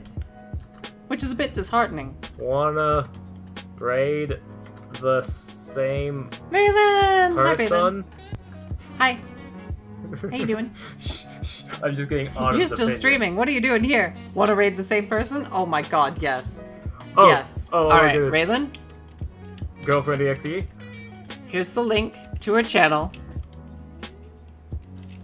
I'm gonna DM it to you. I'm gonna private message it to you. Alright, We're gonna have ourselves she can't hear me, but we're gonna have some... a little coordinated raid. Shoot, Girlfriend EXE? Heck yeah. Okay, She's wonderful. Okay. Wanna hop in? Oh wait, no, that's not gonna work. I was gonna say wanna hop in call, but she can't hear me. More importantly, thank you all so much for coming in. Even if you only showed up for about 10 minutes, even if you only showed up for the very end, even if you lurked in stream and said nothing, I appreciate it. Ditto. I appreciate you being here. I'm stealing I just appreciate you. words. I appreciate you for being here. I appreciate you for being around. No, that's not our raid message. That's not our raid message. See, I'm just gonna steal. I'm gonna steal Autumn's outro. Okay, is everyone okay with that? Autumn can be my outro for me. Oh, Layla went live. Oh shit. There we go. Perfect. Why is everyone going live at the same time? Booba go awooga? No. Booba do not go awooga. Booba do not go awooga, Mojo. Like, I should probably. Booba no awooga. Oh, no Booba. As much as I'd like to steal your outro. No! Alrighty. So, I'm waiting for her to start. The dog do. Alright. Do we even have a raid message? There is no raid. I don't have a raid message either, Autumn. God damn it. Just start the raid. Pure chaos. There's a Everyone can figure it out. Like wholesome chaos. That's my vibe now. That's my shtick. And it's because of you. It's because of all of you. Shenaniganizing over. Here's our raid message. I got a raid message. Don't worry. That is not. Autumn's raid message won't matter. Okay, here we go. Group raid. It's gonna be just since we're having a group raid, it's gonna be a group surprise attack. And we're definitely gonna spell surprise wrong, okay? Alright, I'm gonna jump back over to this screen and see. I dare you to use it. Use it. Fucking use it. I dare you to. Go for it. Ready? Ready? I kind of want to see Geef's reaction, honestly. But Taechan, we love you. Well, I love you all too.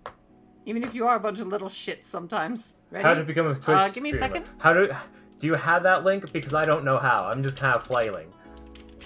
I'm going at it until it works. Alright. Now I am ready to start the countdown. I'm starting the countdown. I'm ready when you are. Thank you all so much for tuning in. Okay. I appreciate you dropping by. Have a great rest of your evening. I hope Oh you have no, fun. I need to actually open I'll up see you Girlfriend. around. Oh wait, no, this Next was. stream I is was gonna gonna be raid 1800 Girlfriend Pacific Standard EXE. Time Me, tomorrow. I'll raid immediately I'll after. see you around. Thank you for stopping by. I hope to see you there. If I don't see you there, I'll hope to see you around. Steal everything that Autumn Soup, is if you saying. could put my social link somewhere in the chat so people can access it. I don't know. I don't know if anyone is here that hasn't been in any of my stuff before, but we'll see. I think Raylan, Alan ready? might be in both raids. Let's do this. Let's do 3, this, yeah. 2, 1. Great rest. Did it work? I don't know if it worked. I'm gonna see if it worked. It did. Woo!